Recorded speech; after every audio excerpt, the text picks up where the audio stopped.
alert go out everywhere, Jay? Yeah, we're good.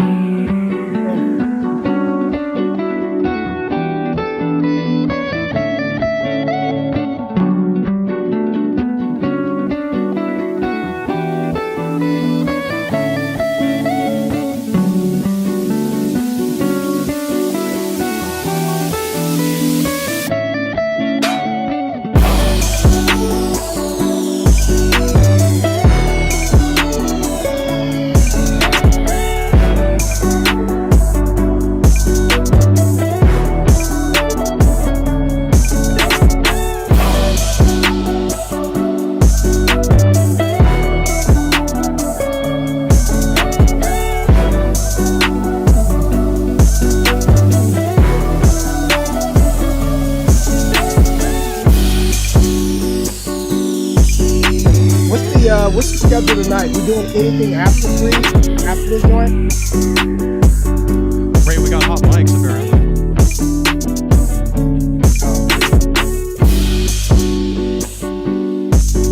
Fucking get it, baby. Let's go.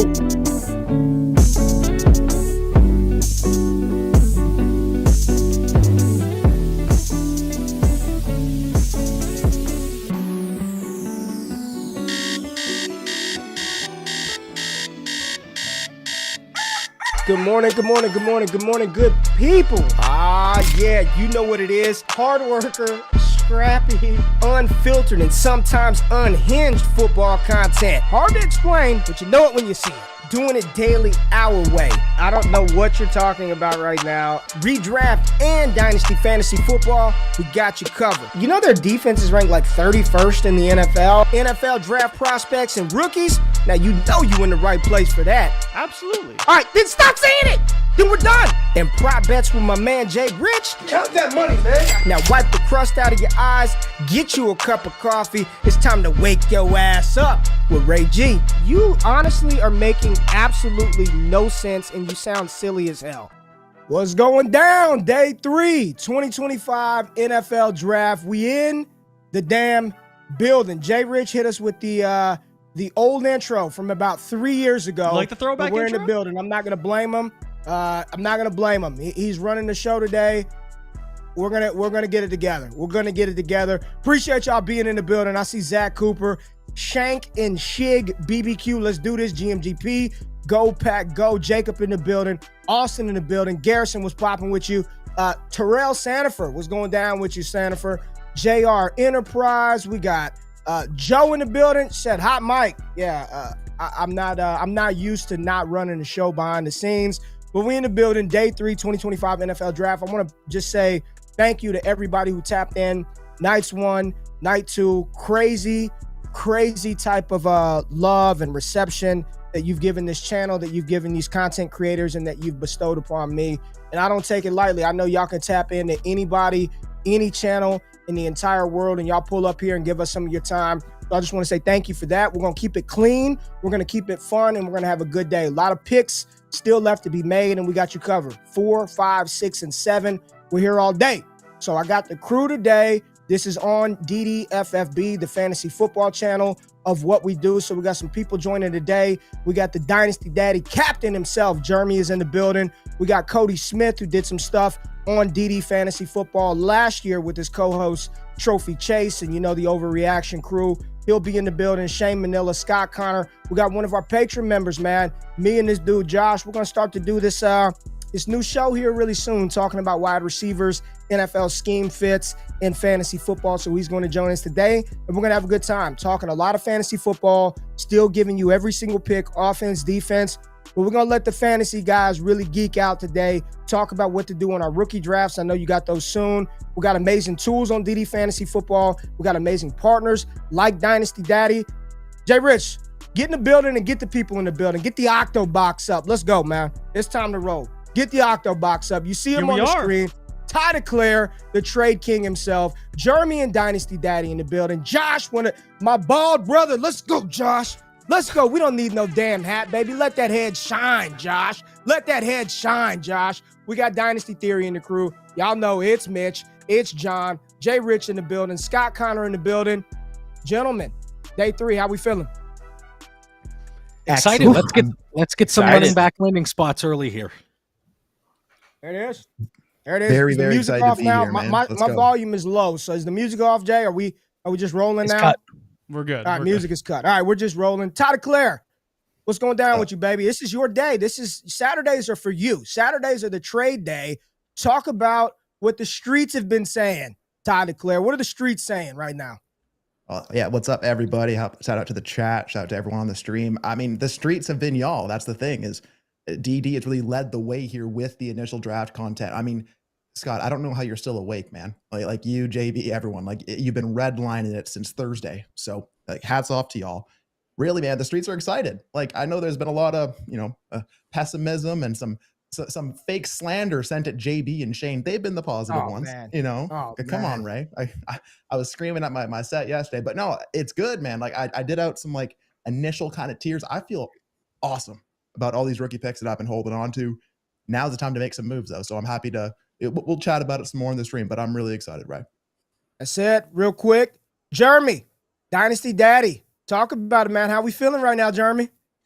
I'm feeling good. I mean, I think especially at the running backs, a lot is shaken up in terms of like landing spot. Like it's fun to see what was the consensus, like first round, second round, all get shaken up by these landing spots. So I still have to comb through everything, kind of digest it all, but it's exciting to actually have some new information in the fantasy football streets. Well, you got this Panthers jersey on. How you feeling about Tet? You like that T-Mac? I got to call him what how you feeling about Tedero McMillan? You like that pick? I heard the sound effect. I'm hesitant. It's not. I know the wide receiver class isn't loaded, but there's only so much you can take at 8. I probably would have preferred like a Walker, just because that defense. I could probably rush for 100 yards on last year's Panthers defense, but you got to try to fix something. You got to make Bryce work somehow. All right. And Josh, I got to just get the new voices in. How we feeling, Josh? You are in these streets. You have been consuming a lot of content. We got a lot to talk about today, but how are you and how you feeling throughout the first 2 days of the draft? We've already had a pick. We'll get to that, but how you feeling, Josh? I'm feeling great. The chat antagonist is here. I am here to be the RJ Harvey #1 fan. This is going to be a great day, right? Jeremy can join me. I'm being pessimistic with these players. All right, Jeremy, welcome to the pessimistic side of things. But it's going to be an exciting day. We're going to have a lot of running backs go off here on day 3, and it's going to be a lot of fun talking through and sorting out what do we do with these picks and what do we do with these players as we wrap up this draft. Jeremy, is that just real quick, Jeremy, because my wife is in every stream that I do. Is this family here? Is this the missus? It is. In the chat? It is the missus. The missus is in the chat, and she has called you out, my friend. Y'all might have to have a talk later on tonight, but she put your business out there. She said you were dream talking about T-Mac after Thursday. So I just thank you, Becca, for giving us the real deal here that Jeremy is excited about this pick of Tedero McMillan. But for everybody out there today, old Ray is not the host of this thing. I'm just a patron on the show. I'm just here. They told me I can't lead the charge. I'll announce some picks. Tennessee was on the clock. They took a wide receiver out of Florida that a lot of people didn't think would go this high. But here we are. And Scott, JB, matter of fact, JB, I'm going to pass it over to you for the second pick in the 4th round. JB, what do we have, JB? There we go. What do we have, JB? Scooting Tutin, Bashel Tutin, going to Jacksonville. He's there to make Tank Bigsby irrelevant, and then shortly after, Travis Etienne, you're next. I love this landing spot. We talked about it earlier with pick number 5 or whatever it was. The Jacksonville Jaguars, they were a potential landing spot based on recent conversations and smoke that was out there when talking about Ashton Genty. Am I saying Bashel Tutin is Ashton Genty? No, but it did seem like they had their eye on the running back market. So when you look at the tiers across the board, I think this puts Tutin right around that 208 to 209 territory. There's an opportunity. He's got the great speed. athletic. He gives you the production, good enough in the receiving game. I like this fit. Jay Rich, get Jeremy on the screen real quick, man. See if we can add one more box. Just duplicate one of them and then see if we get Jeremy on the screen. I want Jeremy on the screen. Put him right down there at the bottom where Buckeye is. Shout out to Buckeye DK too. Shout out to Buckeye DK. Shout out to Buckeye. Yeah, we need Ty. Yeah, there we go. Yeah, there we go. All right, there we go. All right, sorry. Bashel Tutin. So real quick, Bashel Tutin, running back, VTech, goes to the Jags right here at the top of the second round. Scott, talk about it. Well, I like to start off the day positive, so that's what we're going to do. We talked about this in voice chat before this, but I saw the comment. I heard this numerous times. The one flaw on Bashel Tutin is his vision, missing the lanes. So I don't know if that's something. I saw the comment about it's done for ETN doing that. I think it's interesting. I agree with JB. Like, this nukes Tank Bigsby. Like, Tank Bigsby's the one in the backfield that's not any good. He's been one of the worst running backs the last 2 years. What does it mean for ETN? He's on his 5th-year option. Like, he's probably gone. But if I had to bet, like, the pecking order, it's still going to be ETN if he's on the roster first. And then, Tutin, this is a great pick for fantasy because this puts another option. Anybody that watched the mock last night, it got painful at about the 204, 205. And this just adds another player that goes right into that range. People are super excited about Tutin. He was the fastest running back at the Senior Bowl, right up there at the Combine, and in a spot where I already saw the comment twice right after the pick. He's the next Bucky Irving. And Ray, you could speak. I don't think his style is at all similar to Bucky Irving, but it doesn't matter. That's where the ADV and narrative comes in. People think this is the next dude, and he slots right in there. Not quite RJ Harvey, Caleb Johnson, but he's clearly right now the RB7, and I'm not sure there's many other picks that I think can defeat him being RB7. There's not many other spots I think that are going to push him. So it's good for fantasy. I think there's a few, but not a lot. The Liam Cohen, he's the next Bucky. That narrative holds a lot of weight, Ray. It does. It just does. His body doesn't hold a lot of weight. It just does not.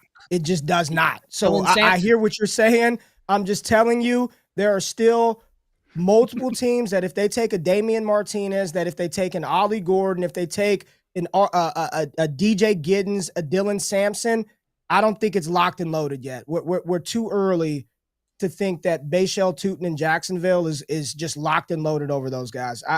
Cam Skataboo just went off the board. There we go. Cam Skataboo just goes off the board. It's too early to do that. I keep telling y'all to be patient. It's too early to do that. Skataboo just goes to the Giants now. On the mock draft last night, we were talking about, I think, the 205 and what veteran running backs we would be looking to move for that pick or move that pick for. And Tyron Tracy popped up, and there was a comment about Tyron Tracy. Oh, I would absolutely take Tracy. And I said, well, I'd like to see what the Giants do at 105. It's another intriguing spot. Yep. Well, just look at the running back landing spot so far. We've had Raiders, Chargers, Browns, Patriots, Broncos, Steelers, Jaguars, Giants. Normally, we don't get landing spots like this for running backs. Usually, we get one.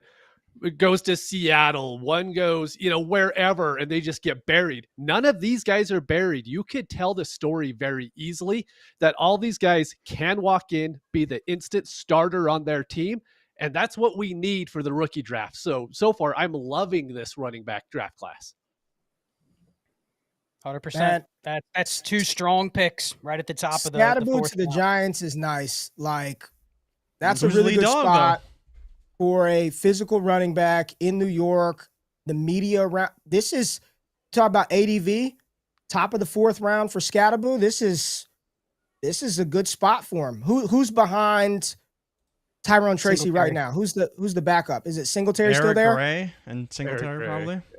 Yeah, I think so. Now he's single buried. I'm here all day. Well, one thing real quick on Skataboo and Tutin, both of them come in towards the top of the class, only behind Ashton Genty in 2024 with missed tackles forced per attempt.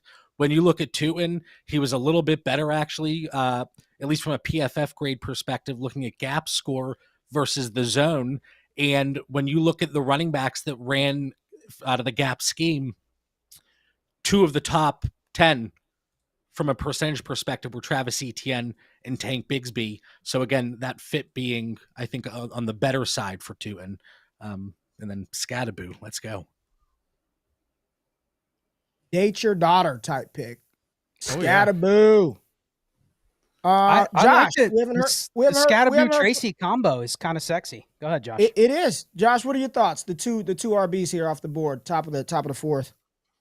And we're just in Vegas, flipping red and just keep doubling down on red, right? That's what we got going on right now. With to Mitch's point, with these landing spots, like it has been very nice to see all of that come through, over this draft so far. And these two picks are in that same spot, right? You can tell yourself a story on they get, receptions, which are very valuable for fantasy football. They're in offenses where there's an opportunity for them to just take over as the primary ball carrier. And this is what we want. This is what we want from our second round draft picks, a shot in a system where they can try to take an opportunity. Doesn't guarantee it's going to happen, but Right. But now we got shots, right? And that's what's interesting, with players like this going in these spots. Jeremy, can I ask you ADP wise, just off the top, and I know you got an incredible website. You launched some stuff of recent. Where's Skataboo ADP? What was it going into the draft? Was it falling? Was it rising? Was it flat? How do you think this is going to influence where people at least think about taking him now? I mean, to be honest, I feel like based on ADP, I mean, he was already kind of a early to mid second. Like people love Skataboo. I think a lot of the playoff performance in the college football playoffs impacted that a lot. I don't think much is going to change. I think it's just going to be more of okay, that's where he's locked in. Tyrone Tracy, someone I've been saying Tyrone Tracy's the most traded player right now in our trade database. Everyone's been, there's a lot of uncertainty around him. Sure, he had 1,000 yards, a lot of fumbles, a lot of issues though. And didn't have a huge draft capital, not a huge investment from the Giants to begin with. So I think Skataboo basically locked himself into a early to mid second range. And those are the perfect guys you want to use those picks on. But you said Tracy was the most traded in your database, Tyrone Tracy? Yep. He's been that for about a week. How do y'all feel about what are you, Scott? What's the play with Tracy right now? You still feel good about him as the lead guy all year, or does this feel like an opportunity where he could get an opportunity to be the guy? Yeah, I don't think it's a Tracy's dead or I don't want Tracy anymore. He's just not as desirable, but I think he has a place on your team. There's no guarantee that Tracy doesn't have a very good role going forward, even with Skataboo there. You know what I mean? You just got to treat him more as, what are you using him for? You're not going to put him on the trade block and go, man, I really want to buy some Tyrone Tracy. If it's at an even cheaper price, then I think he's still a good ad. How many times have you said, Ray, this is not to give Cam Skataboo 20 opportunities a game. No. This is probably to complement both of them together, and how that splits out in terms of who gets the most third down work and who gets the touchdowns. We don't know. I think they're pretty equal. You have to give the favor to Skataboo. He had higher draft capital, and he's the new shiny toy this year on Christmas, where you stop playing with the toys from last year. But it doesn't mean you completely get rid of it. So I agree. I was curious I'm going to look up some of those trades on Dynasty Daddy. What were people actually trading him for? Because if you traded him for, I don't know, Ty, you do the trade show. It's basically to re-roll out of this spot. You know what I mean? That's probably what you were hoping for with Tracy. And if you got more, then it was a nice win. But if you're selling for thirds so you can draft the RB15, I'd rather have Tracy. So get Brandon on here for a second. Can we get Brandon on? He's a Giants guy. Can we get Brandon on? Or at least talk. Brandon, can you talk back there? Yes, I can. Good Lord. Go like this. Go. There we go. There we go. We got the Brady Bunch box. There we go. Let's go. Brandon, how you feel? You're the resident Giants homer here. How are we feeling about old Skataboo? I feel fine with him. He's going to probably take over the early down role. I was actually just going to drop the note. The reason why they probably picked him up, can anybody guess how many fumbles he had in college?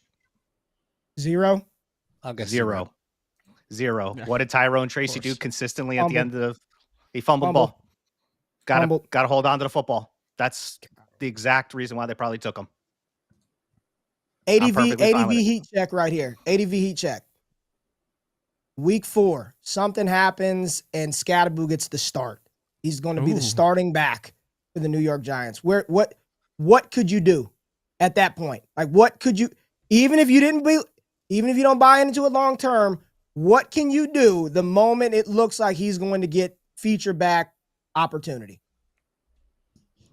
I mean, he At probably least could. the second. At least the second. I think with least- Skataboo, just the public sentiment, if he is starting and he's going to look like he's starting for multiple weeks, you can be able to trade him for a late 26 first. There is no doubt in my mind. Okay. Here, I'm going to pull a Scott here. What happens if Amari Hampton doesn't get the workload we're looking for immediately? Najee Harris is very involved and he's actually efficient, and Cam Skataboo takes over and he's the workhorse in New York. I think people could do some crazy things. Yeah. That's just a what if. That is just a what if. Don't JB, get me in this. I love Amari Hampton. JB, everything is what if though. And we're just talking through it, right? He's in a good spot. I think people like Tracy, but nobody is like, don't give Skataboo the ball because Tyrone Tracy is there. As far as landing spot, this is a great, and you're in New York, like the media frenzy around him, the buzz that's going to be created. You probably couldn't have asked for a better spot. And I'm not scared of Devin Singletary, Eric Gray, or Tyrone Tracy. Wow. Good spot for him.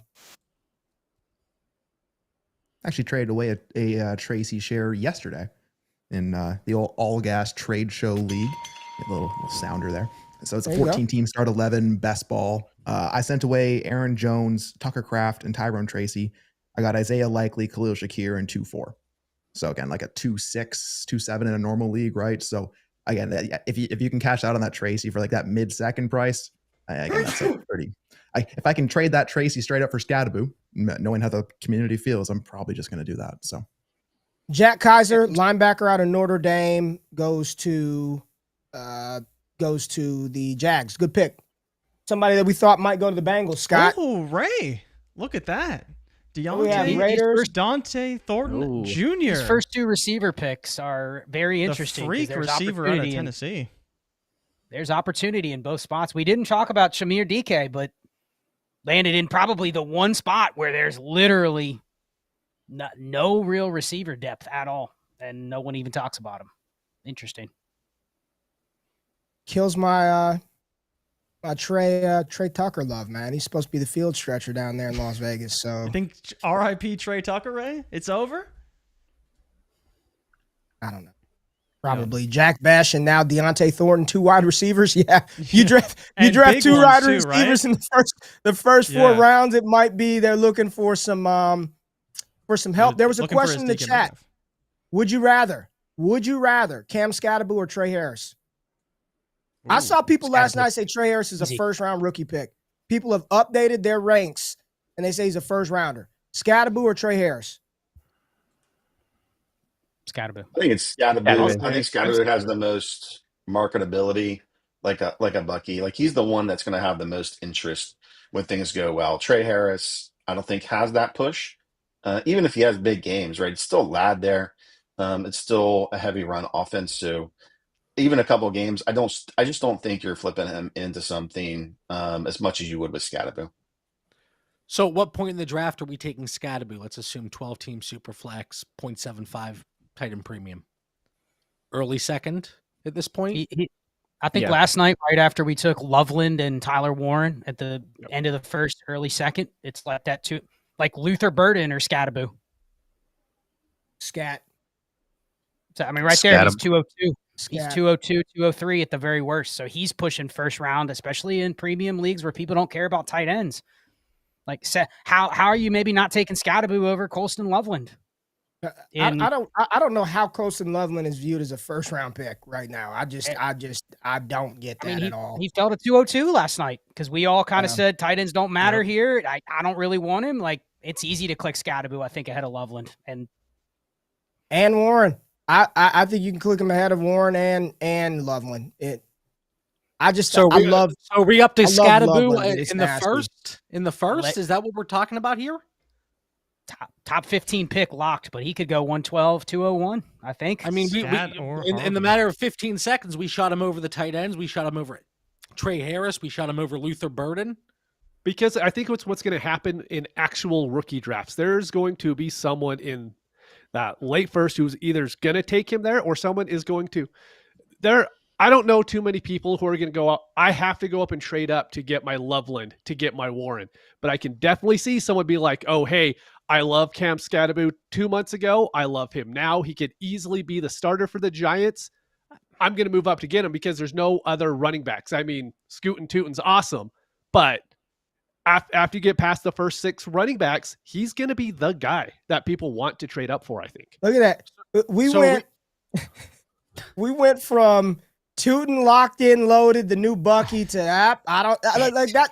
That is why I keep all I've said this entire draft is just wait. There's still 10 more running backs that you like and 10 more spots that people like that they will go to. I don't care what the outcome is going to be. The enthusiasm is what the game is right now. The hope is where we talk a lot about outcomes. There's not going to be any outcome for another 5 months. 0. So it's all hopium and sentiment and what people think and feel. And when Martinez gets drafted, when Brashard Smith goes, people will feel a different way. I guarantee you will, man. Brashard Smith in Kansas City in the 5th. It's kind of good. Just let the draft continue to play out. Cody, Skataboo or Joe Mixon? Ooh, I got Skataboo right now, currently slotted in as the 203 live on the updated board. So if you want the production year 1, I'm going to go with Joe Mixon. But if you want the length of the contract, I'm going to go with Scat. Josh? I want Skataboo right now because I can play around with him in the market. But ultimately, when I get down to the season, I want players like Mixon. And so that's the way I build my teams. I got no problem pushing the buy on him in the draft right now out there. Mitch, David Montgomery or Skataboo? Oh, Montgomery. Okay. I mean, can't you not want a player now for what you can do with him? And then once we get to the season, like I guarantee you Mixon outscores Skataboo, no matter what the enthusiasm is. Like I could want Skataboo today for the hope of what people think he can become. And then come August and September, when it's time to line up, give me Mixon. Give me Montgomery. It's not even close. Give me those guys. But right now, it's you're playing what people think, man. And it's the shiny new toy effect. It is. You don't want to put yourself in a position where you're deciding between those two. You're trying to find some shares of Mixon in other ways where you're not just trading away the rookie But picks. Scott, in this situation, it was choosing between those two. I know you don't like to look at it that way. I get it. But that makes it hard when you're saying the same position for the same position, 1 for 1. Because immediately everybody answered, well, if I'm doing this, then I'm doing that. You know what I mean? It's very contextual. And we've seen this. I was just going to say, we've seen this. This has happened in Dynasty the last 2 years. You already mentioned Loveland and Warren. I guarantee there'll be people that take Cam Skataboo over Matthew Golden because they don't like him. They don't like his landing spot. People immediately go, can a receiver or a tight end be elite? And if no, I'm going to just pass up the profile and I'm just going to take the running back because that's what I'm good. That's how people will push Skataboo up. I see the chat saying it's ridiculous that we're pushing Skataboo up so high, but people are going to do it.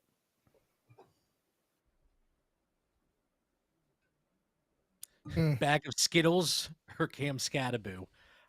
I mean, I like that sugary junk candy, so that's close for me. Love me some Skittles, but I'll still stick Skataboo there. Yeah. So the big thing is they're alluding to the capital. Okay, fine. You want to play the capital game? Jack Besh or Cam Skataboo? Scat. Yeah, Scat. Yeah, easy. different debate. Receiver capital doesn't mean the same as running back capital, in my opinion. It doesn't. You can't compare the two. You can't. A late second receiver is irrelevant compared to any running back that has opportunity. Scott, dude, for the 50th not time, close. I It's get not close. what you think. This is what people are asking, and he was the 50th pick or 51st pick. That doesn't matter. People are asking Receiver it, capital man. Doesn't matter. Running back. Any running back in the next 80 picks over the receiver in that spot. Somebody else, please. You get what I'm asking. Jay Rich, Skataboo or Jack Besh? Because people are saying I'm reading the comments last night. I know Scott doesn't read them, right? I read the comments last night, and the comments were, you guys are crazy for leaving Jack Besh, 2nd round receiver, out of the conversation. You guys, people hated it. People hated it. That's why I'm asking the question, JB. So talk to me about that and just the thought process of why you would take Skataboo over Besh or why you would prefer Besh over Skataboo, because people want to know. And so Mitch actually alluded to this last night with the Amon-Ra St. Brown discussion. And no, I'm not saying Jack Besh is going to be Amon-Ra St. Brown, but look at what he had to do repeatedly to put himself to where he is. Like that production, it took so long for the market to catch up on Amon-Ra St. Brown. And so like my point there is, let's say Jack Besh goes out and he puts up 12 points per game. Ultimately, how high is he going to go from a value perspective? If Cam Skataboo goes out and he starts to take over the workload, he has a few pop games, that range of outcomes is so much wider for a player like Cam Skataboo. So I'll take Skataboo over Besh. I didn't say I would take Besh over him. I'm just I know you're just asking questions. Yeah, I would take Skataboo over him as well. But I think people want to know why we're taking what they're saying a 4th round running back over day 2 receivers. Like they want to know. People are why would you do that? How could you Skataboo or a bag of Skittles? Look at the chat. Oh, well, I mean, it comes down to how you want to construct your dynasty roster at the end of the day too, and like what you can do. Like we talk about, like having this flexibility leading up to the season. I can figure out my back end wide receiver on my roster, and I can get pretty gross in that. I can play that week to week. But what I can't always find is these running back shots that people are gonna want. People are gonna need to have these starts, and someone like he's an opportunity away from having his opportunity. So I'm fine taking that bet over the risk of taking a wide receiver in the Jack Besh range. I love the landing spot for Besh. I think it's probably one of the better places you could have landed, but it's not my passion to go hit him right now over Skataboo. And I know there's talk about the 4th round running back, but especially recently, look at some of the production we've gotten, and as a result, the value increase. Chase Brown, 5th round. Bucky Irving, 4th round. Kyron Williams, 5th round. We saw with Tyrone Tracy in the same spot. Ramondre Stevenson. Like these are, am I saying the hit rate's high? No. But it all goes back to telling yourself that story, and the value increases along the way. Dayon Walker went to Buffalo, the big D tackle out of Kentucky. Arian Smith, wide receiver out of Georgia, gets 4th round capital here to the Jets. And I know Ron Stewart is not happy, man. I know he's not happy. Why not? Field stretcher for Justin Fields. Next Darnell Mooney. I know Ron ain't happy, man. Oh, wow. Eagles, Ty Robinson out of Nebraska. Picks are flying off the board right now. Tackle. Ty Robinson. Yeah. Defensive painful for me to see excited about that Deion Anaya Walker Smith going to the Bills. Yeah, Garrison, great pick for Buffalo. The Bills have, I like that. Fortified the D-line very well. They got Max Hairston, Ray Davis, and Deion Walker. I might have to become a Bills fan. Yuck. Yeah, they went 2 Kentucky guys. Man, the Bills have gone all defense. Think about just from an NFL standpoint, fans of the Bills, what they're trying to combat and what they want to make sure that they don't lose on the defensive side of the ball. They've addressed cornerback, 2 interior defensive linemen, an edge rusher to go with Greg Rousseau.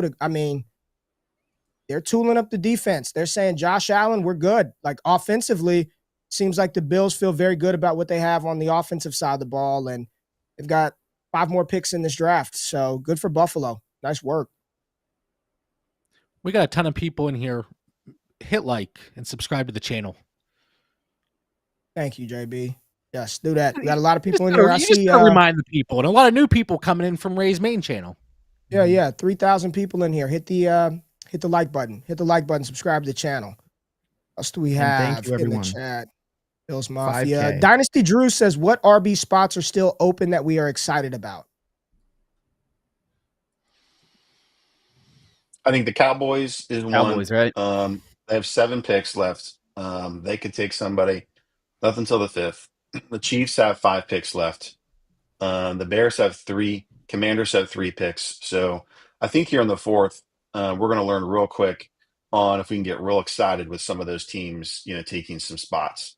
I think those are probably the highest priority ones left on the board that I see. Cincy, Houston. Those are Cincy's only got 3 picks left. Cincy's got 3 picks left in the drafts currently, right? You know, they can always trade or whatever, but they've got 3 picks left. Houston has Saints is another one. Houston doesn't pick again until the 6th. So Houston is out. They don't pick again until much later today. They've got 3 6th-round picks and 2 7th-round picks. The Dolphins have Jalen Wright and Alexander Madison behind HN. I think that could be a team that would look to address maybe the backup position. Yeah, there's some teams like the Ravens, Dolphins, Niners, Bills. They all have 7 or more picks, right? Like they're probably going to take a running back, and we're gonna roster him, right? Like those are the teams that score a lot of points through their running backs, and so wherever they land, they're probably going to take one just based on the volume of picks that they got left. San Francisco's got 4 between rounds 4 and 5. They've got 4 picks, 2 in round 4, 2 in round 5. That also seems like a spot where a running back could go. Jeremy, how quick does Dynasty Daddy update the trades? Is it a daily thing, hourly, twice a day? How quickly does your database update real trades? Because that's one of the things that's so dope about your site is it's taking in real information in real time. How quick does it update? Like when can we start looking for people dumping Tracy's and dumping QJs? When can we start to check that out on the site? Yeah, so it processes like in batches, since we have like over 1 million leagues that we pull from, but it updates around every 2 to 3 hours. We'll have a new batch of trades go in. And where can people find that? On the trade database page. And just give us the website. Give people the link just to the site because they need. Yeah, dynasty-daddy.com. You can just Google Dynasty Daddy. I think it's also probably in the description somewhere as well. But yeah, completely free. We have other, you can get ad free and things like that, but completely free Dynasty tool that pulls in real time data across the community. Sweet. Check it out. Got another pick. Oh, good pick. Danny Stutzman, linebacker out of Oklahoma. Tell me That's about my guy. him. Yeah, I like Danny. He's a good player. Super athletic, lunch pail kind of linebacker. So does he have that dog in him? It tells you what ethnicity he is when I say that. Yeah. But he's a good player. I wanted Dallas to get Danny. So here he is in round 4. I thought he'd be a day 2 guy. He's top of day 3. Niners are on the clock. Jeremy and Josh. Well, Jeremy's Panthers are on the clock after the Niners pick right here at 11. So we'll see. Some people in the chat said San Francisco's definitely adding a running back. So we shall see. I take whatever RB San Francisco drafts last. Broncos double dip. What else we thinking? How else we feeling? It's a good start, right? Good start to the draft so far. Some good picks. Players we want to see go off the board. Who is the next one for everyone kind of around the table? It's probably Dylan Sampson, I'd say. Is that what we're looking for now? Devin Neal, yeah. Devin Neal, Giddens, DJ Giddens. Been a popular one there. Jarquez Hunter. It's all team fit at this point. There it's no more what the ranks are. It's all what player fits the team at this point. So I don't know if it's what San Francisco need. Do they need another Dylan Sampson type at running back? I think at this point in the draft, it's all team need, right? Oh, Joe said student of the game. Yeah, Danny, student of the game. That's a good one, Joe. Yeah, he is a student. That's an air horn right there. That's a good one. A real gym rat. Real gym rat. He is a gym rat. Jack Sawyer's still on the board, Josh. I know. Your boy Jack Sawyer. Yeah, he's I'm not surprised. I think he's a nice, great story from the playoff run, but we'll see how he turns out going into the NFL. So wow. I was kind of thinking that San Fran, with as many picks as they've got, would they not try to take a shot at Shedeur at somewhere in this draft? Would he not be a good scheme fit within San Francisco? I know they haven't signed Purdy yet. They brought in wonder kid Mac Jones that they loved. So I don't know. Is that a spot where they could try to do something? I like it, Josh. I like the thought. Ray seems a little hesitant over there, but I like it. Well, if they're going to do it, it's going to be with the last pick in round 4 because they took CJ West. So I mean, they got 7 picks, so they've just used one. They got six to go, right? Like, you know, I think that's an interesting one for me. I mean, we're talking about the Rams with Shador, right? The Rams still have stuff to go with picks, but Jay Rich, can you go to at the top of the screen, just hit teams, like hit teams right there. Yeah. And then go to San Francisco and look at what they've done. And just I want you sharp fantasy football people to look at this draft and tell me what this means for fantasy football. They've spent every single pick on the defensive side of the ball. Edge, D tackle, linebacker, corner, D tackle. What do you think the team is telling you about what they think about their offense? Kittle's going to smash. That's all I know. They love that Juwan Jennings. They love that Pearsall. They love the guys that they got there. So I know these are not fantasy direct impact players, linebackers and defensive tackles, but this team has spent their first 5 picks on the defensive side of the ball. They've done nothing offensively. I don't believe they brought anybody in through free agency. Whatever you feel about Pearsall, I see him in the chat. Pearsall, Kittle, CMC, Garindo, Juwan Jennings. All I'm saying is the draft, it's bigger than just the offensive players. You've got to look at what the teams are doing in totality. And what the Niners have done so far is the guys that are locked in as starter roles on offense right now, you might not like Juwan Jennings. You might not think Garindo's all that. You may hate Brock Purdy. But it seems like they're going to roll out the same damn offense they had last year, plus Christian McCaffrey. That's all I'm saying. Ayuk, somebody said it. Ayuk, big vote of confidence. Man, they gave Bob Saleh all the weapons in the world to go dominate. Dude. I mean, they got gutted in free agency. Like every time I looked up, it was another 49er defensive player signing somewhere else. So I'm not surprised that they're attacking the defense in this draft, like just really going after it. So aside from some O-line play, like, you know, the defense was going to be their draft targets. And these are cheap targets too, Josh, right? Like these are all, you just said what, 6 more picks? Like they got to, if they're going to sign Brock Purdy, if they're going to sign Brock Purdy and they bring a lot of these guys in, like the other implications to it all is that, you know, we've got to get players in here so we can re-sign Brock. So this is more of a vote of confidence for the rest of the offense. Jeremy, your boys are up. Who do you want them to take, Jeremy? I just hope it's like someone on defense at this point. Like watching the Panthers last year on defense was, I mean, the offense wasn't good. We started, you know, Bryce Young started looking a little bit better towards the end, but I just need a little bit more depth. Ideally like a linebacker of some kind. Okay. You got Chris Paul out of Ole Miss. He's an off-ball backer. Braden Swinson would be nice off the edge, but they've made their pick. Trevor Etienne. Oh, Trevor Etienne. That's just what they needed. Just what they need. Another running back in the back. I know. How do people feel about that? They signed Rico, didn't they? Mm-hmm. They did, yes. I mean, Ray, you were talking about it last Chuba night as well. Go ahead, Jeremy. I remember signed Chuba. Yeah, they re-signed Chuba for a while. I was just going to say, you were talking about getting Chuba at like 2-4 last night in the mock rate. I don't think that was attainable yesterday. I don't know if that's attainable today, but it's more of a possibility. I definitely still want Chuba in that backfield for sure, but I think there's opportunity for Etienne if he can survive. So if I can get him in that 204 to 206 range. Was that Etienne? No. Chuba. If this is going to impact his value whatsoever, like he was fantastic last year. They give him the contract. This isn't going to stop me from looking to invest in Chuba. Okay. He also announced the draft pick. He announced the Panthers' 2nd round draft pick. I don't think Chuba's going anywhere. This is probably more of a Jonathan Brooks. Chase Claypool announced his own replacement. I don't think Chuba. I'm with Jeremy here. Would you rather Chuba Hubbard or Cam Skataboo? Chuba. I want it, Scott. I know.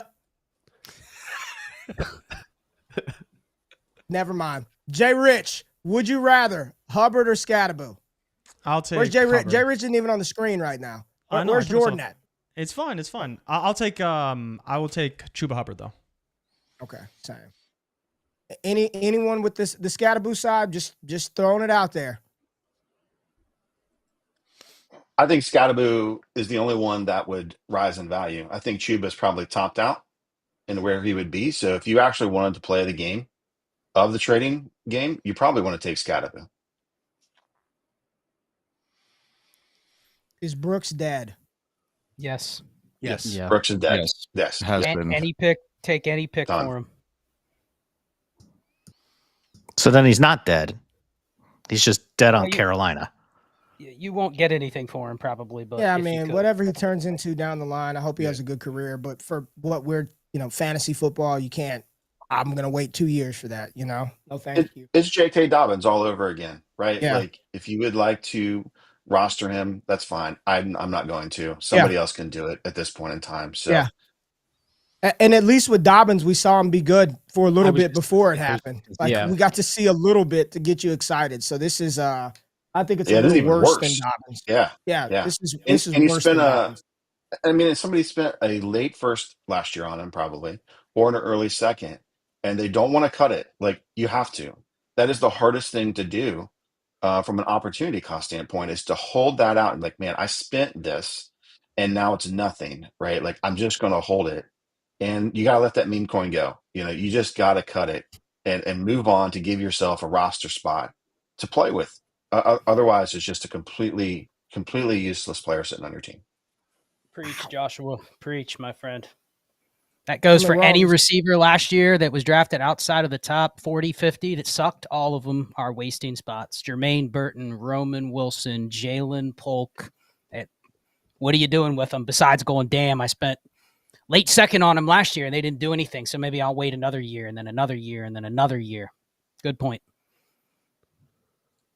Baltimore has 8 more picks left. 8. That's crazy. They got a ton. Yeah. Wow. I think they're the most left in the draft. Atlanta's got 2. Falcons got 2 more picks left. They got a pick coming up too. Vikings have 2. So Texans traded up. There we go. Boy, Texans are on the move in this draft, man. They are trading all over the place. What receiver did they move up for, Cody? Just gonna say. They're gonna grab some of the Io Manor available. Board. This could be a running back. You never know. Come on, Dylan Sampson. They're gonna go Dylan Antoine Wells.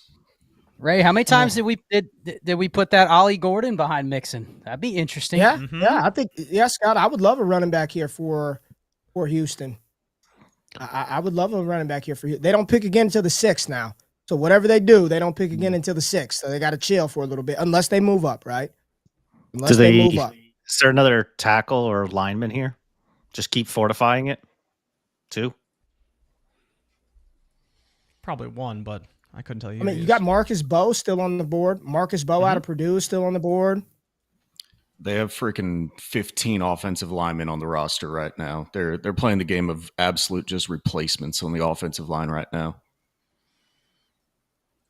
Braden Swinson is still there. Edge, tight end. It's a good trade for the Dolphins. Dolphins got a 3rd out of that next year. Ooh. And they still got a pick in the late 5th. Texans must have really wanted somebody because they gave a 3rd here just to move up. Oh. Scott, I'll take that. Give me a 3rd next year to move up and take whoever you want. I'm good with that. Cody Simon, linebacker out of Ohio State, goes to Arizona. So Arizona attacks defense again. Mm-hmm. Great pick by Arizona. Great pick. Yeah, it's a really good pick. It's a good linebacker. Good linebacker. Houston, Indy, Atlanta, and then Scott's Bengals coming up here in 4 picks, and we are rolling. Once we wrap round 4, y'all want to do a quick rookie mock for the people? Once we wrap round 4? Sure. Sounds good. Got a lot of good landing spots. Okay. Be nice if we get 12 people in here for a rookie mock. Don't quite have 12, but we're close. We're close. I mean, maybe we'll give the chat a couple picks. If we only have 10 we give the chat some picks. You could throw that link out there, and it will fill quickly. Yeah. It will fill quickly. You put that link in the chat, and it's loading up. You know what I mean? Brooks said, is Shane still asleep or what? Saturday, he'll be on. Shane will be here. Trust me. Shane will be here. He will be here. Garrison said, I'm down. Zona just keeps leaving McBeast and Marv alone. Yeah, no competition for those guys. No competition. Now, didn't Arizona sign a receiver a couple of days ago? Thought they signed somebody, but maybe I'm tripping. If he's not on Cody's crusty list, they probably did not sign a receiver. Okay. So All right. I There think it is. I didn't get the bat signal from Cody about that one. So They said Shane on the chat said, "Put me in, coach. I'm ready to draft." KBZ, I'll draft. Damn it, just send me the link. I'm Mike. I'm down. Everybody's down. Colts are moving back. Rams just moved up. Rams moved up. Oh. Rams are picking Shedeur behind watch. the Texans. Shedeur watch. Come on. Time to get that Puka Nakua. It's hilarious how many times we've said, "Oh, they're moving up." It's Shedeur watch, but really, it's just another positional run. Yeah, it's just another. It's just another defensive player. Jack Sawyer. And I just want more quarterbacks to draft. It's I Seth want more McLaughlin, quarterbacks. the center out of Ohio State. You know, Chris Paul. They need a linebacker. Chris Paul is still available. Small Munden, Jeff Bossa, Barrett Carter. There's some good off-ball linebackers still available. Shamar James. Let's go. All right. Best edge rushers. You got Swinson, Byron Sorrell, Kyle Kennard, Q Robinson, Jack Sawyer, Jared Ivey, Elijah Roberts. Man, okay. Ooh, Ray, you see that? That's a big pick right there.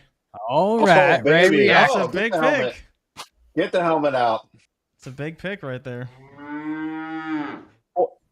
4th round Woody Marks. I mean, there were people talking about him not getting drafted, and we're in the 4th round. I tried to tell y'all early. Fight on, baby. Woody Marks. Let's go. Let's go. So, what does everyone think of Woody Marks? Cody, let's start with you since it is your Texans. I have lower interest on Woody Marks than I do on my mortgage loan right now. A nice Dario Gumbawale.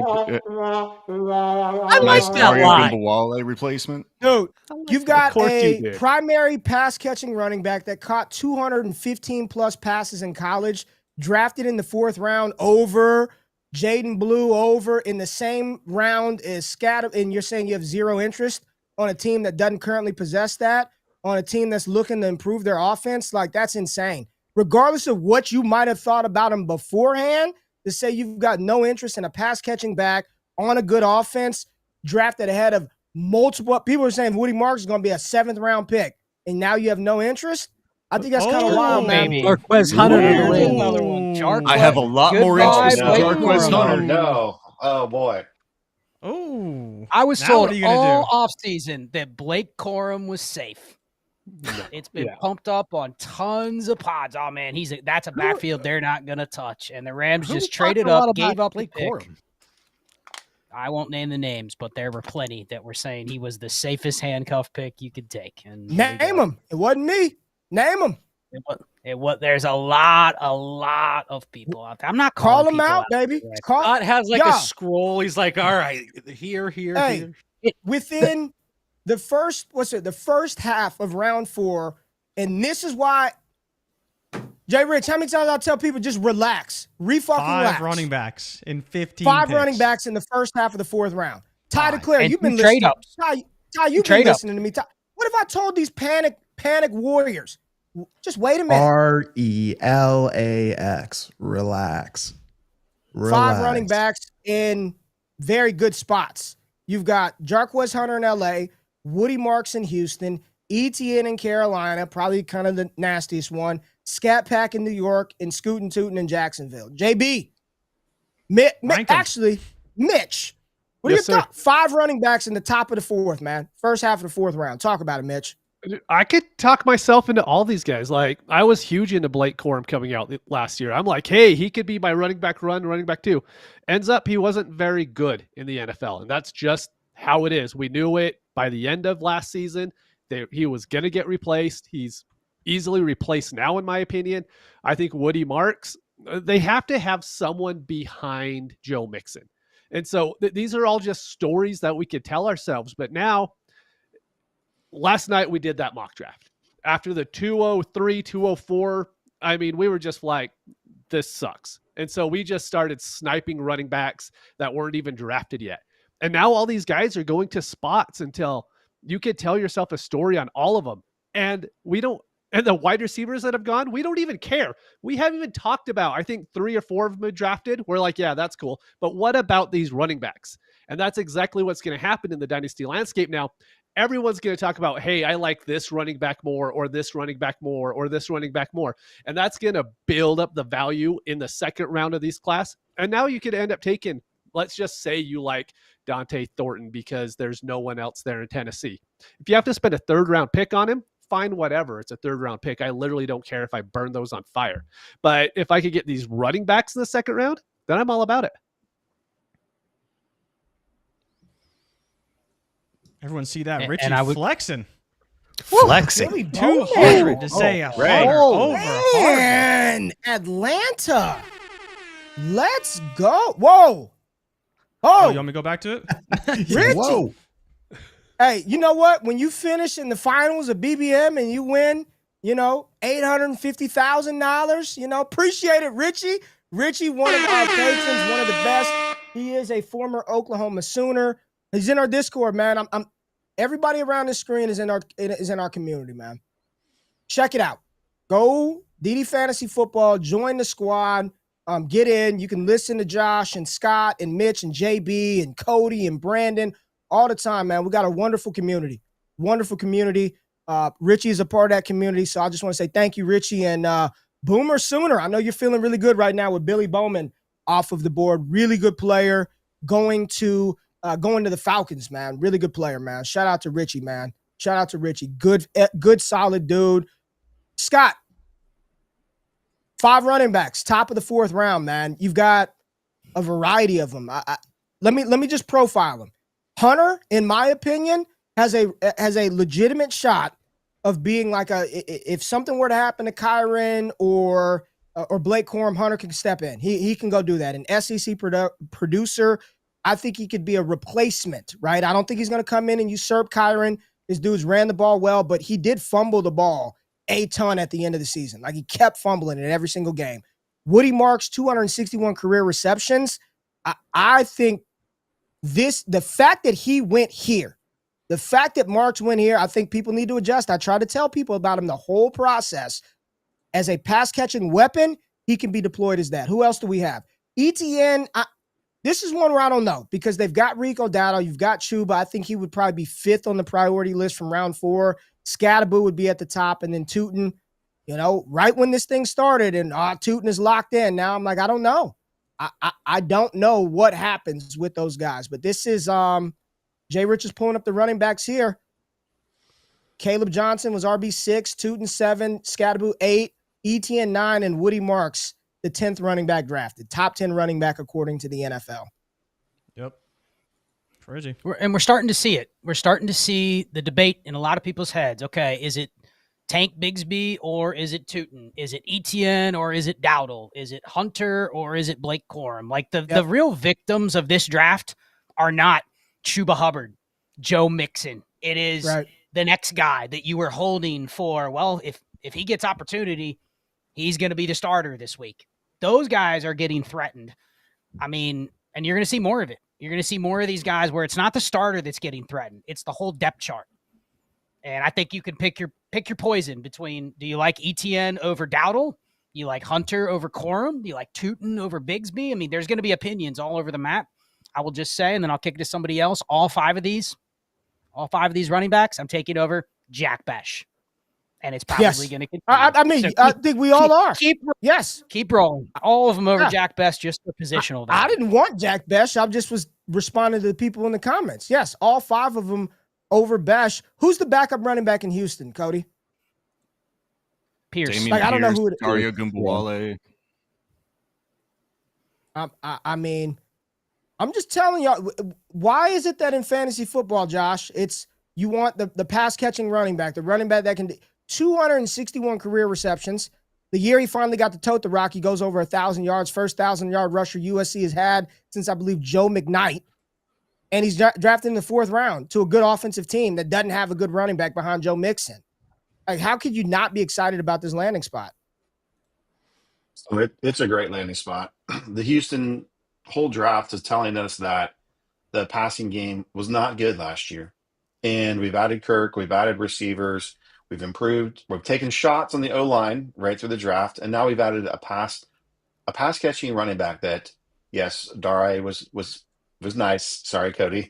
But Woody Marks is a difference maker in the passing game in a way that they don't have currently on the team.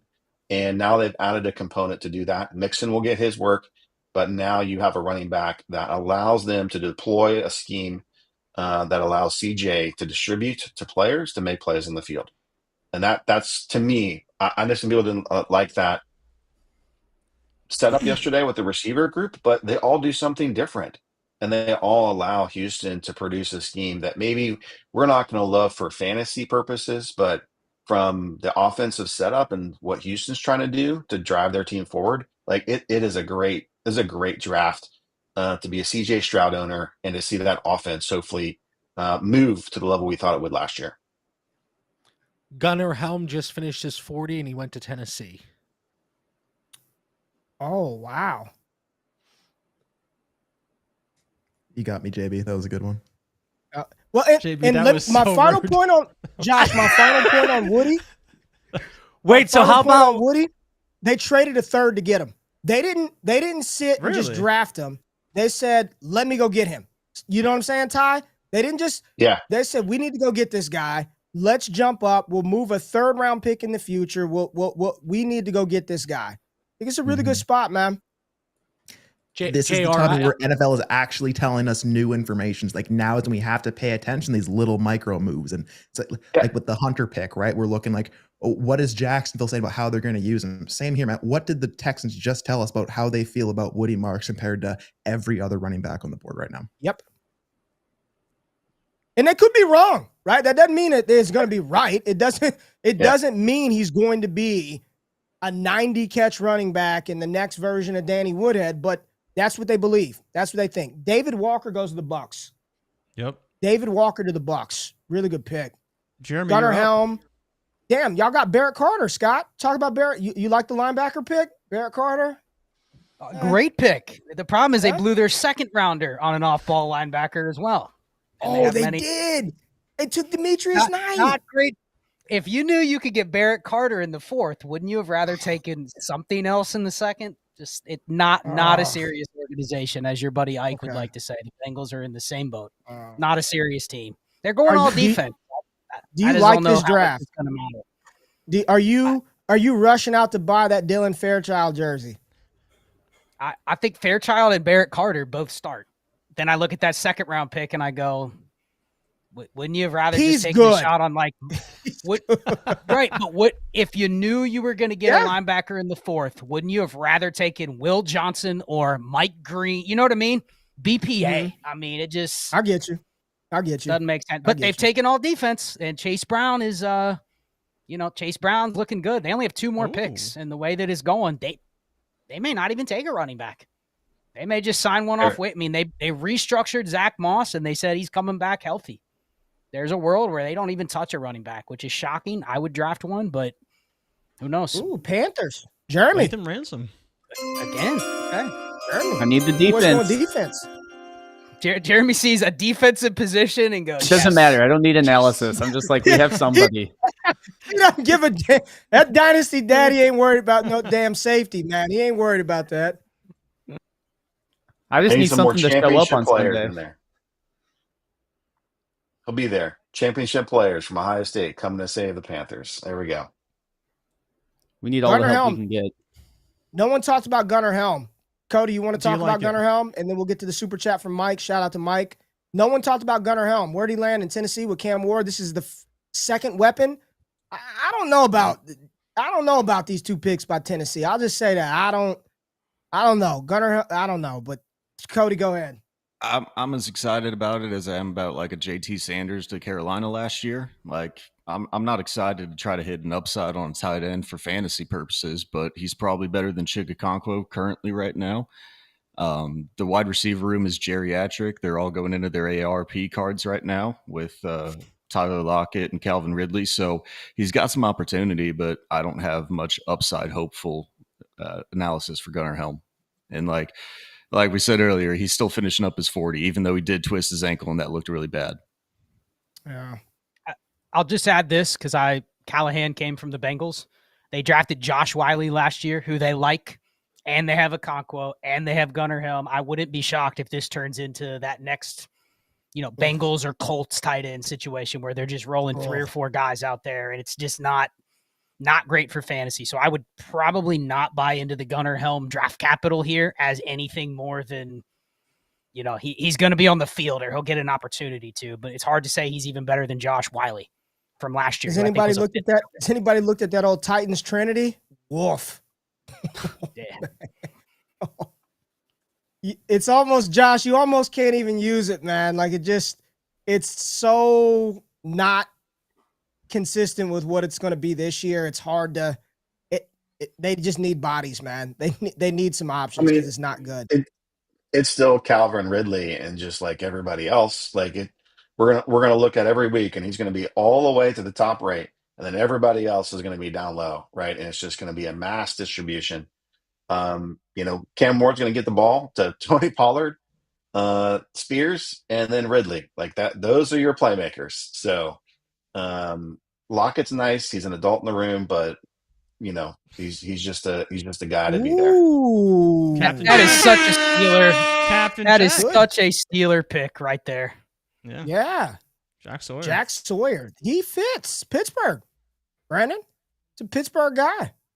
JB, let's let JB talk about Sawyer. Oh, I don't care.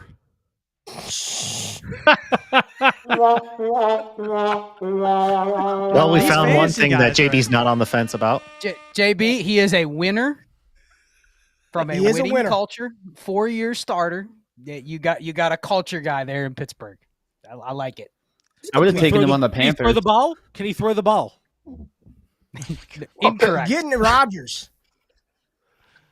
Pittsburgh loves to take Ohio State players. So can we stop with the narrative that the Steelers might be the team that takes a shot on Shador? That again, right here, they could have got him for nothing, and they take they might part-time linebacker, edge rusher. Hoping he fell to Washington. He's a winner though, Scott. Big winner. Overhyped. Jack Sawyer. But Scott, what do you think of the super chat here?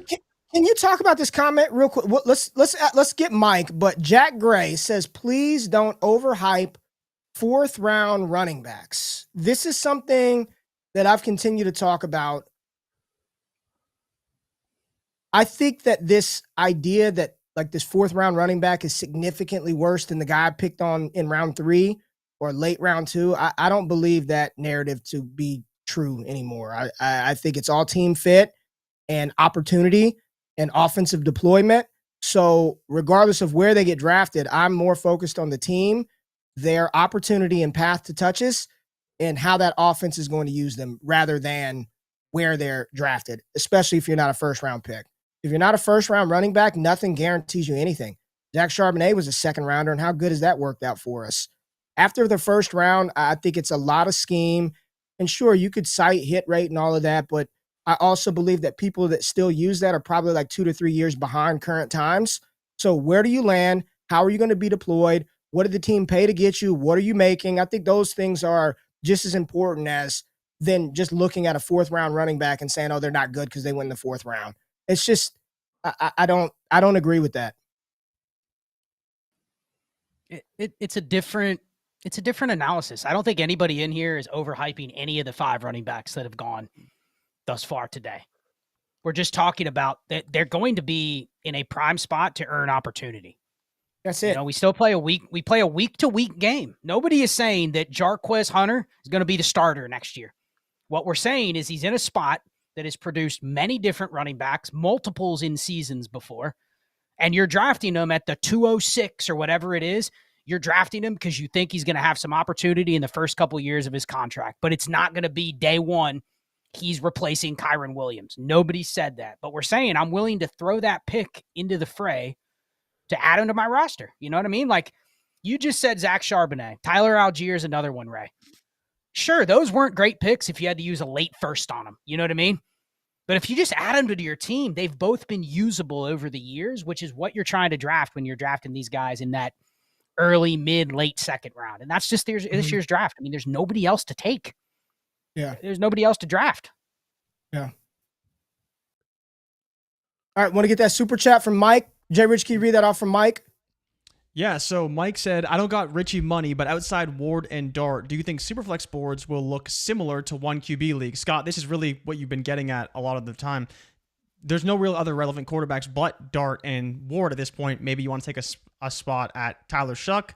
We didn't really feel like doing that too much, but do you think they will kind of look basically the same? Do you think that, when you talk about rookie drafts, you'll talk about them almost in parallel, because outside of Ward and Dart, there's going to be very little interest from the quarterback position beyond that, unless, like we kind of saw last night, a very, very late Sanders, a very, very late 4th round Quinn Ewers maybe in play, but rounds 1 through 3 will probably look very much the same. Yeah, 1 QB, like literally you're removing Ward and Dart, and then all the other picks are just, someone will take Shuck in Superflex, probably in the second.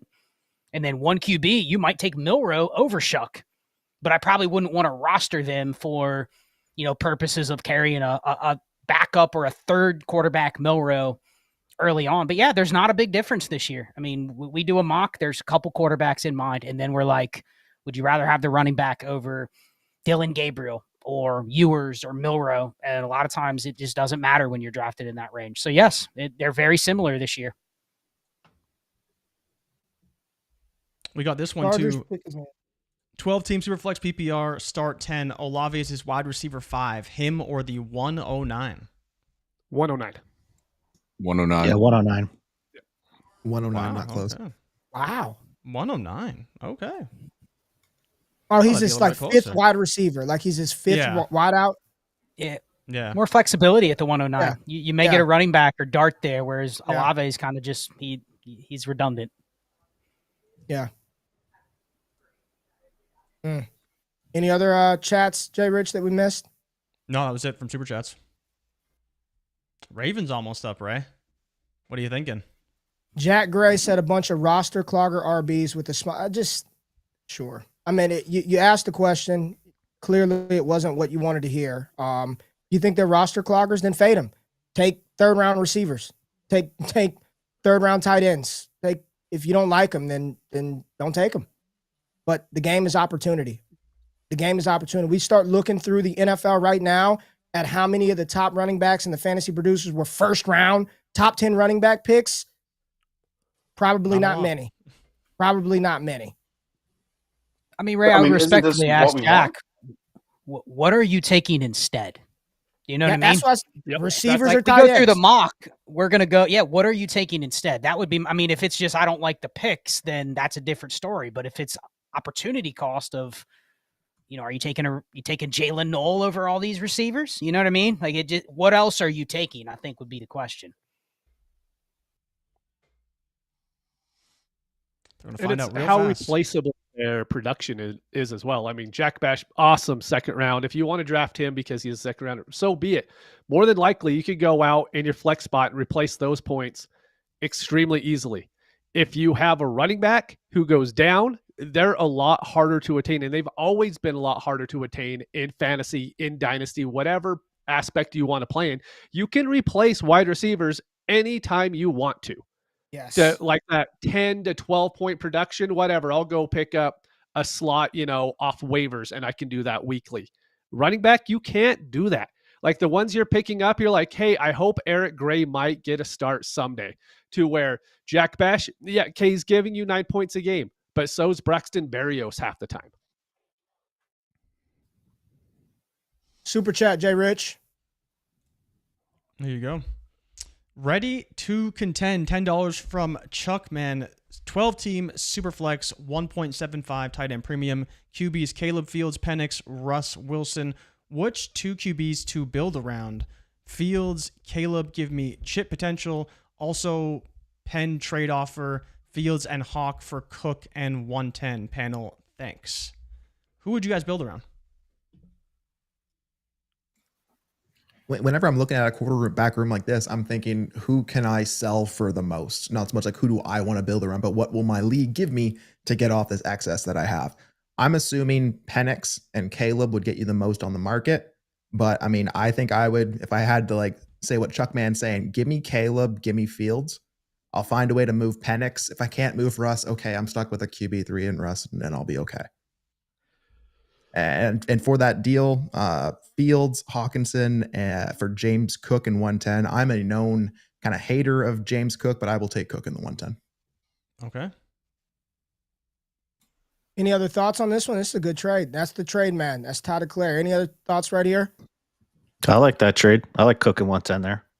I'm good with that too. Like, yeah, I agree. Even you are buying high on ready Cook, to contend. but... I'm just putting it out there. He says, I'm ready to contend. You're getting rid of probably, I mean, would you say Fields is a QB2? Would you say Penix going to be your QB2? Who would you rather bet on? I know that people are sending the 1-6 for Penix right now, and people are not sending the 1-6 for Fields whatsoever. I think it's weighing the upside and short-term production of Fields versus Penix and the perceived longevity. That's what you have to figure out what you want to do. Okay. Good chat. Scott, you want to chime in right here? I'm sure he wants to hear your thoughts as well, man. Yeah, I mean, your quarterback room, if this was me, I'll just say if this was my team, I'd be willing to roll with Caleb and Fields because I think Fields gives me more immediate upside. Penix I can get more for, so I'd probably rather push out there Penix to see what else I could do. But this specific trade, I'd be fine with the Cook for Fields and give me the flexibility of the 110. So I'd take the Cook in 110, but I might also try a Penix shop and see what else I can get. Maybe it's different. I've no problem rolling with Fields. He probably gives me more ceiling in the short term. Good question. Before the draft, I had a quarterback room somewhat similar, and I was able to move Penix for 105. And at that price, he's gone.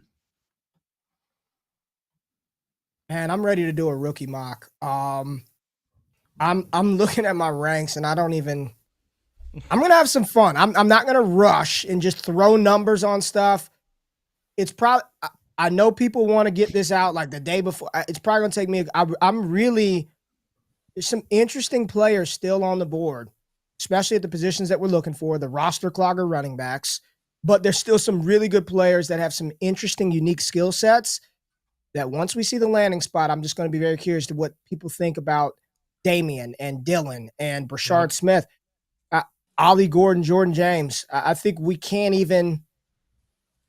We're not done yet, folks. I'll just say that. I don't think we're done yet in slotting and moving players around if we get a couple of more of these running backs hit some spots. But by the time we wrap round 4, I think we will be ready for a nice mock.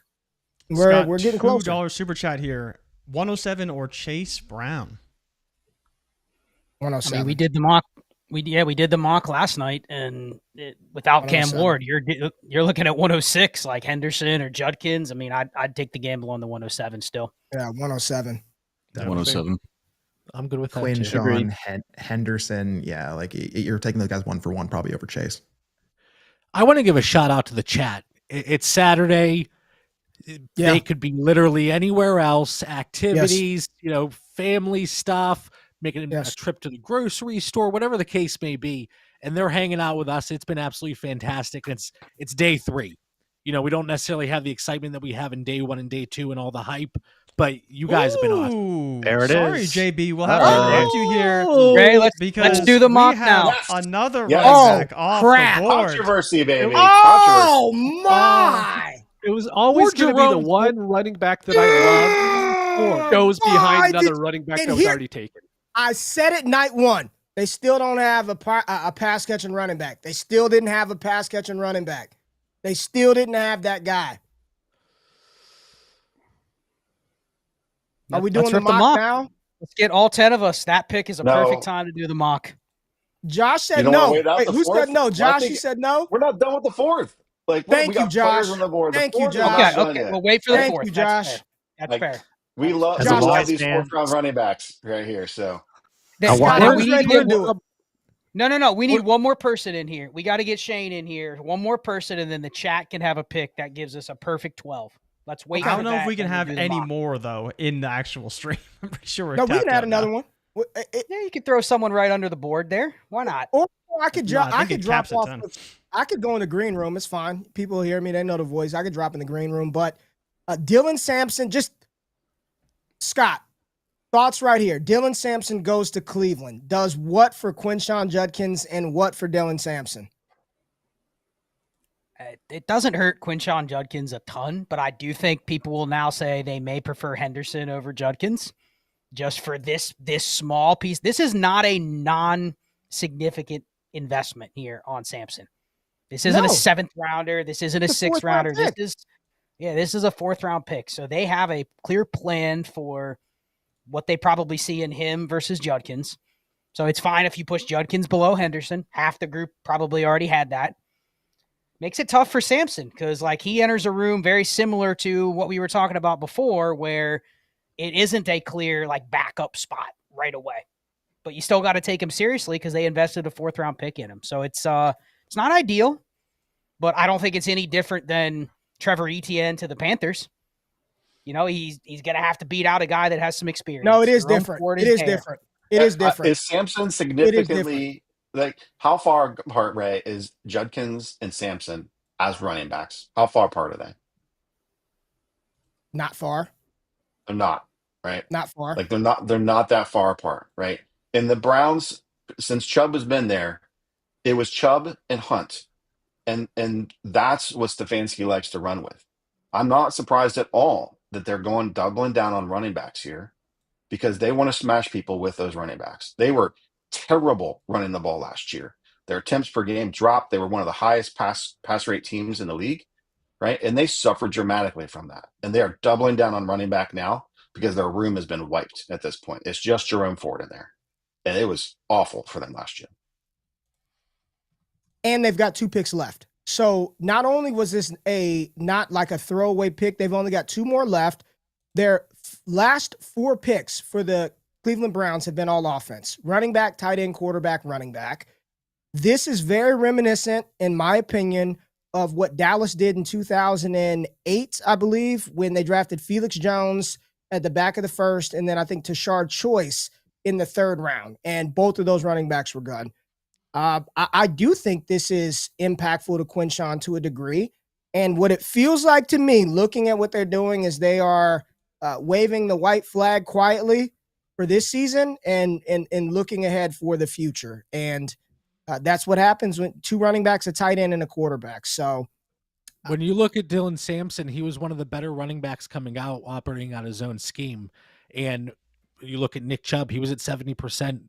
Running out of the zone scheme last year. I know Tommy Rees is now the offensive coordinator by title, but you have to believe that they stick with a lot of what they were doing previously from a scheme perspective. So it could be a lot worse when it comes to a fit for Dylan Sampson. I think the question is Quinshon good enough to take?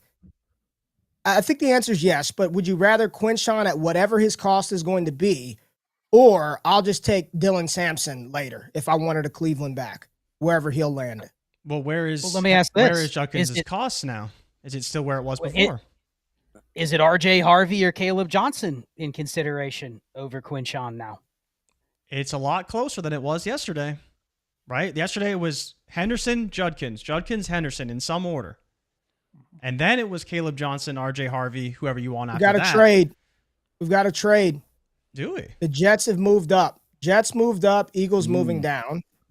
We had we have a offensive tackle out of Iowa State going to Indianapolis.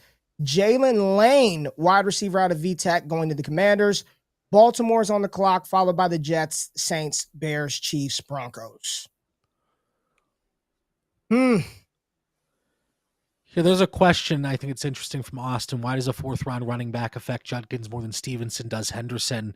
You have the current regime in Cleveland making that pick on both of those running backs, whereas in New England you have Vrabel and team who weren't there for the Stevenson pick.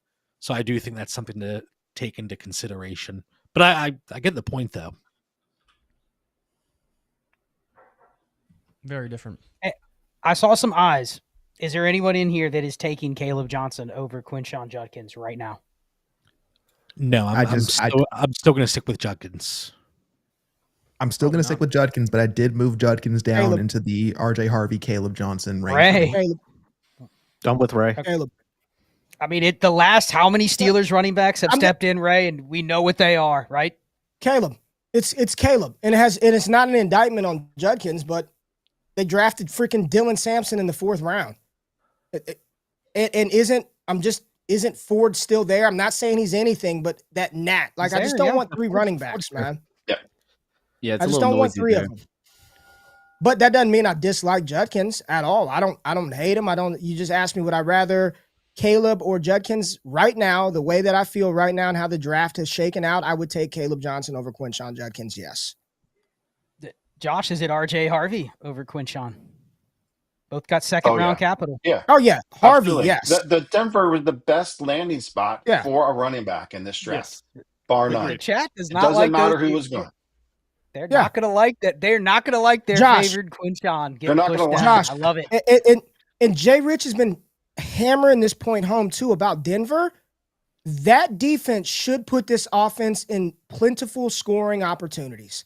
They've improved their defense, not just with Jahdae Barron, but they've improved their defense through free agency. They brought in Dre Greenlaw. They brought in Talanoa Hufanga. They've got one of the better defensive fronts with Nick Benito and Zach. I mean, Bo Nix should be set up to succeed because of what they're doing offensively, and also how damn good this defense is going to be to put the offense in scoring potential. Those things matter, right? I know we don't care about defensive players, but if you've got DBs that can intercept the ball on their side of the field and put your offense inside the 30, inside the 20, it's just more opportunity for you to realize fantasy points. And Denver is doing that.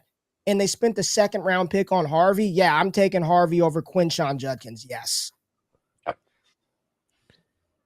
Scott, you posed the question yesterday about with Amari Hampton having to fend off the beloved Najee Harris. Does that change for you now looking at Quinshon Judkins with the addition of Dylan Sampson?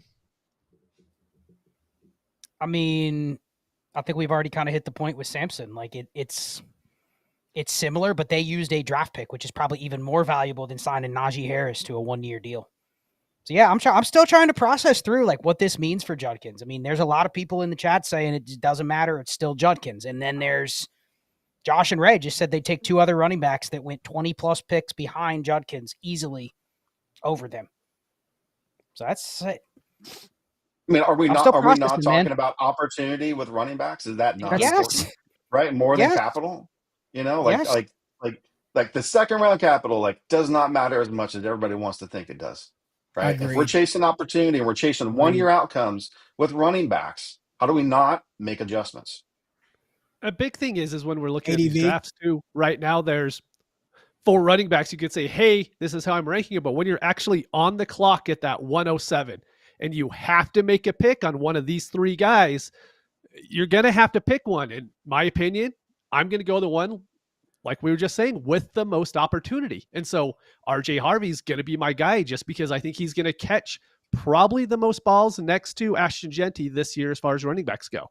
And I think it's just really, really easy to see that happening to where now I have to worry about Judkins and Sampson and Travion Henderson and Stevenson. And with RJ Harvey, I just don't have to worry about that right now.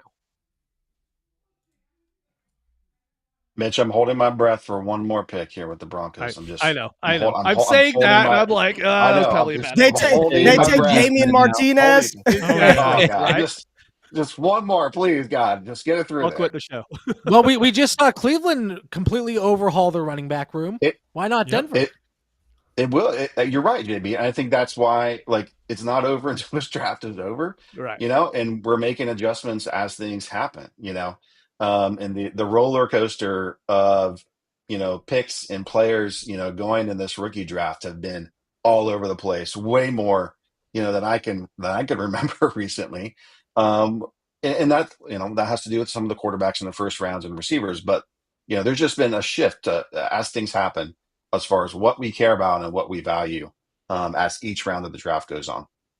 Well, Josh, I think the funny part about it is that, you know, you could talk about running backs and they're kind of going all over the place, but it really what matters is a running back going to a spot like Denver that we like, or do we not like them? Because if we don't like them, RJ Harvey's fine. No problem. He's not going to beat out RJ Harvey. But if we like the running back, it's like, oh man, now he's got some competition, just like what happened with Quinshon Judkins. And that's where it's very interesting to see how it all shakes out.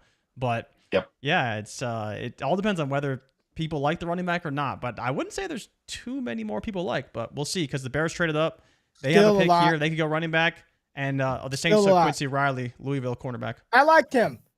I like Quincy Riley out of Louisville, the corner. We got to see him in Mobile. I was war number 1, I believe, at Louisville. He was good in Mobile. Good in Mobile. And the Saints lost Marshawn Lattimore. Have they addressed corner at all? And they lost Paulson Adebo too because he signed with the Giants. They did. He went to the Giants, right? Mm-hmm. Malachi Moore, safety out of Alabama, goes to the Jets. Ron Stewart is still punching air. I got on X and I saw Ron not happy about that Arian Smith pick. He used the F word. Was not happy. Shout out to Ron. But he posted a little draft. He went on PFF and he said, "I saved the Jets, and not one has hit so far for what he wanted to get on day 3." So, shout out to Ron, man. Shout out to freaking Ron. Brandon, Kyron Williams or Quinshon Judkins? Judkins. Kyron. What? Kyron. Okay. Definitely take him. That's fine. I love how I chose the right person to ask that to come up with Quinshon. That was perfect. Who asked that? JB? I did. Man, I'm ready for this mock. People are saying Golden More is pick, not. right. Can I ask? Let me ask old McAtee. Let me ask Josh. Okay, you and I both very much enjoy the theory around the wide receiver position and opportunity there. People say Golden is not a first round rookie pick. He was the 23rd overall pick. I know Green. Are we projecting our subconscious dislike for his overall profile a little too much? Are we overconfident that we know for sure that the Green Bay offense is not going to be a passing volume? Are we overthinking the 23rd overall pick to the Green Bay Packers, who never draft first round wide receivers? Are we overthinking this, or is this the appropriate slot for a player like Golden? I think that there was so much working against Golden that we didn't like his profile. We didn't think he was a first round receiver. Then he goes to the Packers. We already all hate the Packers receiver room. We already think Jordan Love is not good, or their passing volume decreased dramatically. And so I don't know if the disdain for him is reasonable or not, but it's hard to find like real positives too for what, like, his range of outcome is just all over the place because the Packers themselves are all over the place. And so I understand, and I think I'm with a lot of people. I'm like, man, it's really hard for me to want to select that player, where he would probably typically go in a rookie draft. And I think that's why he's sliding so much.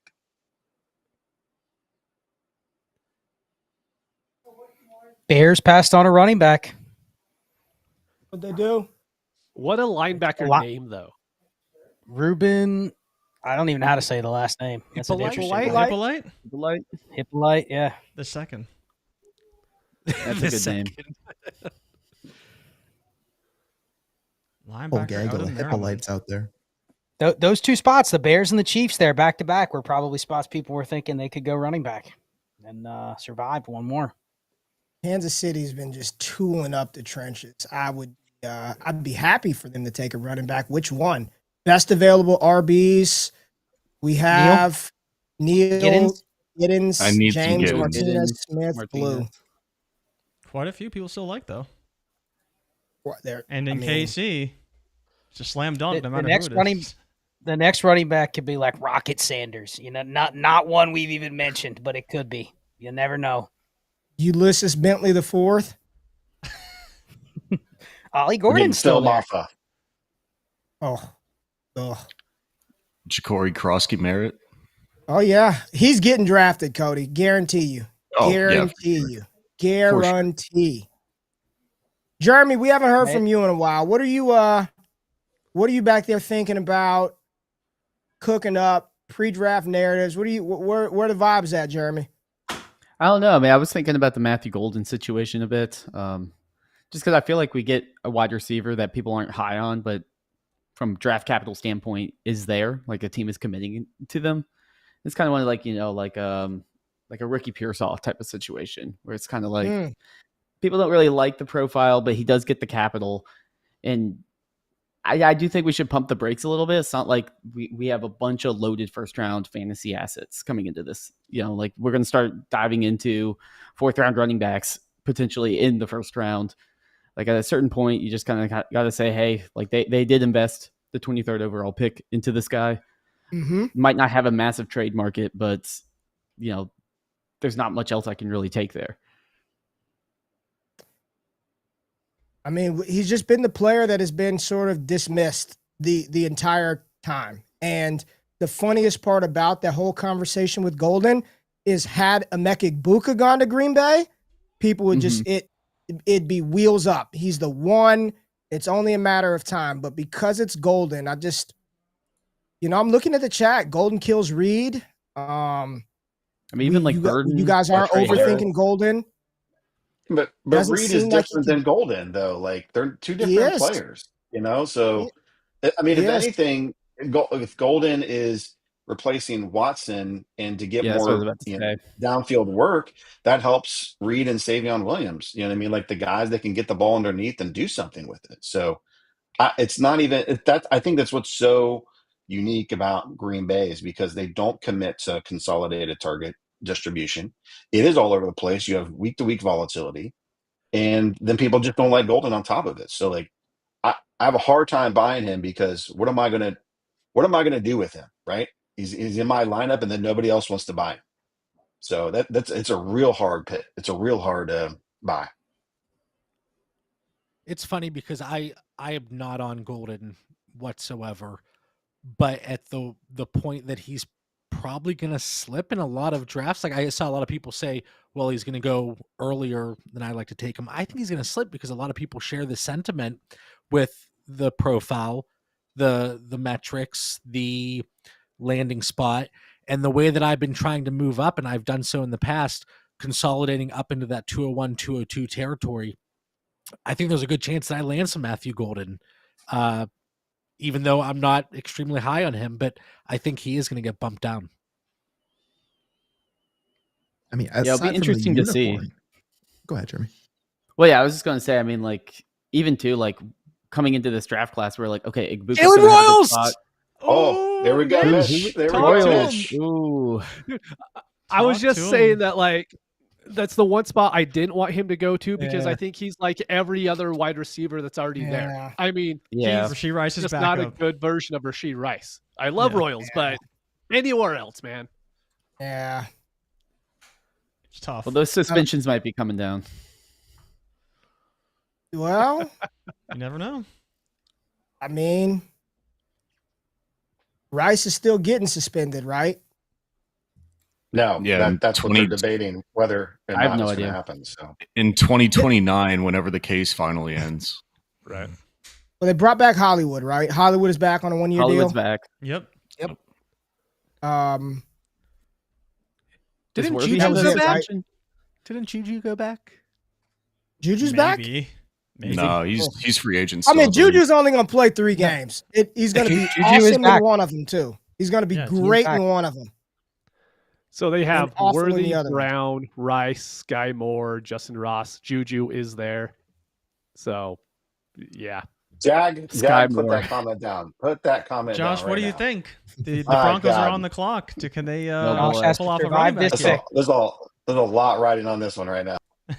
What if the Raiders took another running back behind Genty? I mean, that would be pretty funny, but they'd be very much buried. I think Baltimore should take one. It'd be nice to get Baltimore to take a backup running back. Get somebody behind Henry. Ollie Gordon to Baltimore. Keep the king fresh. Not fantasy-wise, but just NFL-wise. I mean, keep the king fresh, man. Scott, Pacheco, talk about him. A lot of people are like, Pacheco's got to feel.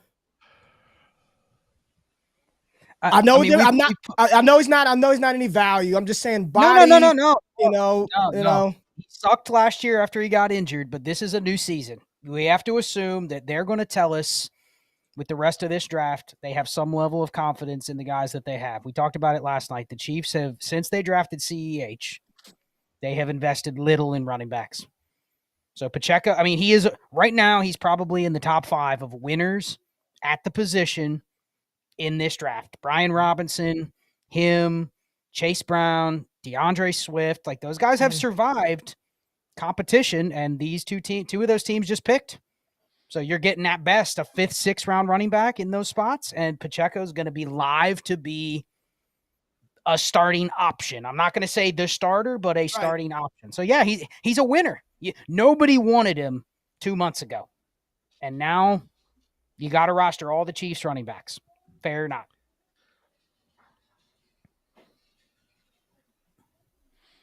Josh is praying he did not see a DJ get in the Broncos here, right? Josh is sweating. Sweating bullets over here, man. It's just getting uncomfortable. Josh, Roshan with the Bears, like Roshan's a winner too. Yeah, I mean, literally nothing's happened with the Bears, right? And then we're not over with, but we have to rethink the Bears backfield. So you look at a player like Harvey, and Josh, when I first dropped this stuff in the Discord and you were introduced, I mean, it's just, you see the juice on tape, right? The vision, the lateral quickness, his ability in the receiving game. I don't care about the age. I know he got banged up, but he should be a really good player for Denver. He should be a really good player. They selected Q Robinson, edge rusher out of Alabama. There we go. We're good. Yeah. We're doing great. I mean, we've been on the Harvey train for a long time, Josh. It has been a long, bumpy road, but I'm ready for this rookie mock. I think he might go a little higher than people expect. I think JB, I don't know if you remember way early in the winter when we were first looking at prospects, you and I were kind of going back and forth on Harvey a little bit. And like, he was one where the metrics really showed that he should be a guy that was quote unquote day 2 capital. But a lot of people were really down on him from like a draft capital standpoint, or thinking he was going to be a day 3 running back. And I think throughout the process, he never got more buzz, I thought, to go into day 2, which is why I thought it was kind of surprising for him I was settled on him going day 3 somewhere, and being behind somebody with a shared backfield. And so it's not like this guy didn't have performance that showcased he could do it. There was age bias, and competition bias for a lot of what he had that drove a lot of his market interest. I remember I do remember that conversation. You were talking about the different players that he profiled similarly to, and you were like, and that's even if we remove the day 2 draft capital. I responded, I was like, I'm not seeing day 2 draft capital like on anybody's board anywhere. And that was in December. So great callback.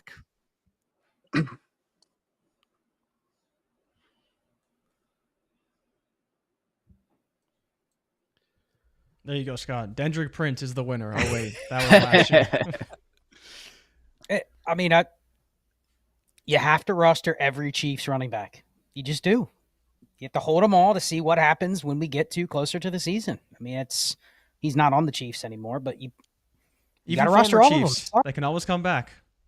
Elijah Mitchell, Williams, Isaiah Pacheco, Kareem Hunt. Raiders pick is in. Ooh. Raiders pick is in.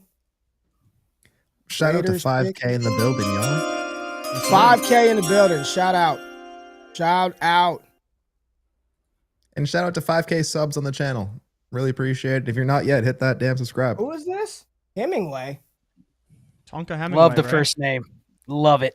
Tonka. Is it Tonka? Tonka's a good name. Tonka Hemingway out of South Carolina, D tackle. What were the odds of Tonka Hemingway going ahead of Shador Sanders? What could you have got lined down on that one before the draft? Rip all my Carson Steele shirts. Carson Steele, stop. Plus $1 million, Scott. Not even offered. Nobody even thought of that bet until right now. They don't offer that, dude. Tonka Hemingway. I mean, I think we all could just say he's going to be a 5th round pick at best. This is wild. Like, it just doesn't feel This is kind of crazy. Ain't that many picks left. Ray, would you double tap quarterback if you're the Seattle Seahawks and take Shedeur Sanders here to pair with Jalen Milroe? I mean, And I'm not even being and far. Sam Howell, I mean, and Drew Lock, they just collecting quarterbacks in Seattle. And Big Darnold. QB horde. Man, there's a lot of I'm just on old X scrolling running back names. There's a lot of people very much in on the Skataboo thing, very much in on Woody Marks. I'm just like searching the names. There's a lot of positive vibes for Skataboo, Woody. I mean, Solak, perfect behind Joe Mixon. Solak said best pick of day 3 thus far from a fit perspective, Woody Marks in Houston. Skataboo getting pumped. Tutin. Oh, Ravens just traded out then. Titans are back on the clock. Wait, Titans back in. 0 fumbles in 2 seasons too, so we'll see. Almost time to do a mock. Do the Titans just double tap quarterback here? Imagine if they take Shedeur Sanders. Yeah. What was in some mocks the 101 and 102? Yeah. Somebody said Ray's Ravens are up. Get out of here. Get the hell out of here. They traded back. My Ravens, okay. Yeah. My the Cowboys, I keep telling y'all, big winners, Javonte Williams, Miles Sanders, Deuce Vaughn. Threw that Deuce Brian Vaughn Robinson in as there, well. right? Yeah, B-Rob. Yeah, and he was left for Eckler. dead. Is Eckler still there? Yeah, I think so. Technically, I think he signed up for a deal. He's still there. Yep. I'm with you, Jeremy. B-Rob, you said B-Rob was left for dead? Yeah, I mean, everyone was like, don't touch him. Like, he's uninspiring. But now, I mean, you're not going to really... He's probably locked in for a decent role. What was his trade volume like over the past 2 weeks? Has he really been pumped and moved a lot and moved for literally nothing? I can look it up real quick. He definitely has never been a popular player. Okay. He's never. I mean, even when he was doing well last year, it's not like he was someone that people went out to go get.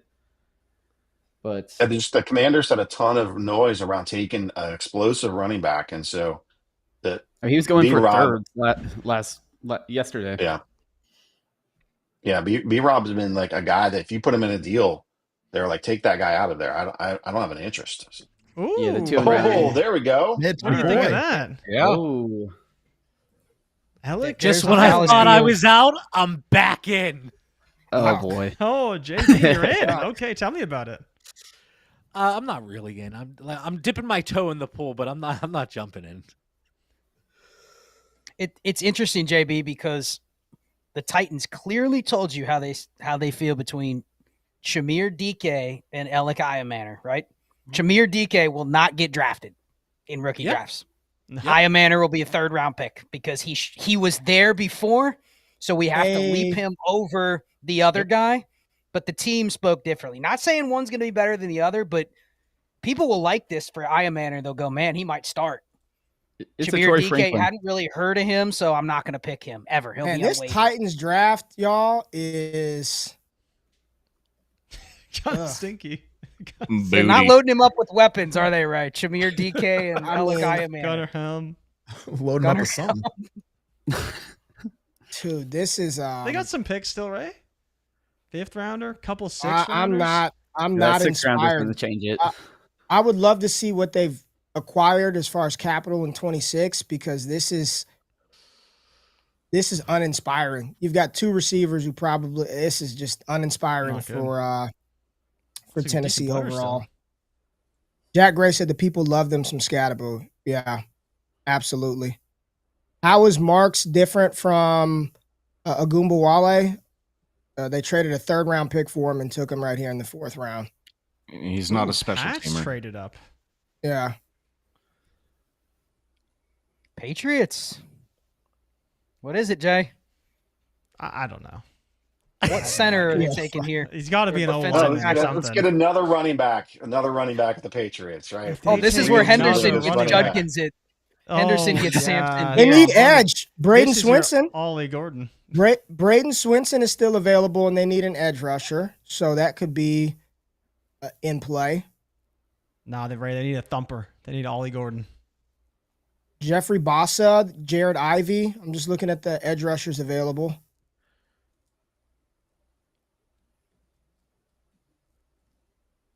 Elijah Roberts would be a good pick. Explosive, fast as hell, man. 6'4", 285. Flew at the combine. Maybe they had to get up there for tiny Tez Johnson. Who knows? Oh, God. They got their receiver, right? Old Kyle Williams. Kyle Williams. They did. Maybe they like Xavier Restrepo, and they're like, we got to get up there for that 4.9 40. Scott's boy still on the board. Baru McCoy from Tennessee. Oh, come on. Scott's boy, Brew McCoy. There's my boy, Kanata Mumfield down there. Let's go. Pitt. Crazy. Isaiah Bond still available. Did we discuss the super chat from Paul? No, I'm trying to even just still read it. It's like in a different language. This is a tie special right here because this is wow. 12 team Superflex PPR, 0.25 point per first down, 0.75 tight end premium. Recent roster review: JD5, CJ Stroud, Josh Jacobs, Kenneth Walker, Chase Brown, CD Lamb, AJ Brown, Rashee Rice, Sam Laporta, David Njoku, 102, 103, 303, 304, 226 first. Okay, war favors QBs and running backs. Give 102 and 3, get Puka Swift. Did you guys get all that? Yes. Yep. At least I did. I'm used to kind of reading these hieroglyphs and all the abbreviations and all that good stuff. But I'd love to hear what Shane would say for his boy Puka here. But I mean, looking at your roster, man, CD, AJ Brown, Rice, like you already have a nice little wide receiver core there. Running backs, Jacobs, KW3, and Chase Brown. Yeah, like you got a nice little group there as well. So really, you're just kind of adding a hammer to this. But knowing what I can do with those players or with those picks, I'm going to get at 102, 103. I'm going to take 102, 103. I'll pass on Puka. I think Swift it's not the same thing as a 102 or 103 in this deal. So give me the picks. So you're saying you like Travis Hunter over Puka Nacua? I'm going Puka here. I'm going Puka as well. Oh. Puka. Like if I could throw out just weekly CD, AJ Brown, Rice, and Puka and just put that against whatever's coming in. Great pick. Great pick. Josh Farmer. Josh Farmer. Florida State Great DT. pick. Great Good pick. Yeah. He's going to help. He's going to help Milton Williams out because he's just a run stuffer, man. Big body in there. Let Milton Williams fly around and disrupt the passer. I wanted him in Dallas. I tweeted about him. His tape is really good. Big, powerful player. Great pick by New England here in the 4th. Josh, what do you think about a running back here for San Francisco? This is the last pick of the round. Time to do the mock soon. I mean, I hope we just get one so we can include him in the draft here. So let's get a running back. Oh. Tony, don't rain on our parade down there. Come on. The value on these rooks are going to crater after the thrill of making the pick is over. Oh, we're going negative town. Once that high wears off, that's it. Yeah, once that high wears off, it's over. Right now, there are 2 players on the board, NFL draft board, that were viewed as first-round picks at the start of the season that are still not drafted. And I'll say at the start of the season and a lot of the time throughout the process, Cameron Williams, offensive tackle out of Texas, is still on the board. That was one of those other guys. Cody, the other tackle, along with Kelvin Banks, that a lot of people thought could slide into the first round, still on the board. Of course, Shedeur Sanders, and then Quinn is still there, but it was very short-lived with him being a first-round pick at the start of the draft process. But the only 2 that are still currently on the board that were viewed for a decent chunk of the process, or at least at the start for Williams, are Williams and Sanders, the only 2 left. Braden Swinson was viewed as maybe a back-end first, second-round guy, and he's still on the board. Edge rusher out of LSU as well. Yeah, Swinson and Bo are the only 2 that I would value up pre-draft, would value up around that point. Yeah. And the Shedeur slide worse? It's worse than Malik Willis situation, right? Or was Dude, Malik was pushed up late in the first round? This, I don't think terrible. there's not a soul that could tell you this slide was foreseeable. Not this. It's not Not even fifth close. Yeah, this round. slide's been insane. Not in the fifth round. Not in the fifth round. You don't go from being the number 1, 2, 3 overall pick at the start of the process consensus to fifth round. This is I haven't seen anything like it since Matt Barkley. Good call. Jordan Watkins, fast. Who? Jordan Watkins, fast. He had like 500 yards in a game this year. I think he had a monster game, but we haven't seen a QB slide like this since Lane Kiffin's last ride in USC. Matt Barkley was projected to be the top overall quarterback going into his final season. USC shit the bed that year, ended up playing in the El Paso Sun Bowl, and Barkley fell to the fifth round. And people were like, "Oh, he should have came out the year before that," but he played bad, and that didn't happen with Sanders. He led the country in passing touchdown or efficiency, tops in touchdowns, percentage. Yeah. We've never seen. I haven't seen Barkley stunk his final year. So this is I haven't seen a slide like this since Matt Barkley. Yeah, it's wild. It's really unprecedented. Let's rip this mock. That's it. Round 4 is over. Round. Let's do it. We got an 11th person, or this is it? All right, we're going with 10. We're just going. Yeah. There's your draft order. Are you Tidy running Claire. it, Jay? Yeah. Do you have the computer auto pick off? Just make sure. I was gonna just set the player. No. Go to settings. Just make sure you turn computer auto pick off. Otherwise, it'll just start ripping them. Draft settings. There you go. In here? There you go. Yep, right there. Scroll down. Make sure it's off.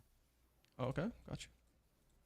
And I will 100 like DJ Vikings. I don't know if it was the combine, but he said this is why you combine workouts, no matter how confident. I think they definitely overplayed their pre-draft hand, no doubt about it. Like I think they definitely overplayed the pre-draft hand. And if he were Andrew Luck or Peyton Manning, maybe he could get away with it. But you weren't that in the process, so you probably should have been a little more cognizant. I don't know if he got the best advice throughout the process, but just my opinion. Let's rip this mock though, baby. Superflex. All right. Superflex. My 101. Tie. Yep. Ashton Genty, please. Thank you. Good pick. Can we get clarification on the tight end premium, please? 1.5. We can do a 1.7. Oh, I was 1.5. 1.5. Just 1.5. Standard shit. Okay. Josh, we haven't heard from you. We've heard from everyone else on this panel but Jeremy about what they would do at 102. But what would you do, my friend, at the 102? It's Travis Hunter for me at the 102. Hey. Okay. Let's go, Josh. Damn. That's the correct answer. That's my guy. That's the only answer. All right, it's Travis. That's my guy. Travis Hunter. Off the board at 102. Ray, you're up. 103.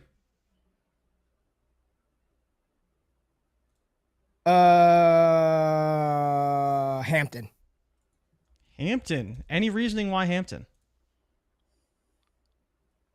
I kind of don't want to pick right here. And I just felt like I needed to pick. No, he's the second running back on the board.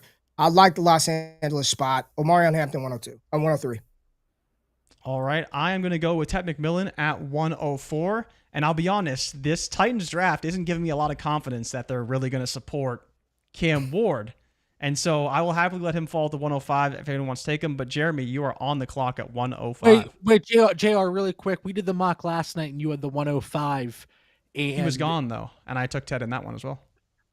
Yeah, but you kind of reluctantly took Ted. Yeah. I wanted to take Henderson. Okay. Yeah, I was the reason for that was I was looking at the running backs below him in that tier and saying, well, if I really believe in Henderson to be a 3-down back on the Patriots, which again is a big belief, and I don't really love Tet's situation, Jeremy, feel free to comment on that since you are up on the clock anyways. I thought about maybe getting a little bold and taking Henderson over the penultimate upside if everything went right for him. But same could happen for Tet for sure. Yeah, I mean, this is a spot I don't want to be in in my drafts, but I feel like I got to go with Cam Ward. It's like the 101, big investment by the Titans. I feel like it's a little bit of a tier break here, but it's also a pick I don't really want to make. 106, give me Travion. Okay. So is that your number one running back in this tier now, JB? Or maybe number one player in this tier? So at this point now, there's been some movement. I have the 102 to 106 tier together. Tet, Okay. Travis, Hampton, Henderson, Ward. So when I saw this board, okay. So when I saw this board, breaking news: Sam Howell is being traded to the Vikings. Okay. Wow. But yeah, I was thrilled to be number 6 here. Yeah, I think I wouldn't say that's breaking news, but that's something that we haven't seen. You know, we've discussed this tier pretty heavily. We've viewed it as 4, but JB, you have it as a 5-man tier. Separating now, I mean, now with Sampson being drafted, it makes it a little bit easier, but you've now separated Henderson and Judkins in your tiers as well, which is interesting. Yeah, when I look at my tiers, if there's a situation, because like I'm in quite a few leagues, and if I'm on the clock and I'm not going to vary it all, like if every time it's going to be Henderson or Judkins, I'm going to go Henderson. I clearly don't have them in the same tier. So yep. I have Judkins. I mean, Scott, I don't want to talk about players when they're not, taken yet. No, I mean, we talked about it yesterday afternoon that the 106 and maybe the 107 were reserved to expand that top 4 after Genty. And we still after the Sampson pick, I think you can clearly separate Henderson and Judkins. So I think this is the tier break where I'm looking at, I mean, Ray wanted Caleb over Judkins. Josh wanted Harvey over Judkins. I think you could justify the next 3 or 4 picks being in the same tier. I don't want to pick at 107, but I will take RJ Harvey. I'm fine with that bump over Judkins, even though yesterday we said something different. I'm fine with RJ Harvey here with the Sampson news today, but I think clearly these next 3 picks, very similar value, I think. So I'll go Harvey 107. Give me Jackson Dart here. In Superflex, I will, as much as I love Caleb Johnson, that Pittsburgh offense, they don't have a real quarterback right now. It could be Aaron Rodgers. Maybe that's how it's going to end up being, and maybe it turns out okay. I think Jackson Dart has good upside in Dynasty. So doing it all last night. Mitch, I was doing it all yesterday and all on Thursday. Dart. Sign me up, man. Yep, same. Can I take Kyron Williams here? I'm just playing. But I will take Caleb Johnson. Caleb Johnson off the board. Let's go, Brandon. Big pick. Cody Smith. All right. Yep. Brings it up to me. Sam Howell was traded for literally pennies. That was unfortunate that I broke that news. It shouldn't have happened, but I'm going to go to the tight end landscape actually at this point now, even if it's a 1.5. And then we got the conversation between Tyler Warren and Colston Loveland. Everybody hates the situation with what it is currently right now. A Rich and Daniel Jones probably can't hit the broadside of a barn, but I will take the Tyler Warren pick actually over the Colston Loveland with 6 wide receivers on the Bears currently right now. I'll go Tyler Warren. All right, I'm going to do a poll. I'm going to do a poll for the chat. So I'm in YouTube right now. Who should we give them a poll to pick between? I mean, there's 2 first-round wide receivers. We're at 110, right? 111, and 112? Judkins, Egbuka, Golden, Loveland. 111. Let me give them. We got Judkins. I say give them all 4th-round running backs to pick from. Egbuka, Scat Someone's Pack. taking Skataboo, yeah. I put Scat Pack in there. Golden, and Loveland, and they get 2 picks, Ray. They get these 2. Okay, 111 and 112. We'll do a 111, and then I'll do 112. Golden. Let's start that. That just posted. Boom, that's posted. And then 112, let's start another poll and see what people pick. And they're behind a little bit, so we're okay. So just saying Judkins. Go through the top 10 don't picks even right now. Don't even put it to a vote. Yeah, the chat is already on Judkins. It's Judkins. It'll probably be Well, overwhelming. you don't gotta rush, man. We got time, man. I don't get the poll just dropped. I mean, it literally just dropped. 119 votes. We got 5,000 people in here. It's probably Judkins, but we don't have to rush. We got plenty of time today on the stream to talk through. So while we're waiting for the poll to come through, just recap the top 10, and I'll get the poll for 112 going. Who's picked top 10? Yeah, so the top 10 as it stands right now, Ashton Genty at 101, Travis Hunter to Jacksonville at 102, Omarion Hampton, the second running back off the board at 103, Ted McMillan, the Carolina Panthers top 10 draft pick at number 4, Cam Ward, the 101 in the real NFL draft at number 5, Travion Henderson, my GOAT, at 106, R.J. Harvey, the fast riser, at 107. Jackson Dart, 108. Caleb Johnson, Pittsburgh's new Najee Harris, at 109. And Tyler Warren, the number 1 tight end drafted, who went to the Colts at 14th overall. Ray, where is the chat at number 11? I have to imagine it's Quinshon Judkins. Yeah, Judkins is the pick, so you could lock him into 111. And I just put the poll up for 112. I put Scat Pack, Golden, Egbuka, and Loveland. Okay. Do I need to edit that? Anybody else need to go in there? Or is that good? No, it's Burden, Ibuka, Sanders, and Loveland on the sleeper ADP. All right. So it is right now the poll is 50% Egbuka, 23% Golden, 18% Loveland. So let that permeate for a couple of more minutes. People are sleeping on Loveland. Judkins drops to the 111. And it looks like we got 200 votes, 176 votes, 52%. Emeka Egbuka, Matthew Golden ahead of Skataboo so far in this poll. Matthew Golden ahead of Skataboo. First round wide receiver, right? Over 4th round running back? Seems reasonable. Go Egbuka. Lock in Egbuka at the 112. Go ahead and lock it in. Okay. Egbuka is off the board at 12. That puts Ty DeClaire back on the clock at 201. Yeah. I mean, aside from the unicorn, Travis Hunter, who was Steve Smith's number 1 guy, Matthew Golden.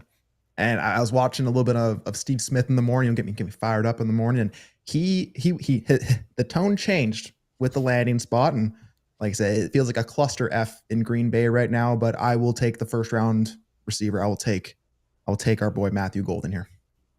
Okay, Matthew Golden off the board at 201.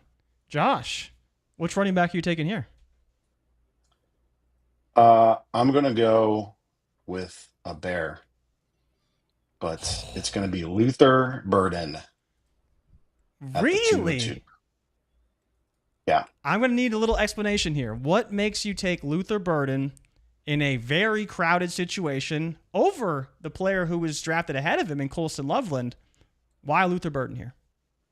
Well, it is 1.5, so I'm not prioritizing that as much as they're both playmakers in this offense. I think that when we look at what he's going to do with playmakers like a Burden, he's going to want to get the ball in his hand. They have no running backs. So when we're talking about the short game, the screen game, this is Luther Burden's game. This is where he dominated in college. And this is the guy that can break open this offense as a primary skill maker to go score touchdowns. So I'm going to go with Burden. All right. Ray, you're on the clock. Is there any inklings of a Skataboo pick here?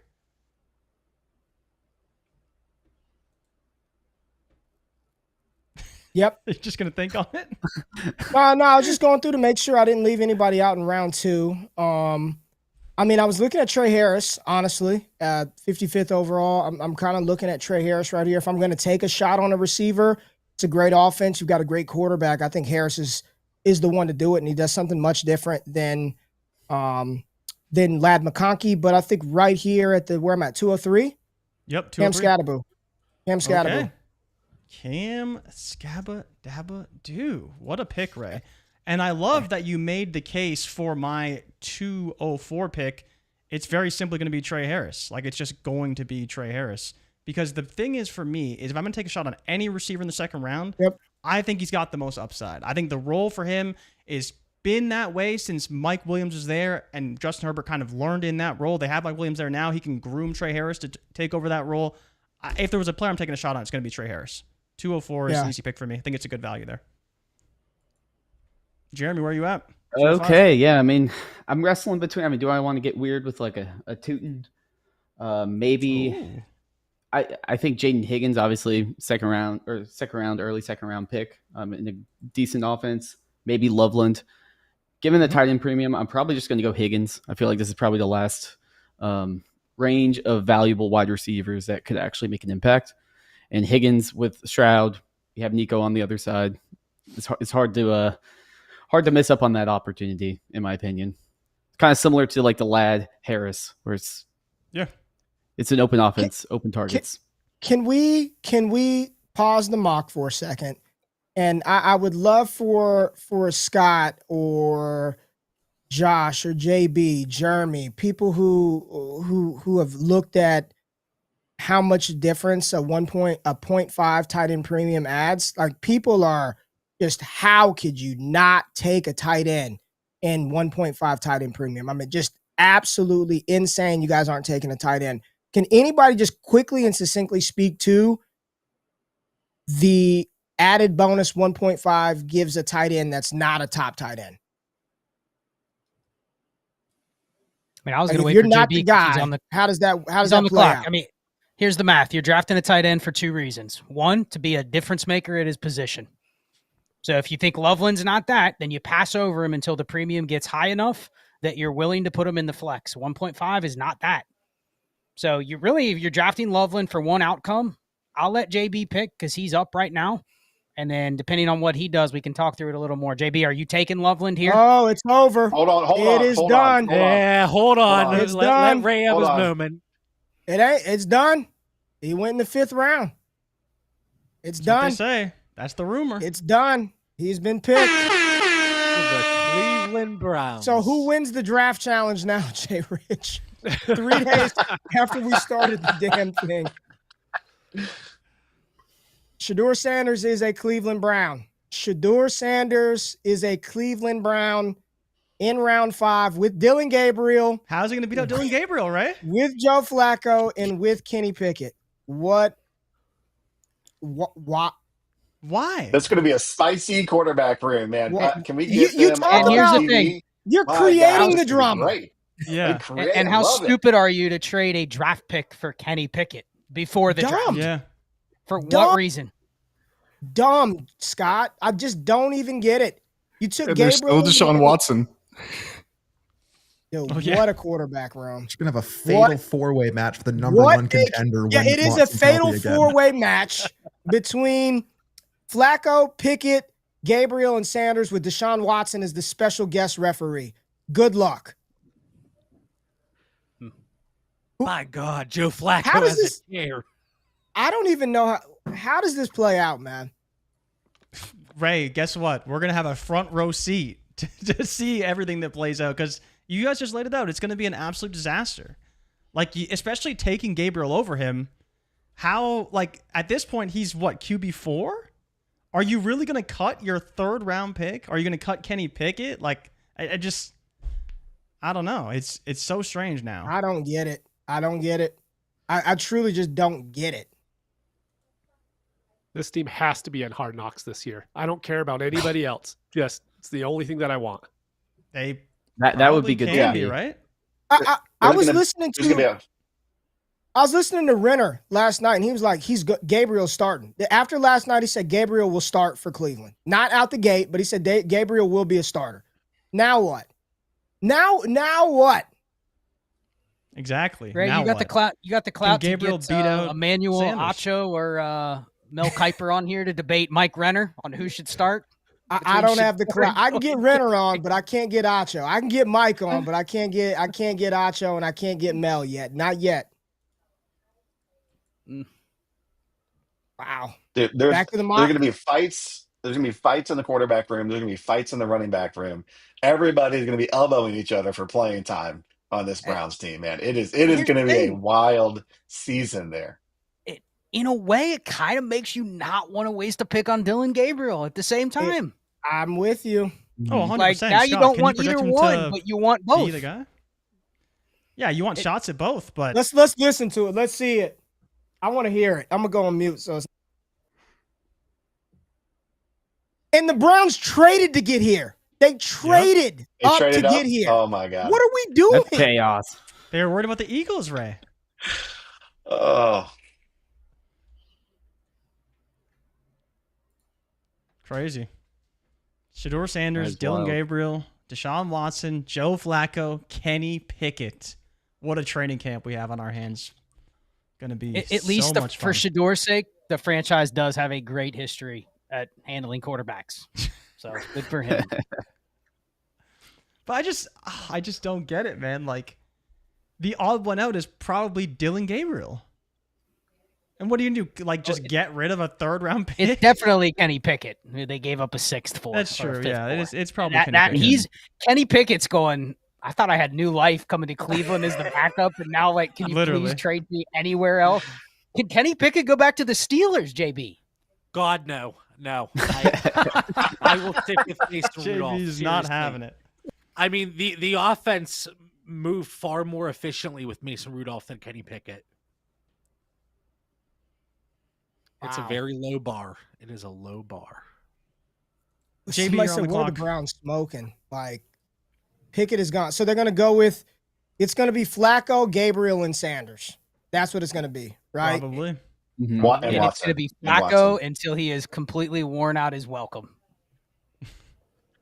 He's going to get the first crack. Maybe that starts in early August, but you got to figure he didn't sign there to immediately be the third QB.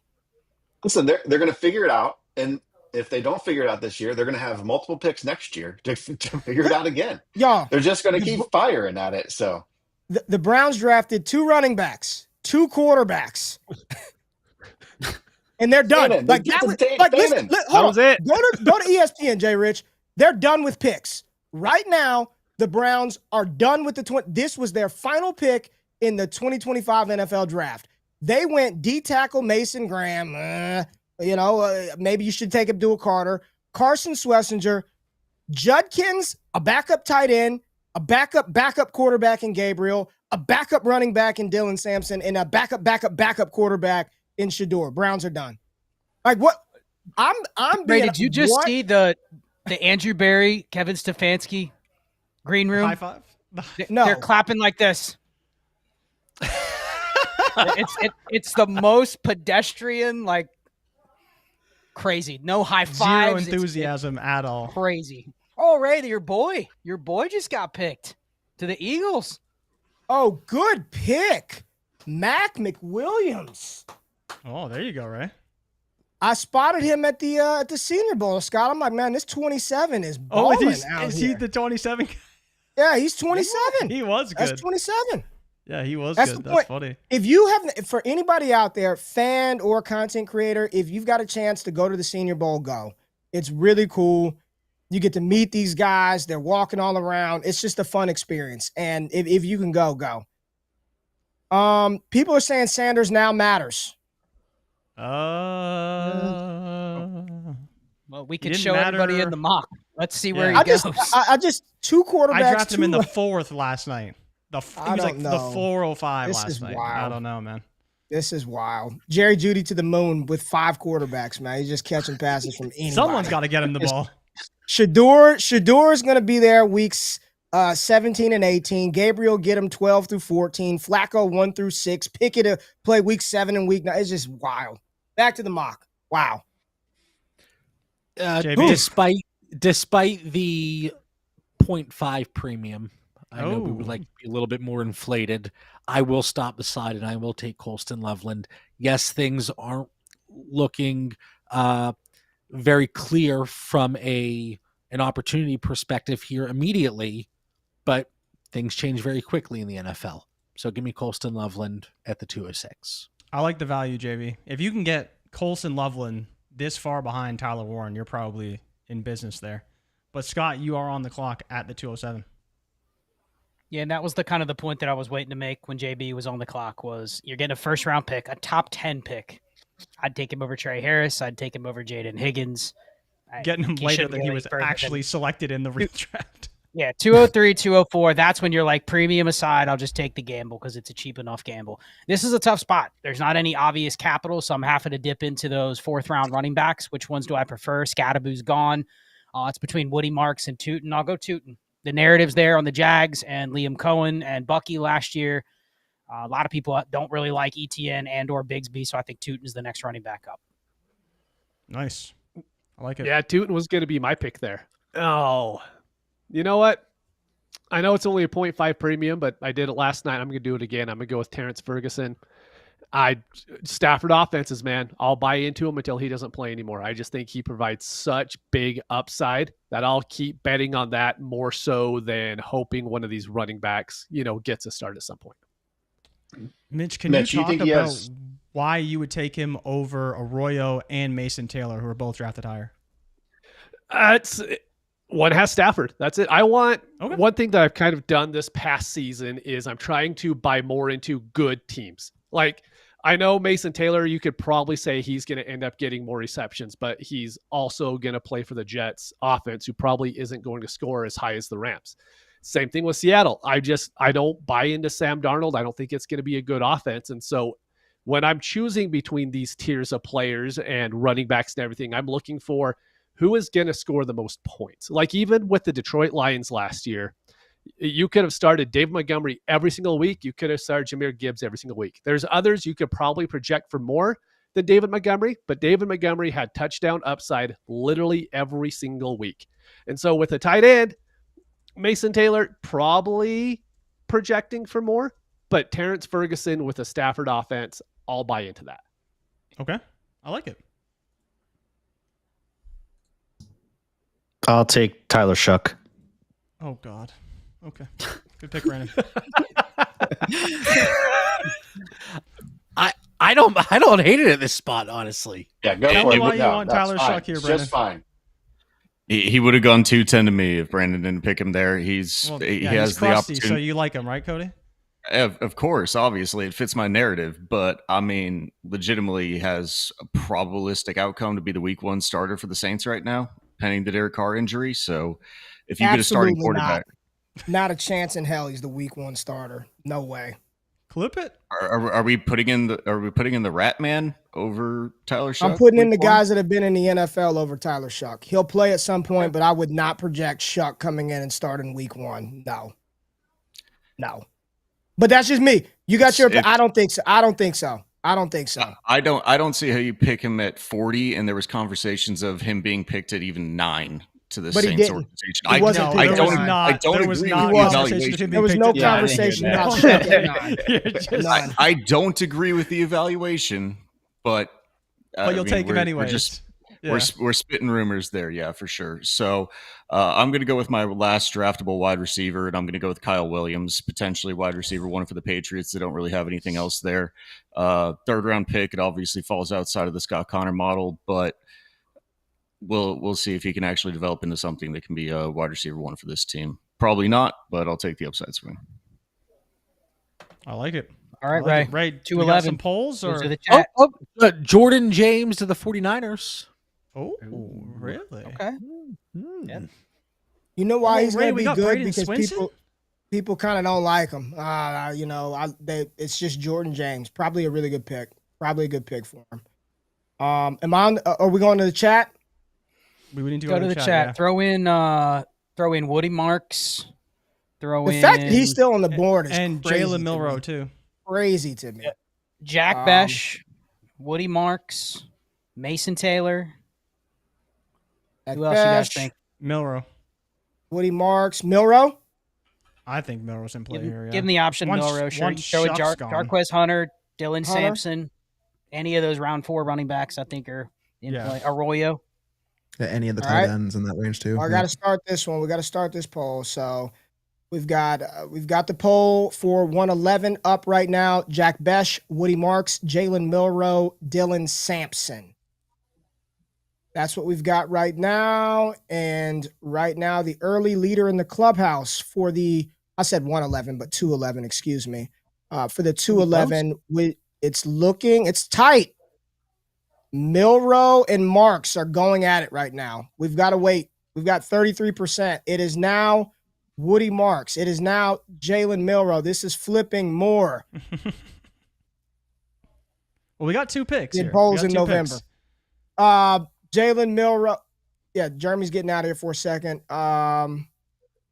We gotta let this marinate for a minute, y'all. We gotta let this marinate.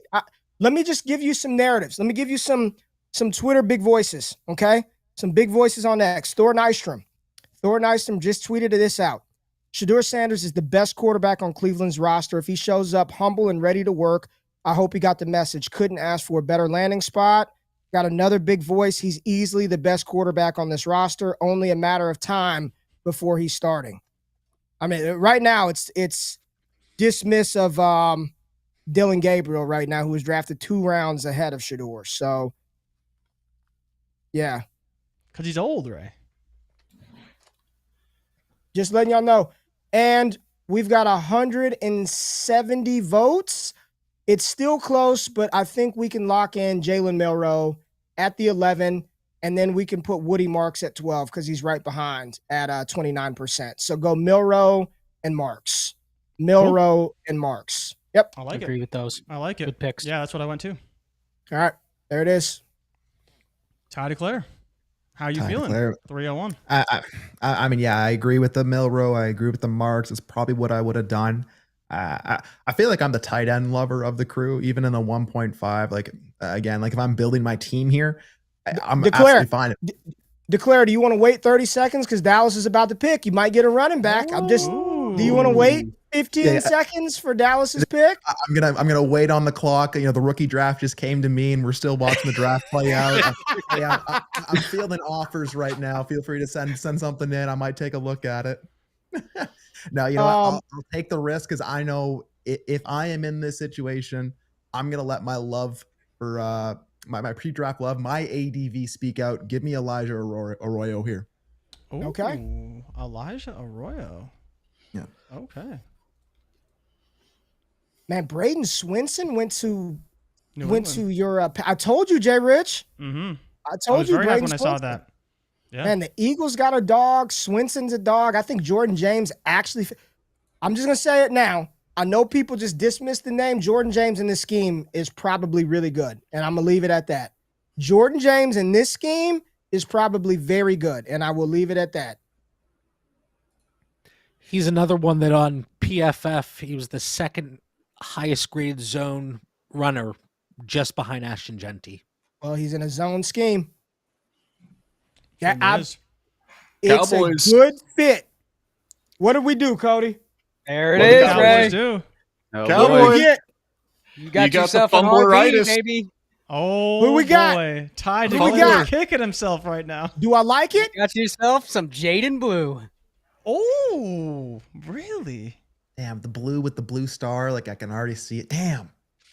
He's staying home, staying in Texas. So this tells me, schematically, he's going to be the 4-minute back, the passing down back.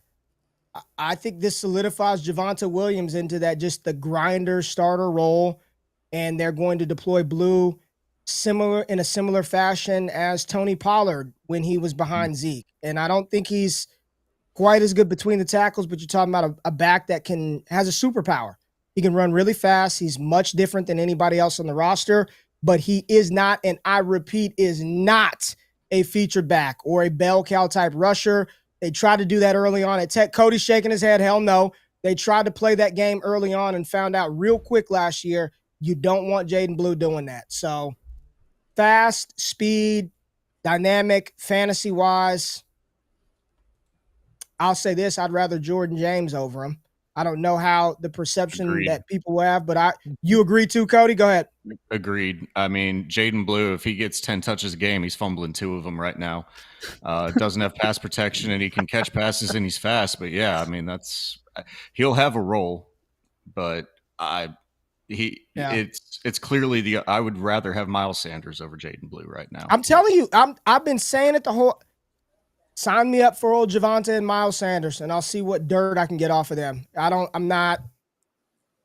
It's interesting, right? Because the one thing Javonte Williams doesn't do well is run the ball on early downs. That has not been he's been awful at that the last couple of years. So it's an interesting fit that they drafted this archetype versus somebody else. I mean, Devin Neal's still out there, Damian Martinez, DJ Giddens, Ollie Gordon. I mean, Smith. I would have taken running back values. Brashard Smith, yeah. If you were looking for this, you would have rather had Brashard, right, than Blue? 100%. 100%. We almost have 1,000 watching us on YouTube right now on DDFFB. We're a few away from 1,000 on YouTube. We got 6,300 awesome. Watching us overall, man. Shout out to the chat. My mom just texted me, why would Cleveland take 2 quarterbacks? Oh, Mama Bauer's disgusted. Mama Bauer is not happy. That is not good. Wait, is she And a son, Browns fan? why do the Steelers not have one yet?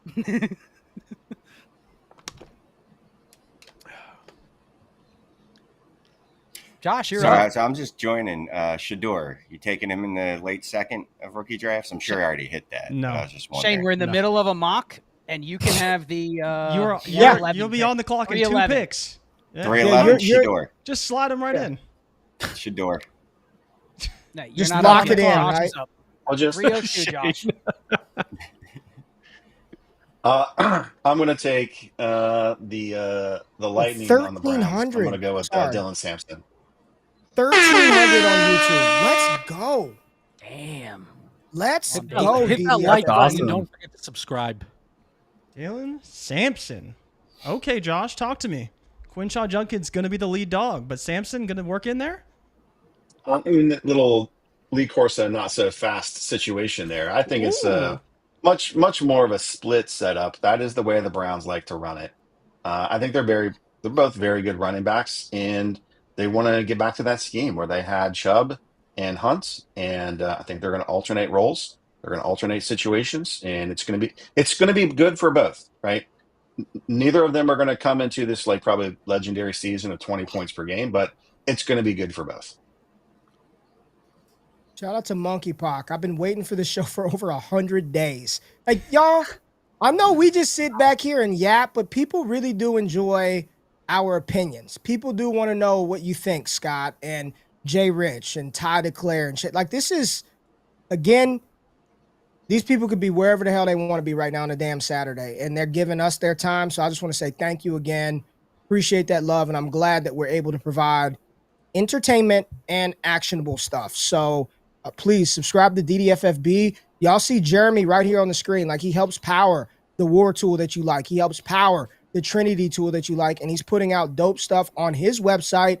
And Jeremy, I'm gonna just tell you right now, dude, the next damn video that I see from you better be on DDFFB. Like, get some of that stuff over here on this channel so people can see what's cooking. But this is the team right here. This is the crew. So thank y'all for being here. And we got a lot of draft left, so we can keep going, man. Shane, your first pick. You're officially on the clock. Oh, wow. Shador okay. Sanders. He ran that to the podium. Seriously. Right now. Hold on, Shane. Shane, absolutely. Let me just give you some players that you may have missed. I know you've been out, right? You've been out for a little bit. Let me give you some picks in round 4 that you may have missed that are still on the board. Trevor Etienne went to the Panthers. You have Jarquez Hunter that went in the 4th round to the Rams. We've got Jalen Royals to the Chiefs. Elick Iomanner to the Titans. We've got Jordan James to the Niners at the top of round 5, and you're taking a 5th round. Mason Taylor in the second. Mason Taylor still available. Come on, you would take Taylor. Mason Taylor still sitting out there? Yeah. Mason Taylor. Shane, you're in a draft. You just clicked on the league. This is the first time you're seeing it. Read the board and make the pick. Are you really taking Shador? I don't have my readers on. I can't see that. Yeah, give me Taylor's Mason available. Taylor. Give me Mason Taylor. He came to his Thank you senses, for took saving Mason Taylor.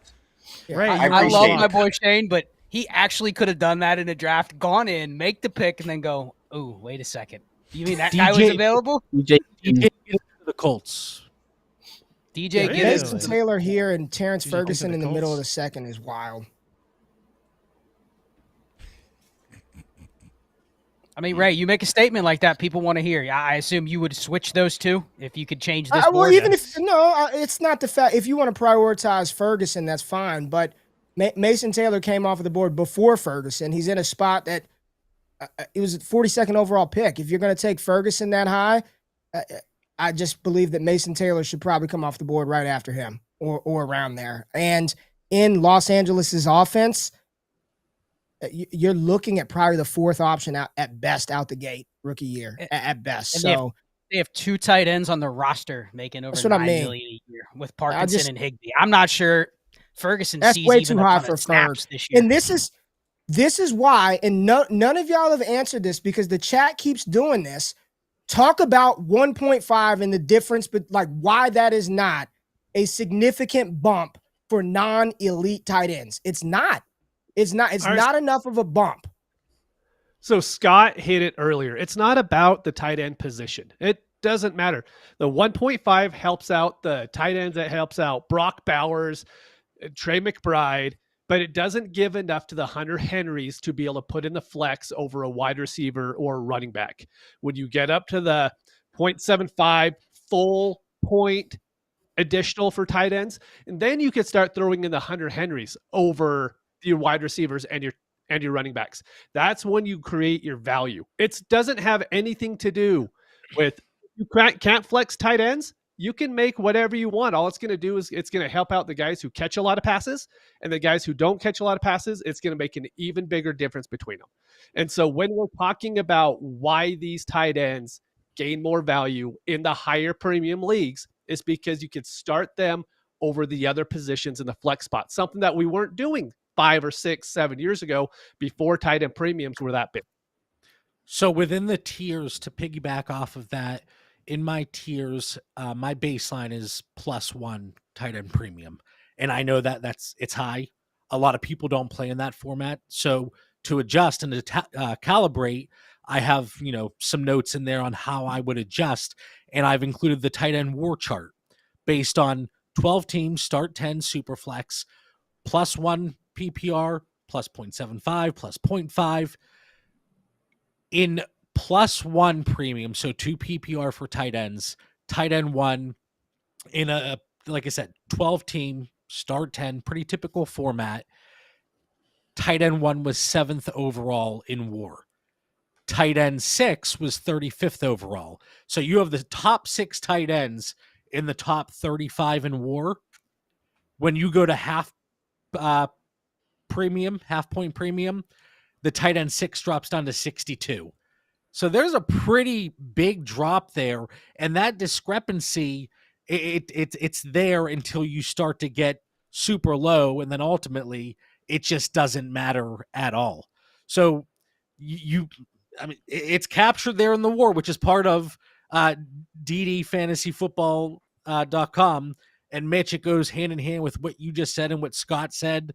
It creates more of a gap between the top tight ends and those middle tier tight ends, as opposed to elevating all of them up to then where you can flex them. I will also say from like a trade market perspective, like in this league, there's 12 teams. You're only starting 12 tight ends each week, most likely, unless it's like a 2 tight end league. Like good luck trading a mid tight end for anything.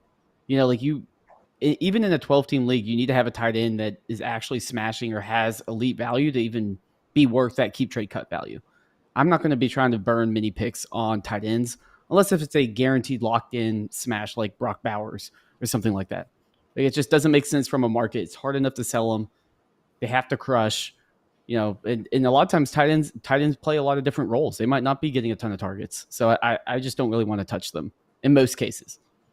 And in those 2 tight end, like start 2 tight end, 2.0 tight end premium, look, you're not moving those tight ends. Like to have the dynasty system to actually move that tight end in those formats, you're probably not doing it. So, in a 1.5 tight end premium, like we talked about, we're probably not flexing these guys. And I don't want to have 3, 4, 5, 6 tight ends on my roster that I can't actually do things with. So if I'm sitting here and I have a team that already has a tight end or 2, I'm not very motivated to click draft in the second round. But as we get to the third here, I think that's where we're going to see a lot more of these kind of guys go in a 1.5 tight end premium format. I agree, especially if you can just stash them on like a taxi or whatever. Those spots are useless to begin with. So quickly, couple of picks, one fantasy relevant, one I'm happy about from a team, and Scott's probably like, who the hell is Jalen Rivers? Cincinnati takes Jalen Rivers, a guard out of Miami. Dallas gets Shamar James, linebacker out of Florida. And then we've got DJ Giddens, running back out of Kansas State, going to the Indianapolis Colts. So a player that a lot of people liked, going to sit behind one of the best running backs in football in Jonathan Taylor. DJ Giddens out of Kansas State goes to the Indianapolis Colts. Jaden Blue went to the Dallas Cowboys a few picks before that as well. Jason Marshall out of Florida, and Jackson Dart and Cam Skataboo get an upgrade on offensive line, hopefully, as Marcus Bowe, the offensive guard out of Purdue, is a New York Giant. So good for the Giants improving that offensive line, which was disastrous last year. Quinn Ewers to Pittsburgh, calling it now. Quinn to Pitt. Really? Quinn to Pitt? Why not? There's nobody else left. Quinn to Pitt. Will Howard. Where are we at? Might as well. Oh, well, we got Will Howard. We got Kyle Will Howard. and Quinn. Yeah, and come Quinn. on. Yeah, Will Howard. We got three options for those Yinzers up there. So who's on the clock? You're on the clock. Who the hell's got? Who just got? Okay, I'm on the clock. Yep. Mason Taylor went. Mason Taylor went. Okay, Jordan James. Okay. Dang, I wanted him. Jordan James, easy pick. Zone scheme, good player. And he wasn't a third round pick, which San Francisco stinks at. But fourth rounder. Let's go. Jordan James. Who the hell's even available? Oh, there's lots of meat on them. Just what running back do you want to choose? Sidor's available. Yep. Sanders. Yeah, no way. I'll take Jarquez Hunter. Like it. Decent draft capital, good spot. If somehow he gets the role, he's in business. So I like it there. Jeremy, how you feeling? Okay, I will say Sanders does have hype, right? Like, if he does start, I do think you'll be able to flip him pretty easily. So from get any sort of value from a mid to late third, it's not a terrible pick. That being said, I'm probably going to go with just give me ETN, like backup running back. But I don't think I know people have been pooping on Sanders right now, but Sanders in the mid to late third. I mean, none of these picks are realistically going to make an impact on any of our rosters. So you have a guy that will definitely have a market if he goes out and has one decent game. So at least you have a player you actively want to root for playing for your team. So that's good too. No homer pick here. Pure analysis. Yeah. JB, how do you feel about Trevor Etienne there? Do you think it's a bad pick? Not at all. He falls in this tier. No, he falls in this tier that, you could tell yourself a story on so many players here. And the point you just made, player you want to root for, there's a player that people want to root for in Jack Besh. So I'm going to take Jack Besh. Slide ends. That's a good one. I mean, Jack Besh. How did you guys let Jack Besh fall this far? We're going to get yelled at in the comments again, guys. I mean, if I paid attention, I would have drafted him. Where would you have taken Jack Besh here?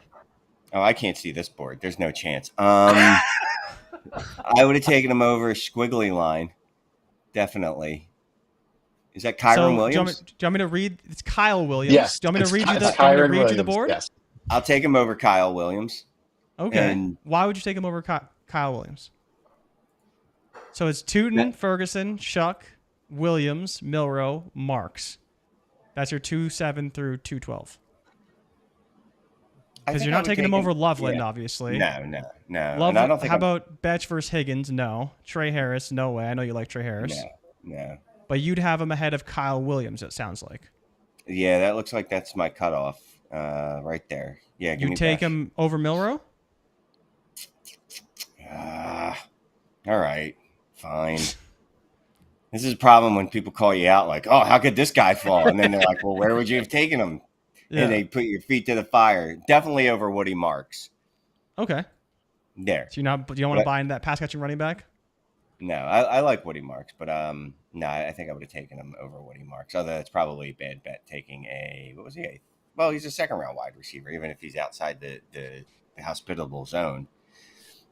There's still a story to be told. People love him. Like to John's point when he's drafting him. Now I'm selling why he should have gone earlier, but people love that guy. If he pops a little bit, it's just going to be, he's going to get the feel good vibes, right? I'm not saying he's Lad McConkey, but just think when Lad hit, you know what I mean? All the people that were like, oh, I told you so. Are you comparing him to Lad because he's white? Yes. That's basically how Just making sure. Yeah, absolutely. Yeah. Just need to make sure. And Lad's in the league. Otherwise, I would have went with like Wes Welker or Julian Edelman or Eric Decker. Can I interest you in a Hunter Renfrow? Is he still doing things? Hunter Renfrow is trying to get back into football. Is that because he left by choice, or? I think it was one of those mutual breakups. Mutual parting of the ways. Yeah, it was a mutual breakup between him and a professional career. All right, Scott, we have Jack Betch off the board at 3-7. The third round has gone as follows. Elijah Arroyo at 3-1, Dylan Sampson 3-2, Mason Taylor 3-3, Jordan James at 3-4, Jarquez Hunter at 3-5, Trevor Etienne at 3-6, and Jack Betch at 3-7. Scott, you're on the clock at 3:08. How much time can I get? Chiefs have traded up. Okay. It's kind of a dead spot. I'm going to use my full timer here. See if they take a running back. Who would you be considering here? Tell the people who'd be considering here. The hometown boy, Devin Neal, goes here, and he would have gone in the second this draft. Damian Martinez goes here. He would probably have gone late second, up there with Milroe, Woody Marks. Would you consider a Shedeur Sanders here? I would, because I think there's equity in what Jeremy was saying. Like, if I would never take, I wouldn't have taken the Kyle Williams pick. Jack Betch, okay, you can tell yourself a story. I'm only drafting players here where I can see equity for my roster, so it's probably a running back or something that I can move. Shedeur Sanders is something I know I can move, and he's a quarterback, so it's kind of a double bet on him. Let's see who the Chiefs pick. See who they take. Yeah, because Giddens available. Jaden Blue's available. Just another running back that got drafted. How do you feel about the Giddens spot? Does anyone have any conviction on the Giddens spot? It was a linebacker. It's not a fantasy relevant pick. Jeffrey Bassa, Oregon linebacker. Yeah, this is a tough spot. You got to tell yourself a story. I mean, all the running backs in the fourth are gone. So just think about that. If you're looking for these late thirds, fourths to be running backs with any sort of capital, like these are probably going to go even higher in a lot of mocks. So I'm probably just going to go next 2 picks here. You know what? I like Jaden Blue, but I think there's a lot more running backs that are going to come off the board that are actually going to push Jaden Blue. I bet you he's there close to my next pick in a real draft, just because there's going to be others that come off the board. There's a wild card here. I know it's 1.5, but I can tell myself a story. There is a cult following out there with Harold Fannin. I can tell myself the story in a year where the Browns completely reboot things again next year. There's a lot of fans of Harold Fannin, but more so than Mason Taylor, Terrence Ferguson, and Elijah Arroyo. So that's my pick, Harold Fannin at 308. Harold Fannin Jr. Wow, Scott. Tight end out of Cleveland. You're buying into that Shedeur Sanders, Dylan Gabriel, Dylan Sampson, Quinshon Judkins offense? No. I'm buying into the name Harold Fannin, and there's a plan to not probably have him when I can flip him for a little more, but I think it's a good bet. Yeah, he's buying to sell to me when Harold Fannin pops. That's exactly what's happening. Yes. It's all about knowing your league. Mitch, you're on the clock at 3:09. This is horrible. Like, we say there's tiers. This is like ocean depth. I could pick a name out of a hat, and I don't think any of these guys are probably going to do anything for your rosters. I'll DJ Giddens in case JT goes down. That's who I'll take. Okay, DJ Giddens. Let's get him on the board. At least he was drafted. Remember, back yesterday, we were taking guys who were not drafted, and that was not good. I like that pick because it's not one that you're like, okay, I hope he gets a small, workload. He gets sprinkled in. The goal there is if JT goes down, you're hoping that you can insert him in. Obviously not a 1-for-1, but it's not like, oh, I hope he can get 30 to 40% of the share. Got those Marlon Mack vibes. Oh, there's a throwback. Marlon Tyler Mack. Goodson. Oh, well. A bit shorter lived for old Tyler Goodson. Yeah. I was a big Mac fan. Can't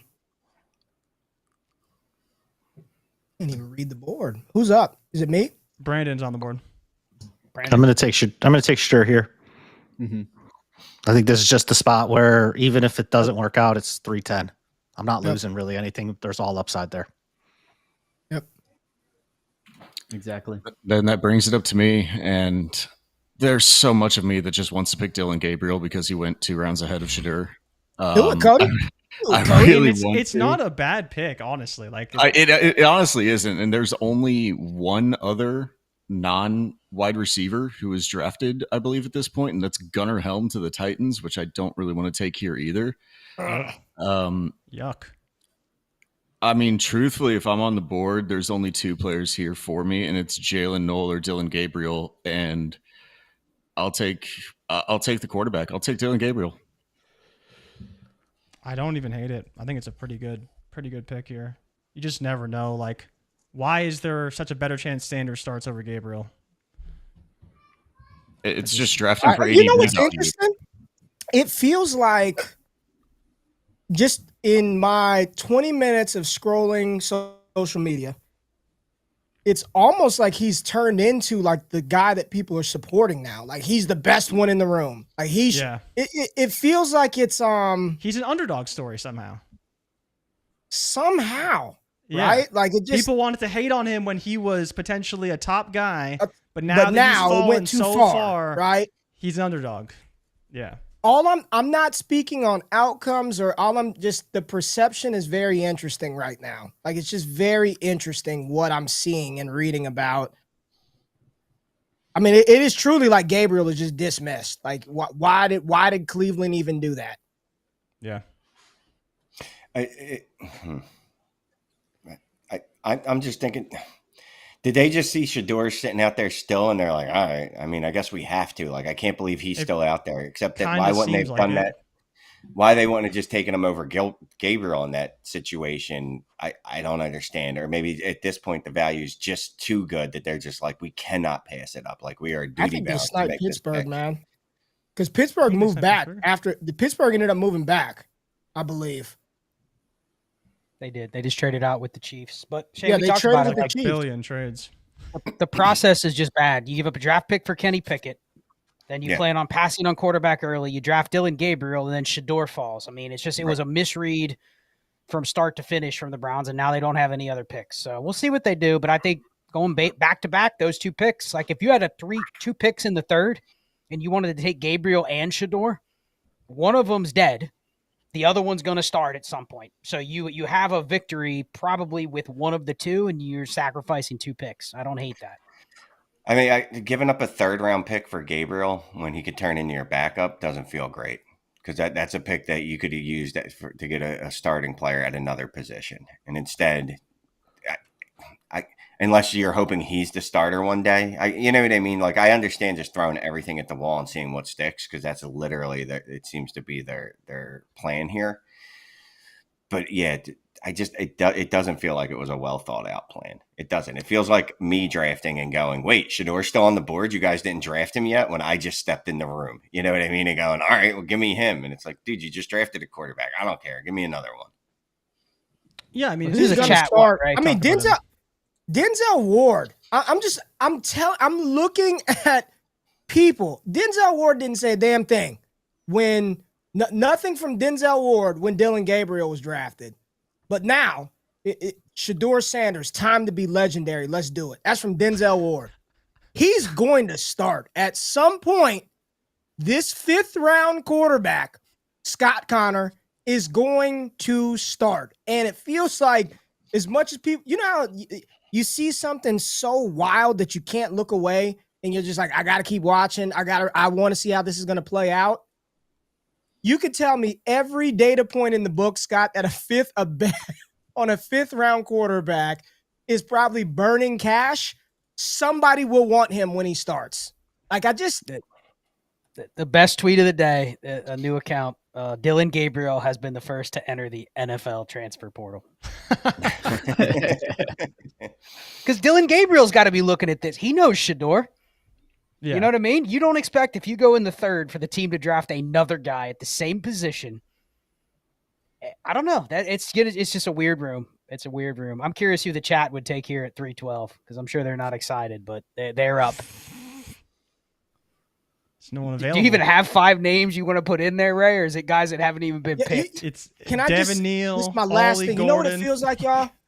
You know what it feels like without the capital? It feels like when the Commanders, the football team drafted RG3 and then they drafted damn Kirk Cousins. Right. And then it was like, it's way different because RG3 was the number 2 overall pick, but it feels like there will like that. If Gabriel gets in before Sanders and doesn't look good, Lord have mercy.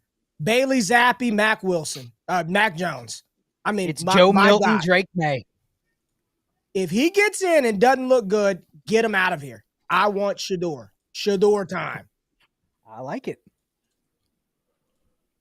Yep, Joseph Miller called that, and good on you. And hey, don't be spoiling my Savion idea here, please.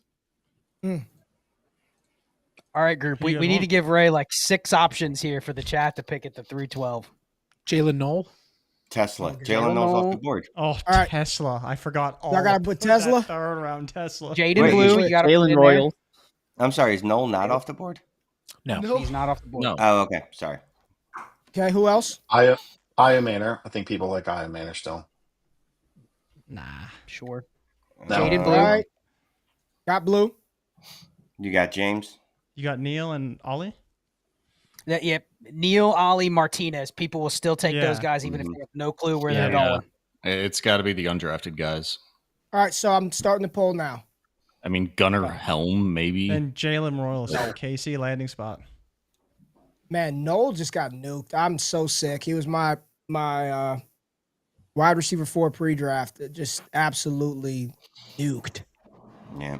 And I don't know if he should be. I know, Josh, I saw you respond in the chat last night when I was like, I don't know what Houston's doing. Why would they take 2 receivers from the same team? And you were like, I'm not as concerned about it. Like you said that they play different roles. Didn't bother you as much as it did me, you know? Yeah. Yeah, it's good. It's good for CJ Stroud. Let him cook. Let those guys do their thing. 42% on Noel for this pick. 5% Really? Elick. Wow.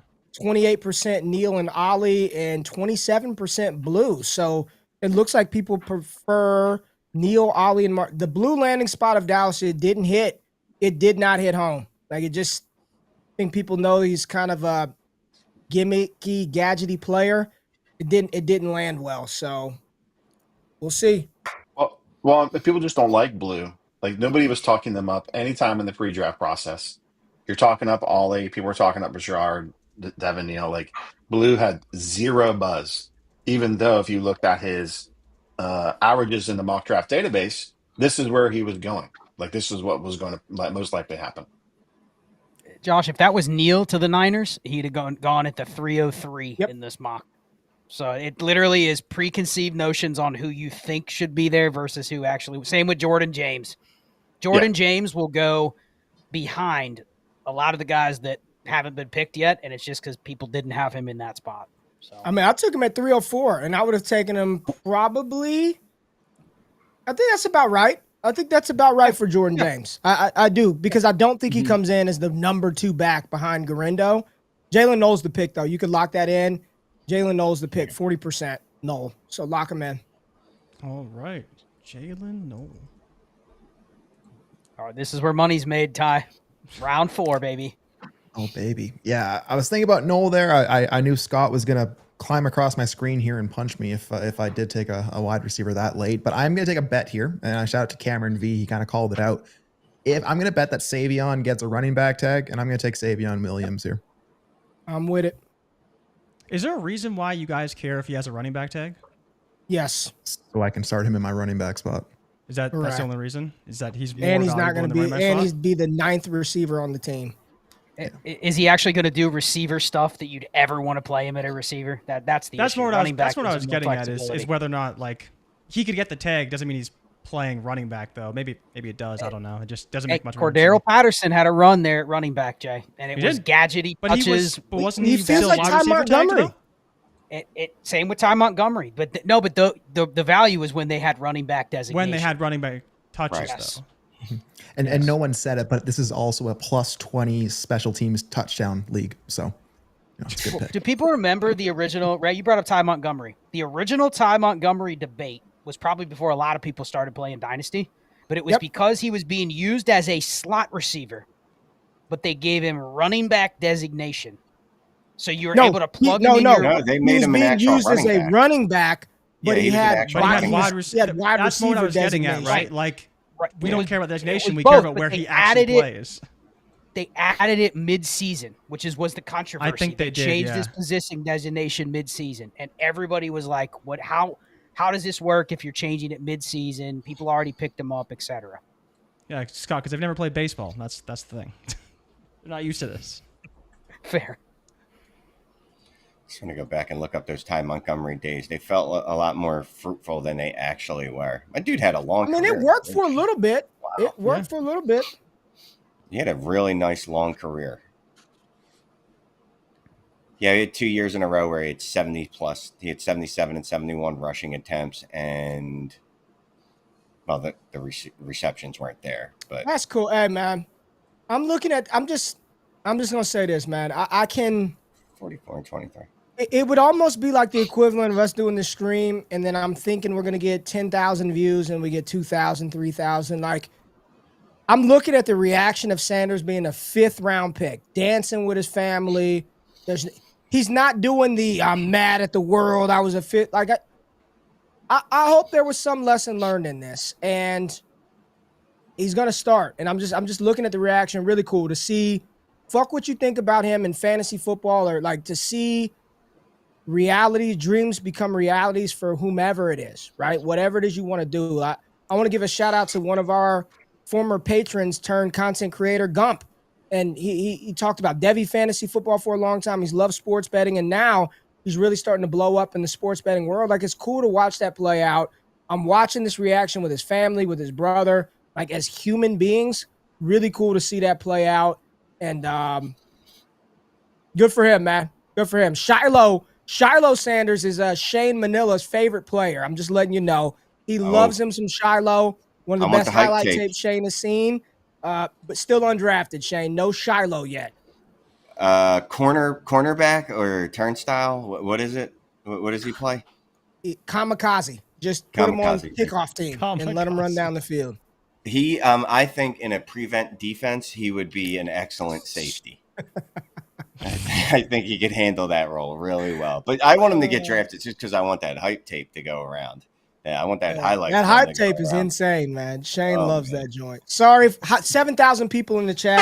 7,000 people. We got one half of overreaction. We got B-Dash in the building. We got Theory. We got Manic. We got Chill. We got J Rich. We got Josh. We got the Daddy in Dynasty in the building, man. Ty Declare, the Trade King. This is our humble team, man. This is the squad. So subscribe to this channel. Subscribe to Dynasty Daddy. Jeremy is putting out videos all the time talking about updates to tools, updates to his website. Just stay locked into everything that we're doing over here at DD. Where are we at? 202? 402? 402, yeah. Josh on the board. 402. All right. I think we're out of, I guess Jaden Blue's the only other running back that's been drafted that has not been picked. And Giddens, too. Oh, no, Giddens is gone. Wow. Giddens. I think Giddens already went, right? Yikes. Yeah. Yeah, it is. I'm just going to go Ollie Gordon then. I mean, at this point, who knows which running back is going to be valuable, but we'll just start there. Bang.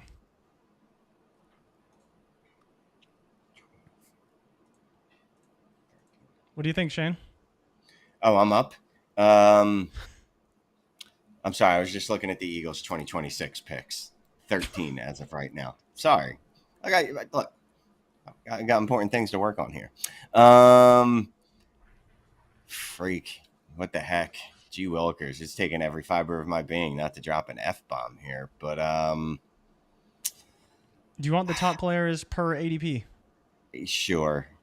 You got Devin Neal, Isaiah Bond, Quinn Ewers, Alec Iomanor, Xavier Restrepo, Will Howard, Gunnar Helm, Damian Martinez, Jalen Royals, and then it just gets worse from there.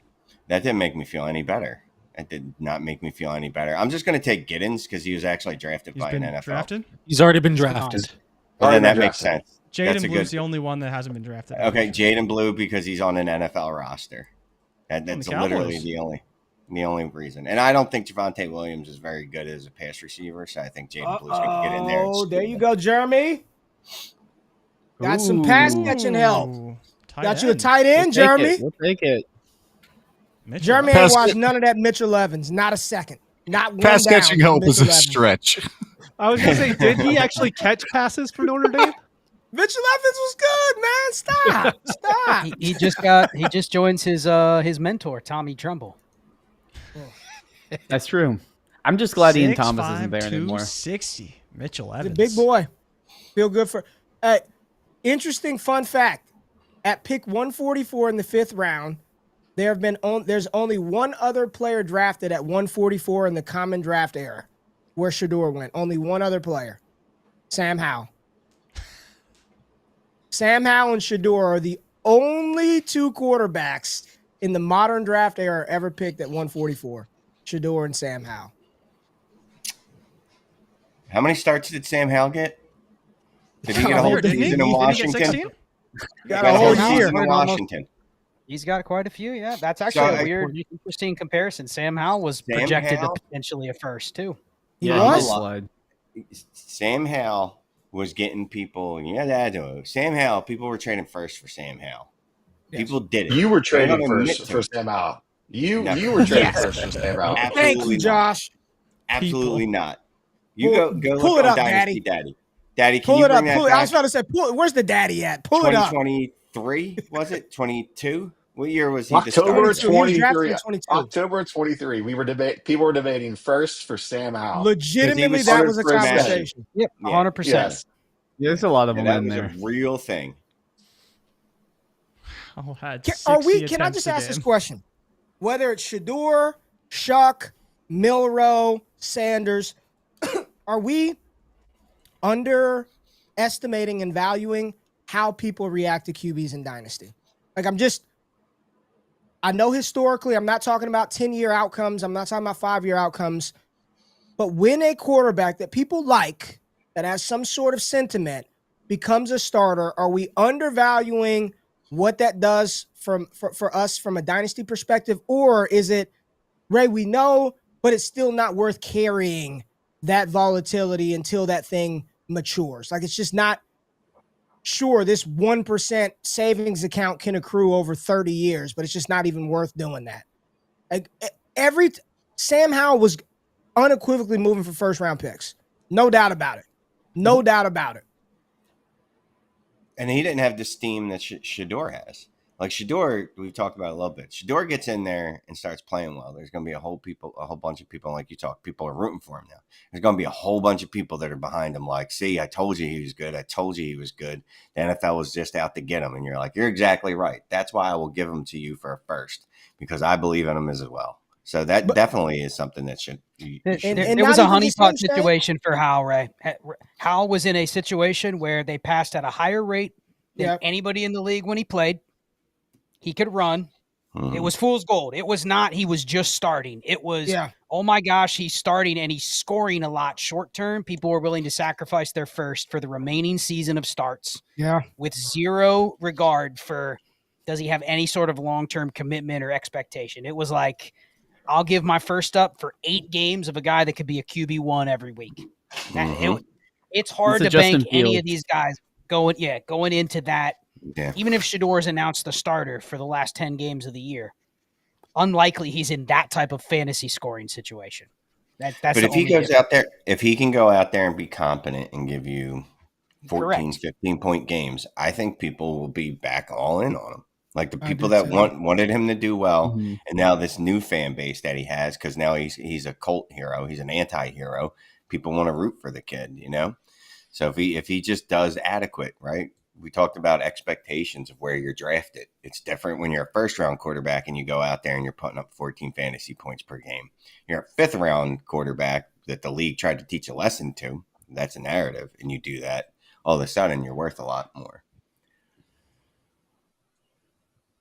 Brett Keisel. Y'all remember Brett Keisel? What a defensive player. What a throwback. Jay Rich, you don't remember that Brett Keisel, do you, from Pittsburgh? Barely. Yeah, Pittsburgh linebacker. Went to BYU. Look at that. Oh, another DT. Yaya Black. Why? Wow. Wouldn't have said it that way. Was that the second Yahweh that went? There was another one that went earlier. I'll trust you on that one. 6'6", 330. Big boy. Ray, you're on the clock. Is there anybody that anybody interests you here, or is it just hopium with who hasn't been picked? It's just pure hopium at this point. It's a hopium pick. Your boy Ollie's still there. Are there any? No, I thought someone took Ollie. Ollie went at 4. Oh yeah, Ollie got taken. It's Neil that's still there. Neil's available.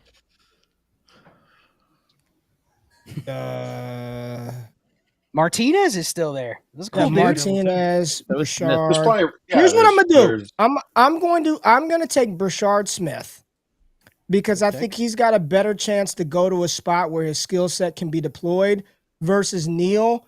Like Neal's not going to be a third down back. So wherever he gets drafted, he's the fucking backup. Excuse my language. He's the backup.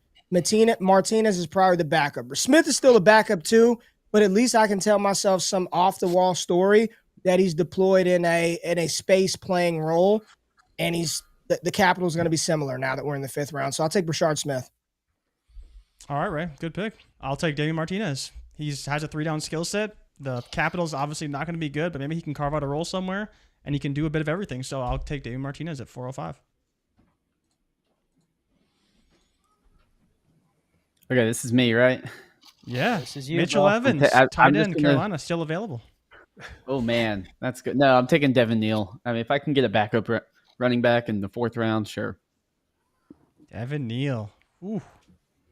JB, sign off with this pick, my friend. Yeah, I'm going to use this as my sign off. The last 3 days have been fantastic. The chat's been awesome. We appreciate everybody's support over on the Ray Garvin YouTube channel, obviously, and the DDFFB. Conversations have been absolutely fantastic. I know it's only 1.5 PPR for tight ends, but as my grand sign off, I will take a Rondé Gadsden. Yeah! With the Los Angeles Chargers. Come on. Let's go. Again, this was awesome. Thank you guys for having me on, of course. And let's keep rocking and rolling here at DDFFB. Thank you, JB. Dynasty Theory in the house. All right. Peace.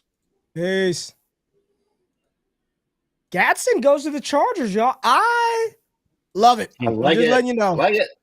Love it. Love the spot. Love it. The new Stone Smart. They just drafted another one. Oh man, probably. I'm serious. Scott, compare the two. They look very similar. They're They did bring in Conklin, right? They've got Conklin there. They did. Yep. And Disley. He's the starter. Nice little committee there. Ugh, no one talks about that Keandre Lambert Smith out of Auburn either. No one mentioned him. What position? You know what's funny is the Chargers tweeted out Keandre Lambert Smith to that pick like 16 minutes ago. And then they deleted it. Ooh. What do we got? I like it. Okay. Time to clear. I can tell myself that story. I can tell myself an elaborate 5th round story on Torrey Horton going to the Seattle Seahawks. I never want to over bet on week 1 depth chart in April. Okay. But I know I can sell that though. You know what I'm saying? Oh, come on, man. I thought you were going to say he's going to start week 1. I was about to say, hell yeah. No. I don't got the soapbox in here for Torrey, my man, but I won't blame anyone that wants to do that. I'll just sell you that, Torrey. Let me see where I have him at in those grades. Go pre-draft grades. Torrey Horton. Load more, which means he's down. Okay. If you got to load more, that's probably not good. Especially in this class. No. I was in the wrong. I got him behind that Savion. So, oh, that's not good. That's not good. Oh, big Savion guy. I got to Bobo adjust might those be still ranks. starting at that point. Bobo is still starting, I think. Ooh. Adjust the ranks. Ooh.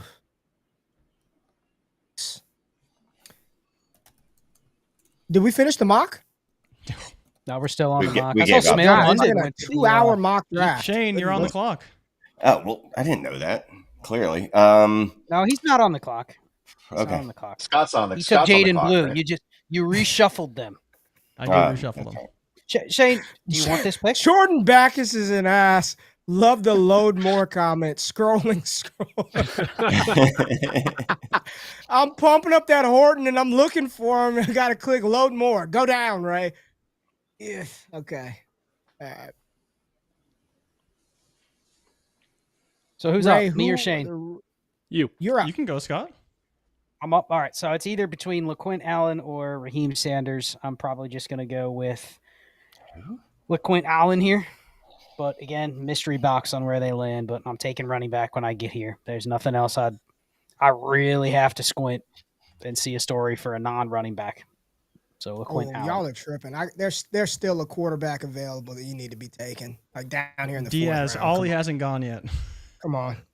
Ollie hasn't gone? But he was drafted 4-2. No, he's been drafted in the mock, but he hasn't been drafted in real life yet. Oh. Yeah. Look, we didn't talk about this guy at all. Jalen Lane, when he was drafted to the Commanders, I think he brings something that they don't have there right now. And while he's a fourth round guy, all these guys or whatever, we could keep drafting these UDFA running backs if we want to. But I'm going to take Jalen Lane because I think he brings the speed, and really anything with the Commanders offense, I want a part of it. I was talking about earlier, give me players who play in these good offenses. So I'll take Jalen Lane. Is he even in here?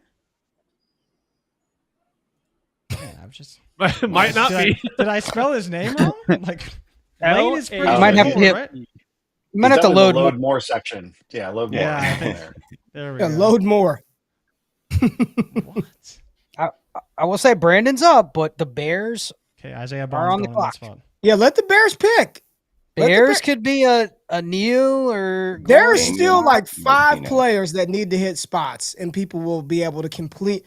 I think if we get about 5 more players off the board, people will be like, okay, I'm done. Like, now I can go to my rookie drafts. I'm good to go. Everybody else is UDFA. There are about 5 more players. I'll name the players that I think need to be drafted to complete how people feel about the rookie drafts. Ollie Gordon, Damian Martinez, Devin Neal, Rashard Smith. I think those are the 4. LaQuint Allen, sure, but I don't think people really give a damn if it's Monungai or LaQuint. Receivers, Isaiah Bond still needs to go. Tez Johnson still needs to go. Tight end. Bonds has had a big fall. Tight end. I don't think anyone's waiting on a tight end. And QB, I do think that Will Howard will have is my pick for sure. Mm-hmm. I think Will Howard will have some supporters. I do. Yep. I do. I think those are like has to 7 be drafted. guys. You taking Bond, Brandon? No, I actually was going to take Will Howard. I was just going to stick with my theme. I've been doing it pretty much the entire draft. Just take him. If 410. Take out Bond, Jay Rich. No, Lane's not in the system at all. Yeah, Lane's he's not in there. Oh, that's the placeholder. Yeah. Okay. But yeah, Okay. if Will Howard lands with any opportunity at 410, sure. It's an easy sell for me. The Bears did not take a running back. They did I not. love that DeAndre Swift and Roshan. They love it. Continue on, baby. Continue on. Man. Is his name Zach Frazier or just Zah. Zah. Okay. Zah.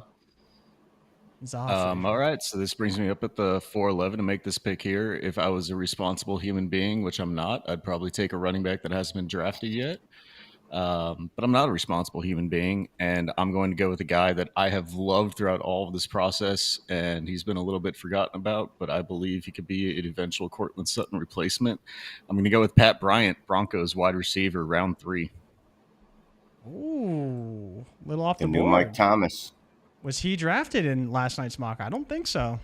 No, Wasn't he he? was not. I don't think so. No. Wait, nah. No one took him. Yeah, Alex, this is a 12-team Superflex. 1.5 tight end premium. Someone should close this with Isaac Who does Tesla. the chat want for this last pick? They want That Tesla. is Mr. Irrelevant. Put Tesla in there. I mean, Tesla's fine. He's got drafted. They He got want him. drafted in round 3. Yeah. I was just looking at draft capital. Bang. No Quinn Ewers, huh? No Quinn. No Quinn Did Devin Ewers. Neal get picked? Yep. He did. Couldn't you make the same argument of 4-6. Quinn versus Will Howard? Yeah. Well, no, because I think wouldn't. Howard gives you a little more of the running that people Yeah, want. I Like, wouldn't. Quinn ain't running nowhere. But yes, yeah, sure, you can. But I think Will Howard's got a little more desirability with his legs.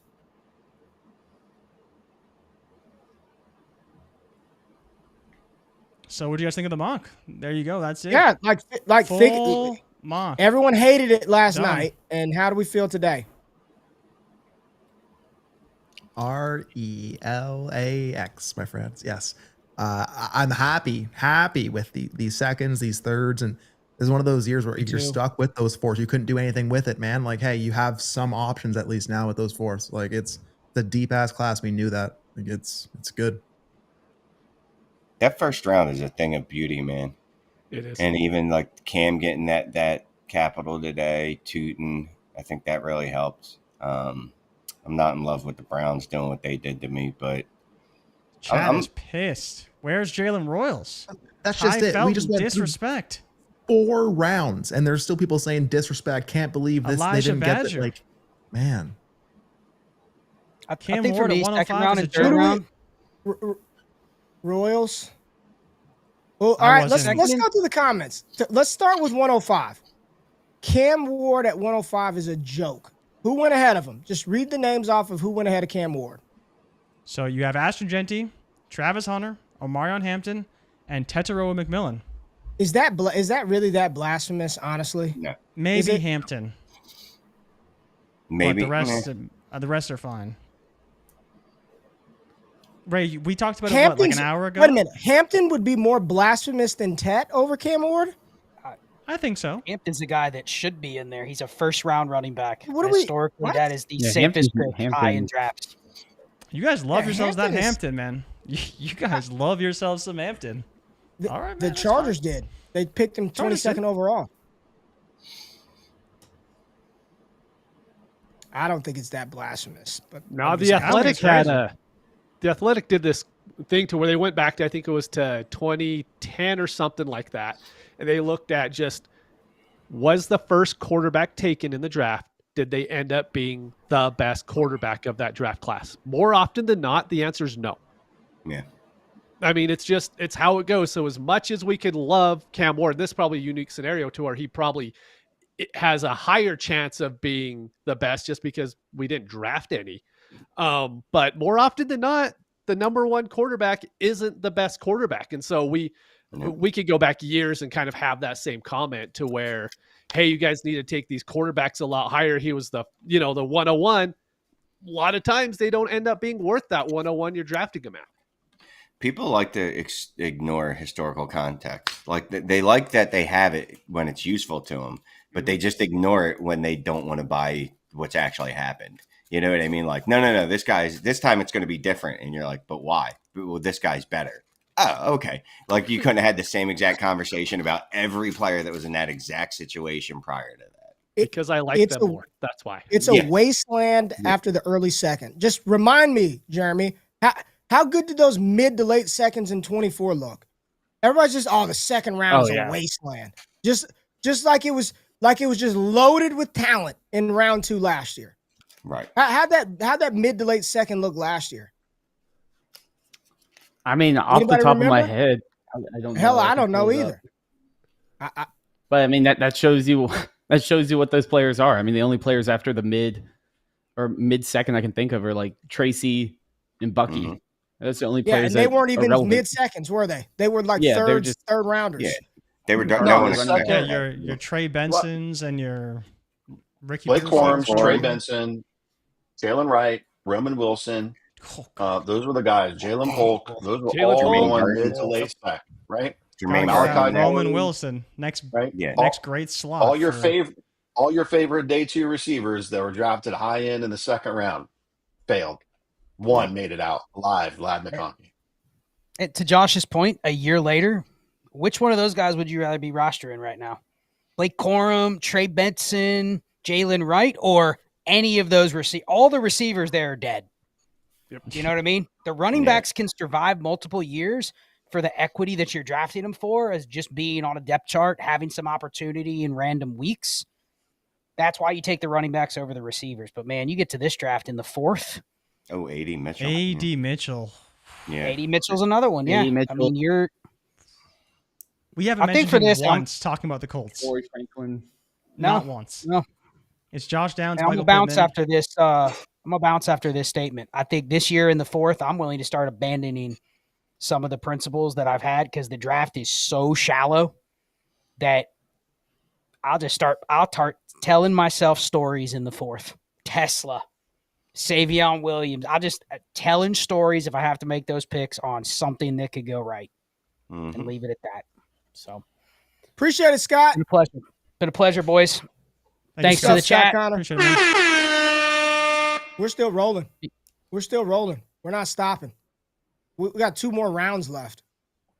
We got 2 more rounds left, Jay Rich. I know. I know. Trust me. I gotta go. I'm going to the Kendrick SZA concert later with the wife, so we'll be here probably till around 7. I'll be here until around 7. I ain't going nowhere.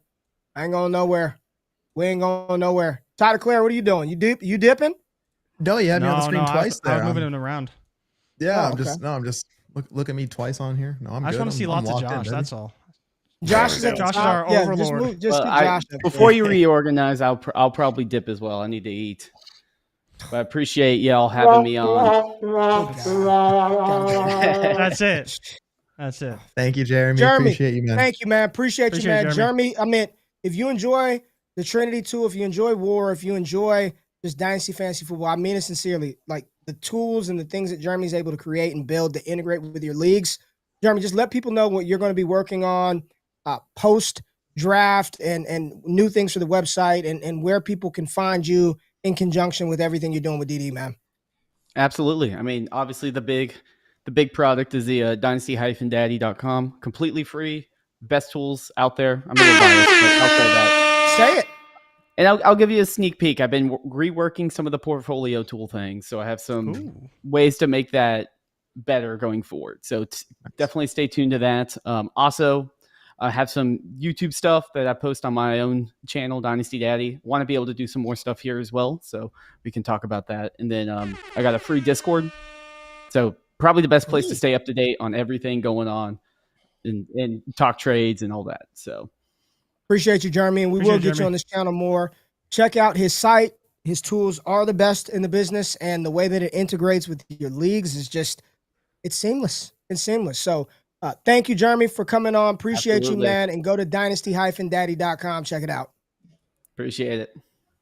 All right. Get out of here, man. Get out of here. Can't speak highly enough about Jeremy and Dynasty Daddy, man. Yeah, good people. Good people. What else do we have? All right, so that mock's over. Jay Rich has got to reposition us. Yeah, you good, Jay? Hey, Jay, get us back on here, man. You don't got to do all that, dude. Just we'll figure it out. We'll figure it out. People want a 2 tight end mock. Talk to me about Miles Frazier. Lions traded up to get him. Is that the I'm not looking. Is that the guy from LSU? Yep. LSU? Yes. SEC lineman, man. Like, all right. Here's my thing, Mitch. You look up in 4 years and he's been a starting O guard for 3 years, and you're like, oh shit, okay, I guess that was a good pick. You know what I mean? Rams are back up. Feel like this could be a sneaky Quinn spot. I don't know though. Wow, you like Quinn here, right? If you're gonna take it's better than taking a backup quarterback at pick 26 in the first round, like people were saying. Yeah. And get him who is their backup now?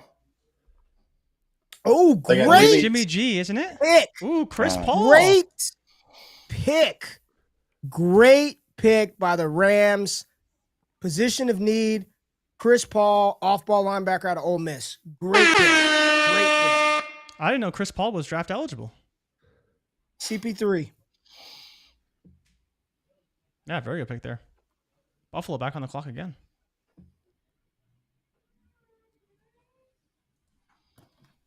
Right, the people want a 2 tight end 2.0 premium mock, but I feel like it probably can do that in a conversation.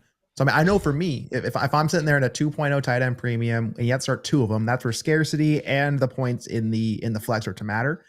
More or less, I'm just gonna move every tight end up like 2 tiers in that sense. Like for my Warren, I'm moving them up probably right in line, right around that Jackson Dart area. Right, I'm probably taking them over Ibuka. I'm probably taking them over, Harvey, Quinn, Sean, Caleb. You probably have that conversation there.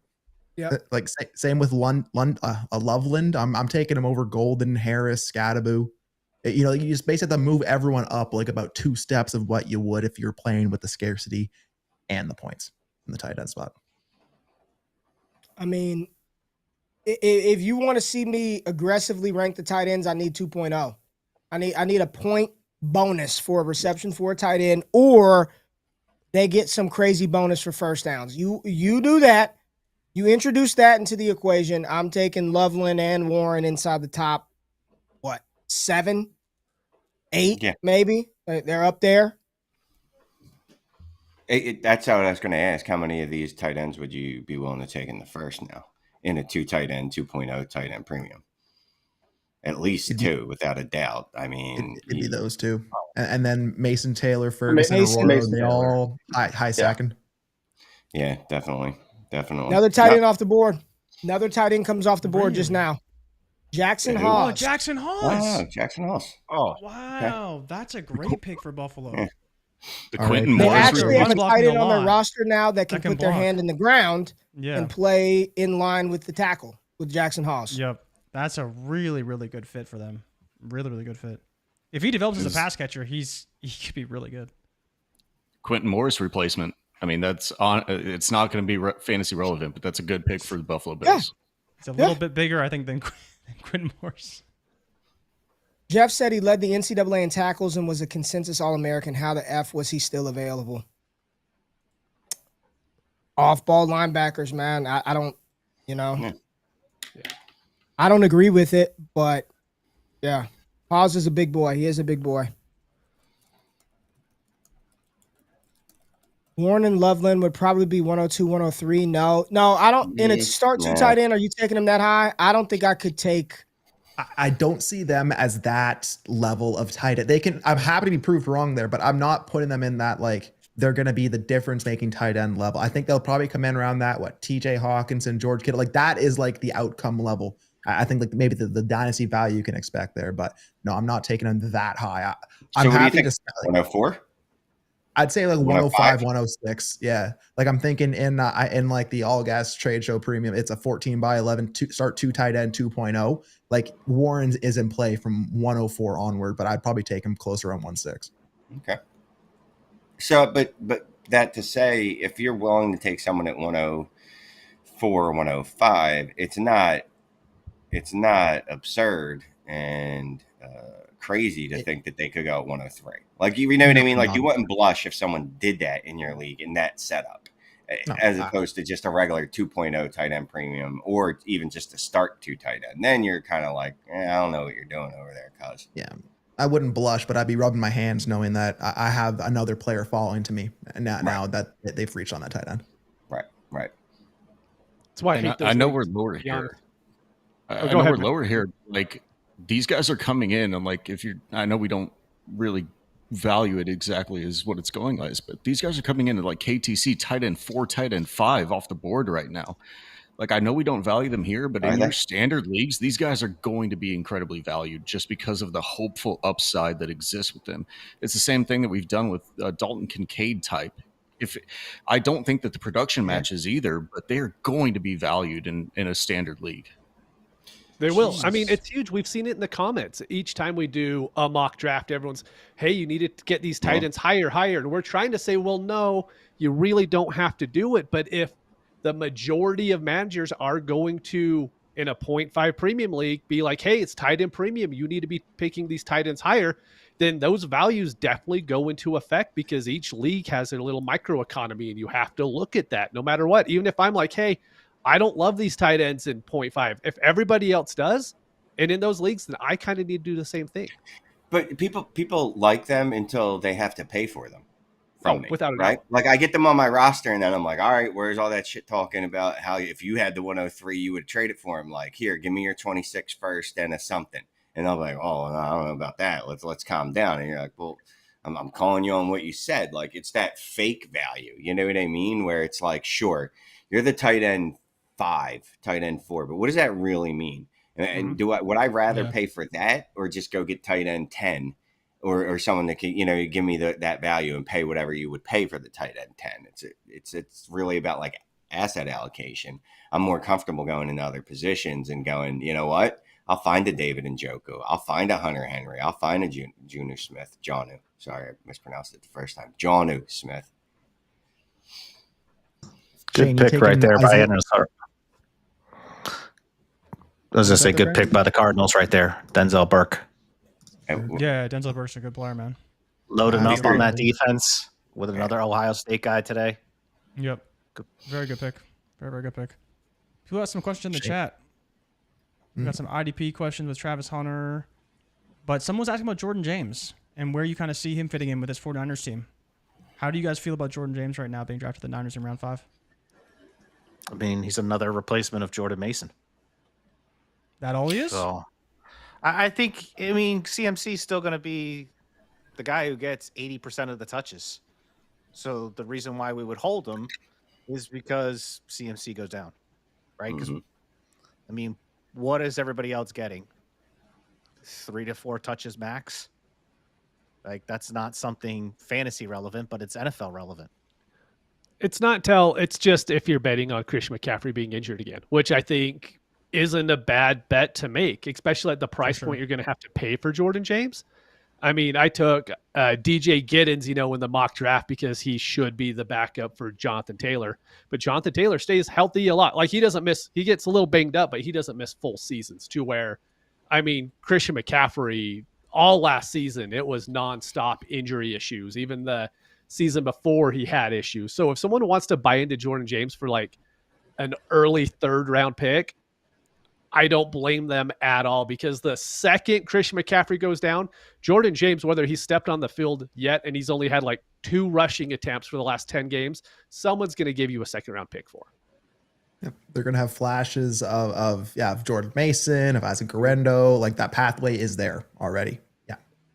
Yeah. But to Brandon's point, if CMC is healthy, we're going to forget about this dude because he's going to get mothballed. Absolutely mothballed. We're going to forget about all these 3rd round running backs, though. Yeah. As much as like when people start complaining, and I think you talked about it a little earlier, and Ray was alluding to it, people are complaining about where you took someone in the 2nd round.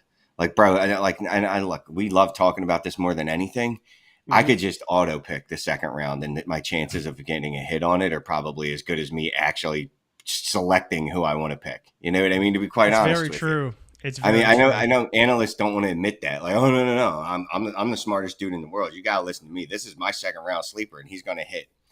I've got as much chance as hitting the lottery as being correct on that. And it ain't just a me thing. That's a community thing. I'm just the one that'll say it because I don't really give a shit what you think about me like that.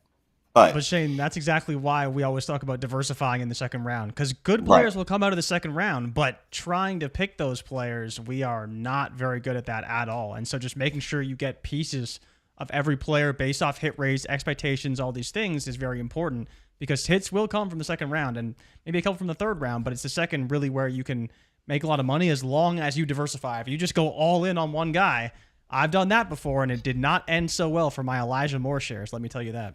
Yeah. Trey Benson, Blake Corum. I just knew those were the dudes. And, a year later, look at Blake Corum. They're just adding to that running back room at that. Can I just say I agree? Like, as much as I think James's fit in San Francisco works, like it does. Like, schematically, the fit works.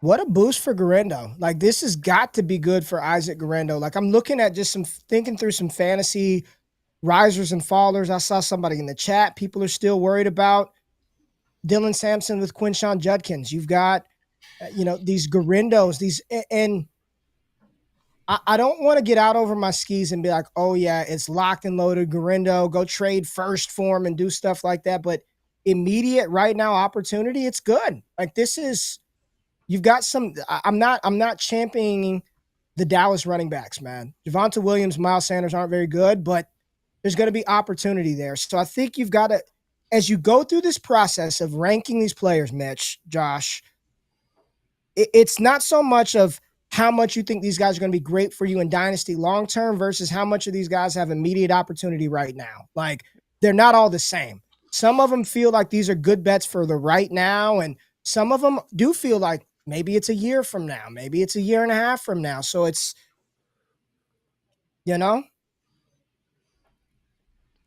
5th round is finally closed out. Holy, is it on to the 6th round? Yeah. How many compensation picks were there? 48. 8. Jeez. This is how they finished. Wow. Yeah, right. Denzel Burke to Arizona. It's a good pick. Brandon, you said you got to get out of here in round 5. You got to go after round 5. You got to go. Yeah, I'm gonna step out here, but it's been a blast. I've been hiding out in the back behind the scenes last 2 nights, watching the numbers go up. Big shout out to the guys that are on the stage: Ray, Jay Rich, Shane, Mitch, I'll be right back. Guys, I'll be right back. Guys have literally been on stream, literally been on my TV screen pretty much the last 3 days. I think I've seen more of you than my daughter. I don't know if that's a good thing or not. Yeah. It's a bad thing. Bad thing. Very probably bad. a bad thing. That's why I'm getting out of here so I can go spend some quality time with the fam. But shout out to you guys. Shout out to the chat. You guys have been electric, even when you disagree. Like it's been a blast. That's really, stay tuned. There's going to be a little bit of a breather here after the weekend, but we're here and we're on to week 1, right? I guess. Yep, pretty much. So, that's what we're preparing for. Take care, everyone. Have a good weekend. Right now. See you, man. Peace, Brennan. Yeah, Jag. Sorry, good. Go ahead. I was gonna say Jag put his comment there. Ray Lightning Jay's clocking out for the night. Yeah, I don't know what Ray we get back after this, but we'll see. Oh, he's clocking in for the night. No, we're getting garage Ray after this. So, has anyone actually had their rookie drafts start since this? I'm so curious if anyone started their rookie drafts yet, because now is when you kind of see that stuff start to start up. Right. I have a few that are through like pick 5 or 6, but everyone's because those were already locked in, and so no one's really picking 6 through 12 yet. So kind of interested to see how that goes over the next 24 hours. Yeah, it's. I think I have not think. I know for a fact I have at least one starting tomorrow. I don't even know where my picks are, but I was just going through some of my teams. Like I have this urge to trade so much. Like I don't even know for what. That's the problem.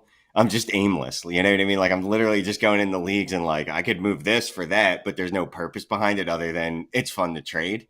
So I'm kind of stopping myself, but I'm excited for the rookie picks, man. The rookie draft, like you said, that next weekend. Next weekend is perfect time. Now we have a week to actually like digest everything that happened, not too reactionary.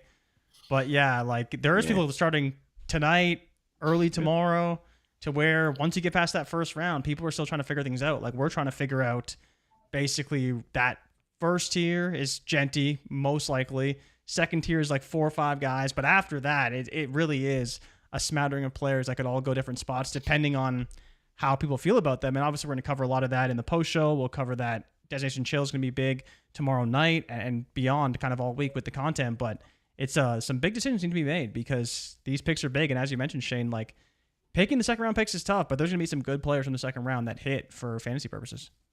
Right. Yeah. And looking at all the shit I was talking about, the second round picks, I'll probably load up on some Skataboo in the second. That'll be, I'm trying to get everywhere. But part of that's just because of we know the value is there. There's 2 outs. It's not just the production. It's the fact that the community likes them, which is what you kind of want to do with these players when I'm drafting them. And after the first is like, well, it's not just do I think they can produce, and it's probably more important, do I think the community is going to value these players? Yeah, 100%. 100%. So who's left to be picked? We got like a few guys, right? Martinez just a couple. Is one. David Neal. Then we can just sign off for the day because every other prospect we've either never heard of or don't care if they get drafted. We got to get that Isaiah Bond yet. We do have to get Isaiah Bond. We got to see first who round Denver Isaiah drafts Bond at running back. Right? Wait, we still have damn. Like Ted Johnson would be another guy that I think people would be interested in. Did you have any interest? I don't have any interest, right? But I think people will be interested in a guy like that. They're looking for him to go off. They're looking for Bond to go off the QBs, to go off the board, see if there's anybody else that can go. So I think those are outside the running backs. Gadsden was the only other really fun tight end / receiver, and we already got him off the board. So now we're just figuring out running backs and then trying to sort out what do you want to do in your drafts coming up. Yeah, so nothing from Ollie Gordon yet, but DJ Giddens did get drafted in the 5th round to Indianapolis. Oh. Did you not see that, Shane? No, I missed that. Oh, wow. That was a real reaction. I mean, it just sucks because, you're like, oh, well, Giddens, maybe if this happens, then that. And they're like, no, hold on. check this out. Man, we ran pretty hot overall with running backs. Like we really did. We had 5 in the first 15 picks in the 5th round, or in the 4th round. Sorry, and we still got more after that because we got Jaden Blue and Giddens in the 5th round. After like a hot run in the 4th round, it's Jordan James, another one, 5th round. Yeah, there's not too many left, and honestly, like surprised to see there's always a couple that fall, but it is still surprising to see Ollie Gordon, Devin Neal, like. Teams are just not interested, even in the 5th round, on some pretty productive college running backs versus guys that maybe don't quite have the college production, but fit a mold skill set profile that they're looking for. That's how they're taking them. Even like a LaQuint Allen, right? He's been a primary pass catcher, and somebody that wants to get him, or Brashard Smith, like there's still plenty of guys that fit roles for teams. Commanders, are they out of picks at this point? I mean, they seem to talk a lot of heat about getting more explosive in the backfield, but I think they're running out of picks at this point in time to do anything today. Yeah, I think they are almost out of the picks. They'd be pretty close. They've got 205. Okay. They got 2 picks left. So not much. I mean, they've had a pretty because they didn't have that many picks to begin with. So they did not. No. The 6th and the 7th. That's it. Man, getting Smith to go to the Commanders would be a lot of fun. I think that would be one player. If I could wish cast something right now, is to see him go there and work within that offense. Yep. Just to go back to the comment there about like, does this change anything for Chase Brown for you? Not particularly. My view of Chase Brown is his role was going to be his role regardless. Even if they brought in someone, even if they do bring in someone in UDFA or after this, like it's still going to be Chase Brown is going to have his role in that offense, and that doesn't really change for me. So no change personally. Yeah, he's won. He's a winner. He's an absolute winner, man. There's a couple, like I guess he wasn't. There was some fear there, but I just assumed. I just knew Washington was going to just end this Brian Robinson nonsense, but no. No, they're fine with his. He's good enough. You know what I mean? He's just fine. Enough. Right. He's good enough. He's professional. We don't need any more than that. Yep. RJ Harvey. Yeah. We moved Harvey up to like. We had him in our mock at, where's that? 107. Yeah. RJ Harvey. Yeah. Look, I'm not saying I would, but I could understand if someone was like, you know what, Harvey's actually my RB4 over Judkins. Or, if you still have Judkins as your RB4. That's what happened. Yeah. In our mock draft, you went running back 4. Yeah. That makes sense. RB4. Mm-hmm. But I had a Jackson Dart, head of Caleb Johnson, head of Quinshon Judkins, and we had a question about him in the chat as well, is where you guys at on Judkins with the Samson thing. Like, Josh, I asked you about it a little bit. You said you'd rather almost take the bet on Samson because if he's going significantly cheaper and has still a complimentary role, that's pretty good. But Mitch, what are your thoughts on Judkins and Samson now in Cleveland? That's tough because I was never extremely high on Judkins. I understood where everybody had him, but then he got the draft capital. I'm like, all right, I'm willing to say, my love for him was probably wrong. But then they go out and get Dylan Sampson, and it's kind of going to be one of those for me to where I like him, but someone else is going to like him more. And I think that happens a lot with certain players in leagues to where I end up not having a high rostership, not because I'm completely against the player, but just because there is going to be someone like Shane. Shane has loved Judkins from the get-go.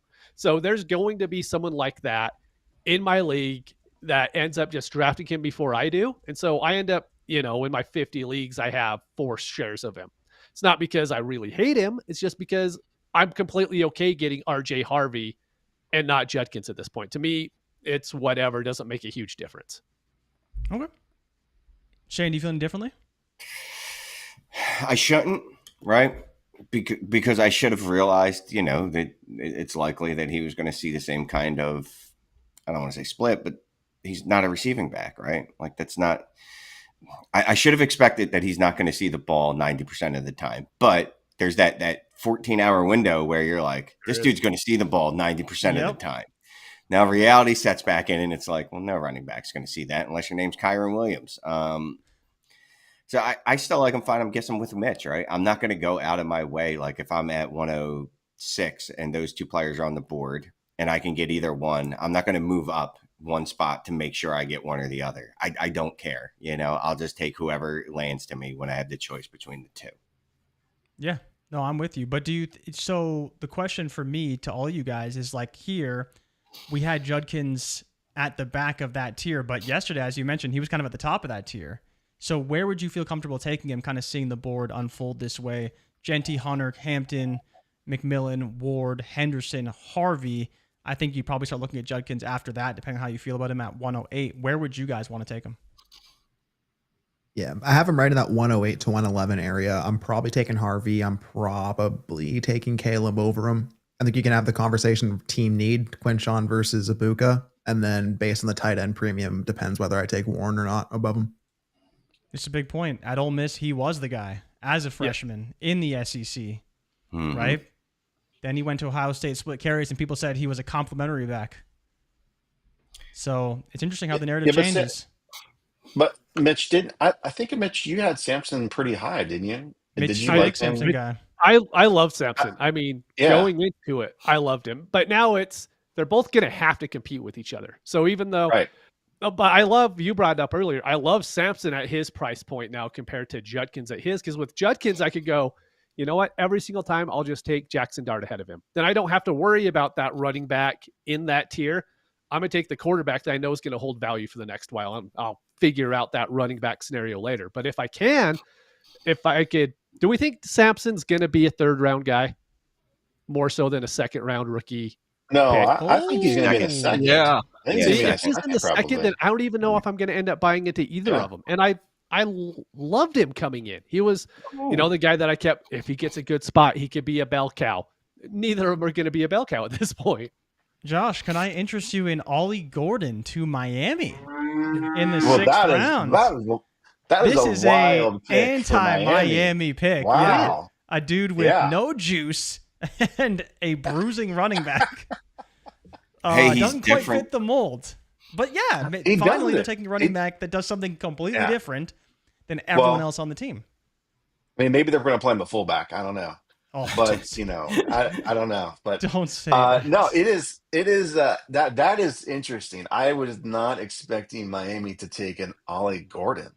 Not at all. Yeah, that caught me off guard there. So what do you do? But yeah, I mean, he's just in the mix in that backfield. Like you're going to be taking him probably now in the third in your drafts. Now that he's not only on a team, but on a team that has a very strong running game. Achane is still going to do his thing, and then it's going to be Wright, Madison, and Ollie battling things out back there. So if you thought your Jalen Wright shares were fine, he's one of these backup running backs that's going to have more competition. No matter how you feel about Ollie Gordon, he's just going to be in the mix back there, and he's probably going in that James, Hunter, Etienne. I bet you if you had to do it again, people would take Gordon over Etienne. At that point in time. How about Giddens then? So you have him basically behind Jarquez Hunter, Jordan James, Dylan Sampson right now. I think they're all similar bets. They're all in offenses that have good run schemes that we talked about earlier today. Miami, San Fran, Rams, Indy, right? Like those are groups. Even Carolina, when they're feeding Chuba, and that offense is moving, through Chuba, Etienne, could have an opportunity. All those guys, right, could step into something that has a meaningful week to you, especially in lineup leagues, where if you're roster construction around any running back on a 53, all of those guys, right, are important to your structure because they can go into your lineup or they become a sellable thing that you can put out there on the market and people want to buy it.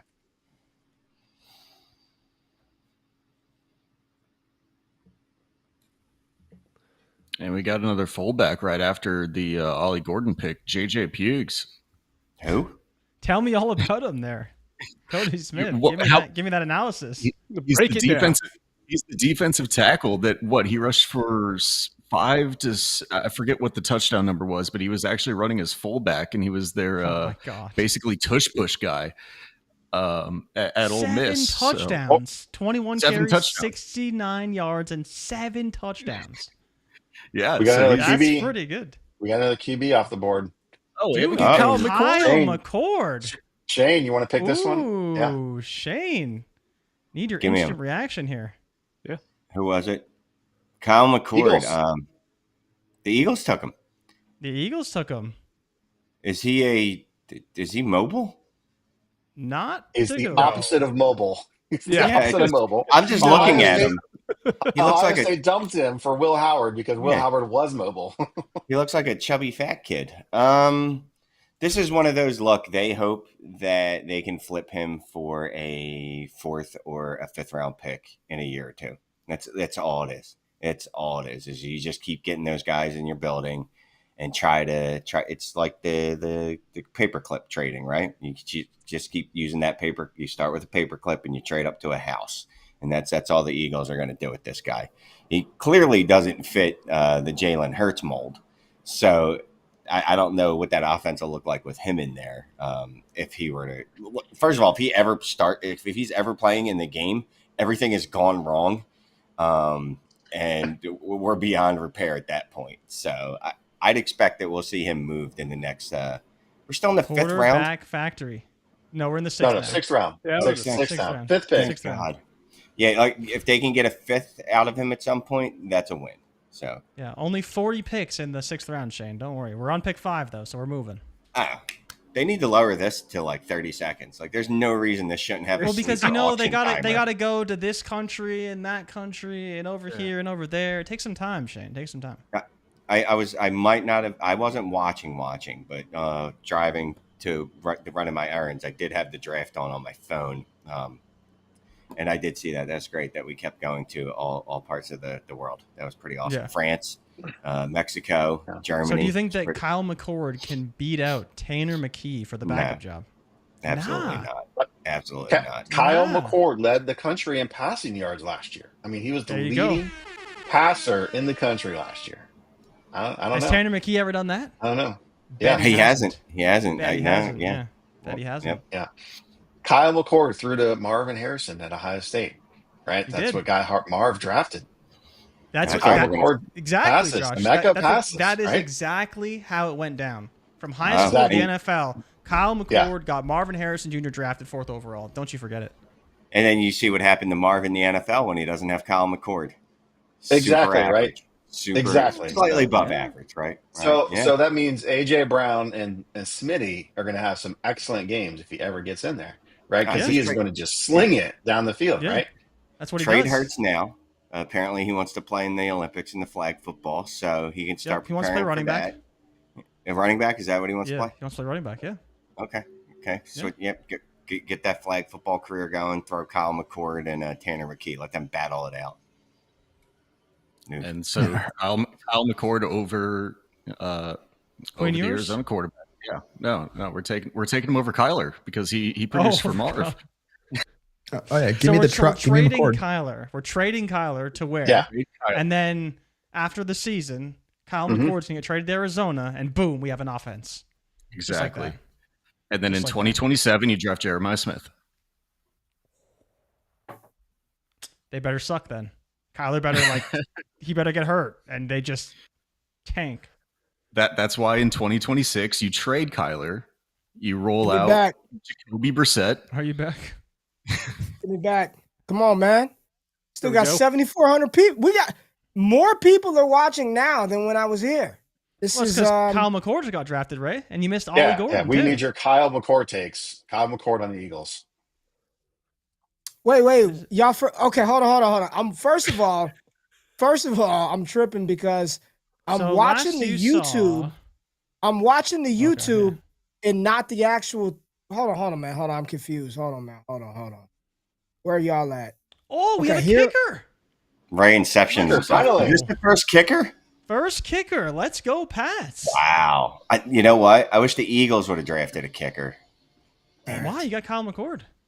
Ray, so you've missed no offensive skill position players. Okay. No. When you left. Wait, hold on. In the last round. I'm getting mad. Okay. in the last round. But in this round, Kyle McCord to the Eagles, JJ Pegues to Ollie Gordon to Miami. Yeah. So where would you take him, Ray? We were just going over this exercise, actually. I'm thinking the fit, right? Like, so here's our board. How does that fit? that's what we're struggling with. How does that fit? How does he fit with all the other players? I think it fits well. I really do. I think he in Miami, it works. He does something that the other guys don't do. Yep. Right? Absolutely. Like he does something. This might be an attempt, right? Like you can't abuse your Ferrari, man. You don't want to do that. I actually quite like this and think it works well. Now, as far as where would I put him in the draft, like moving him, I really got to think about that for a minute. Y'all are putting me on it, but on face value, I like the fit of Ollie. I don't understand Kyle McCord in Philly. I don't know why Philly. If they like Tanner McKee, I don't get this one. But Ray, I was just talking through that's literally just you get him in the building and hope that he looks good in a preseason game, and then in 2 years or a year, whatever down the road, you can flip him for an earlier pick, like a fourth or a fifth. That's it. Yeah, they do that all the time. It doesn't always. Yeah. I mean, it rarely actually works. Is the funny part about that. That rarely ever actually comes to fruition, but you do it. Yeah. Whatever. Yeah. Yeah. Sorry, go back to McCord. It says very important Kyle McCord conversation. Go back to it. I mean, I saw Ollie there. We had to talk to Ollie. No, you're good, man. We were just talking about where Kyle McCord stands. We had Kyler injured and Kyle McCord getting traded to Arizona to unlock Marvin Harrison Jr. That was one scenario. Who said that? Oh, Jalen Hurts. Jalen Hurts wanted to play in the flag football. Well, that was a mix of Shane and Josh, I think. Yeah, Jalen Hurts. Because Josh brought up how Kyle McCord got Marvin Harrison Jr. drafted 4th overall with his talent. Look at Josh backpedaling now. Yeah, Josh thank goodness. I said he threw to Marv. All right, and he was the leading passer in college football. You also did year, say he got him drafted in 4th overall. You did say that. Yeah. Kyle, he would not have gotten drafted if Kyle McCord was not. That's for Kyle sure. McCord made Marvin Harrison's current career so far. That's what we said. That's what we deduced. That's what we determined. Yes. Okay. Yeah. Okay. Facts. All right. Pure so it's facts. just jokes. Okay. Just having fun. I like JJ. I'm just making. I don't understand the pick, right? I do like JJ Pegues in Las Vegas. R.I.P. How many touchdowns? But I like that. I like that fit in Vegas. You like that? How many touchdowns for him, Ray? For who? Ollie? He's the blocker. Oh, Pegues? No, man, they're not gonna do. They're not year one. Oh shit, maybe year one, Cody, but no. Right. 7 touchdowns, Ray. Ashton, you better watch out.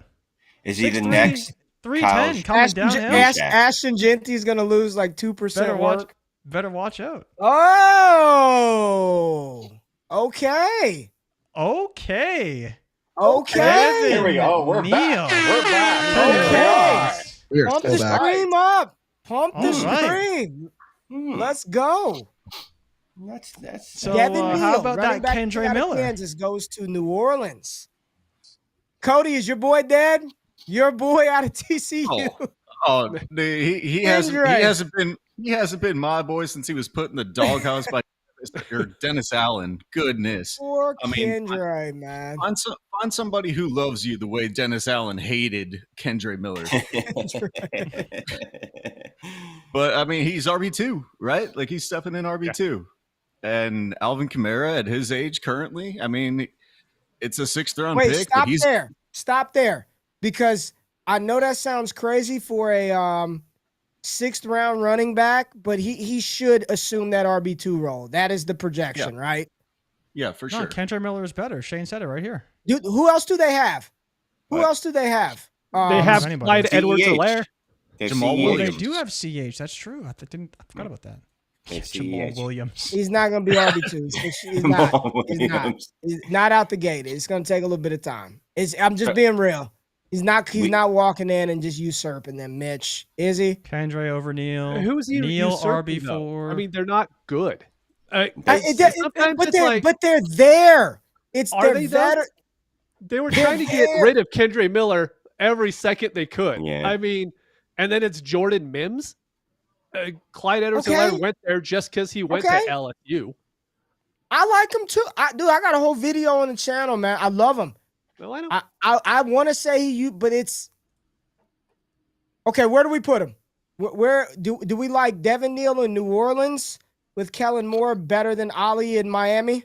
Just off the rip. Just yes. You like that better? Absolutely. Yes. Absolutely. Because you're just kind of hoping Ollie's a grinder and maybe a goal No, line.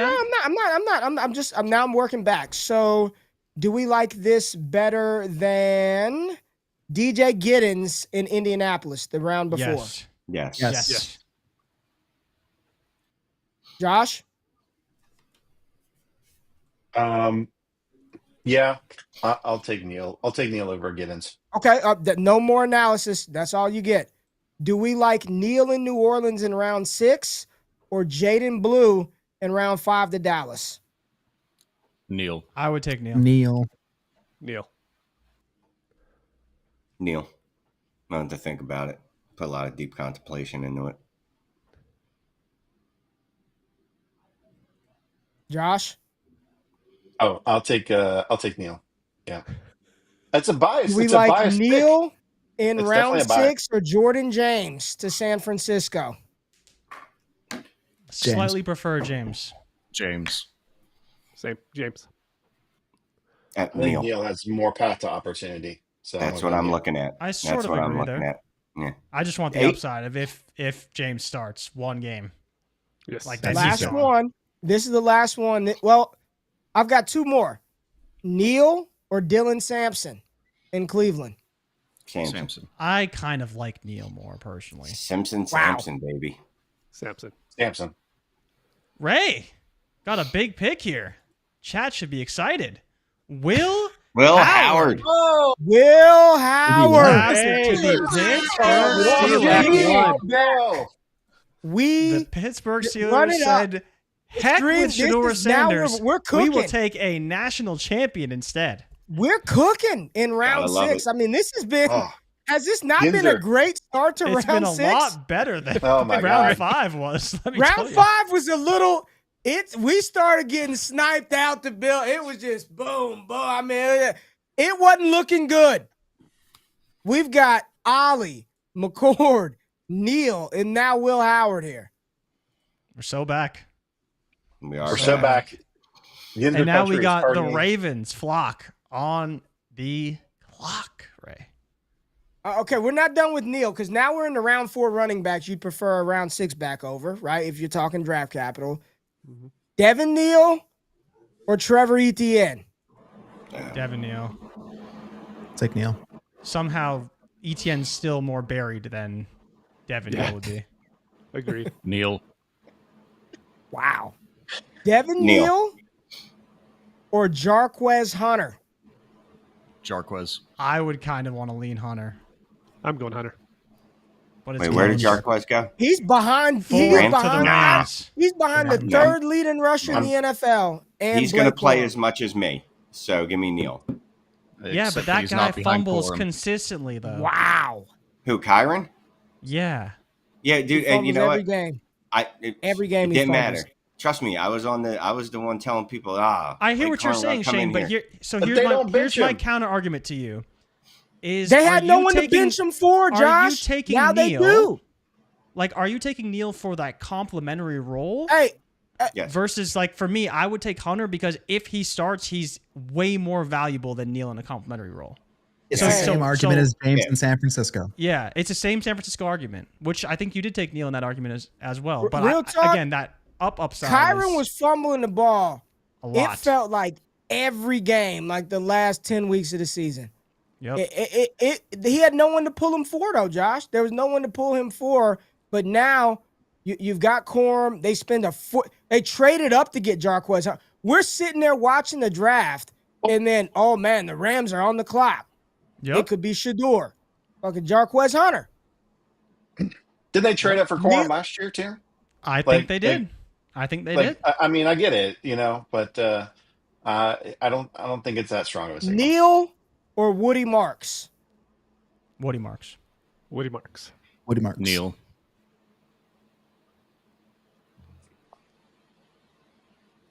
That's disgusting, Cody. Come on. Josh, this is your team here. Is it? Why are we? Even, what are you waiting for?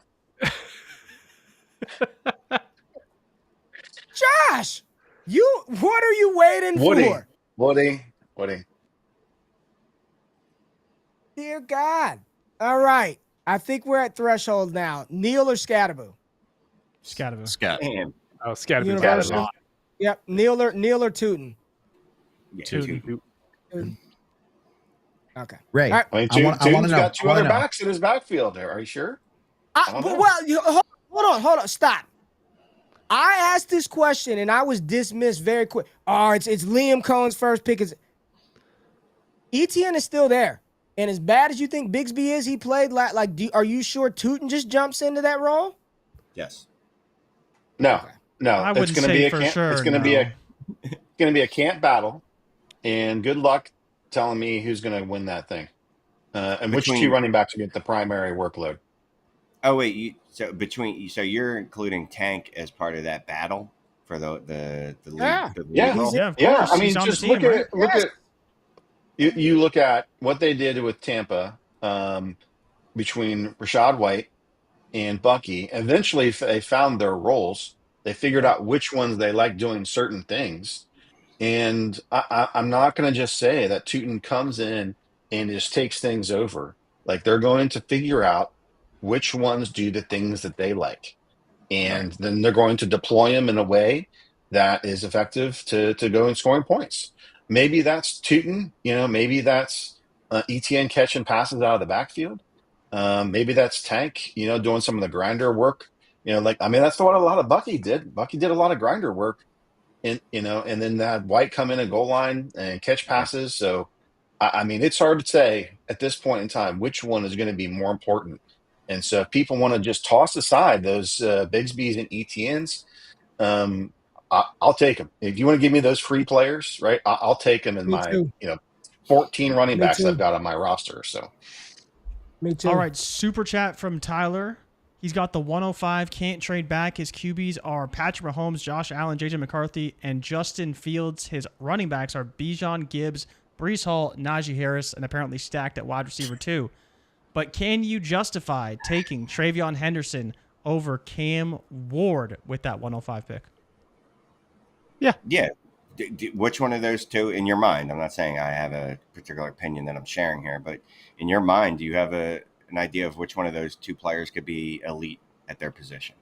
Could be an elite option at their position. Yes. Why isn't it RJ Harvey instead of Hendo?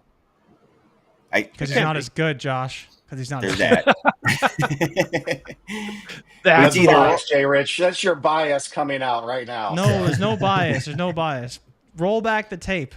One dude can hit a home run, and one guy can't quite hit a home Harvey run. Can't hit a home run. Harvey. Well, in the ACC he can. Speed. In the ACC he can. It's still different in the Big Ten. It's a different game. Really? Different game they play. Right? Yeah, it's a different game. Who had the higher top end speed? Travion or RJ Harvey? Yeah, but was it the national championship game that Travion Henderson was balling, or was it RJ Harvey out there? Because I'm just trying to clarify. That one was playing in the playoffs and scoring 75-yard screen touchdowns. This dude all he does. It's a trick question. All he does is cape up for conferences, Josh. All he does is cape up for conferences. If you played in a big conference, he'll like you. If you didn't play in the SEC or the Big Ten, he just dogs it out. I stood next to RJ Harvey. Not a big guy. I'm surprised Hendo's not over Genty. Like, how is that not your take, Jay Rich, at this point in time? Josh, he's probably it's a long off season. We'll see what happens. It's a long off season. We'll see what happens. Ray, I don't even try with him. Baltimore Ravens have a new offensive weapon. Oh, Tyler. They got one for Lamar. The place kicker. Arizona. Justin Tucker is officially. Old Tuck's out of there. Gone. Yeah, well, be gone. Look, it's when you're getting arrested, it makes it hard to kick. You know what I Did he mean? get It arrested? is really not yet, but it's coming. They know it's coming. I was gonna say, They I'm got- like, they- Dude, Dude, don't say that on this stream, man. Don't allegedly, spread that. Shane, allegedly. allegedly, they know it's Yeah. coming. So they Yeah, got themselves a kicker.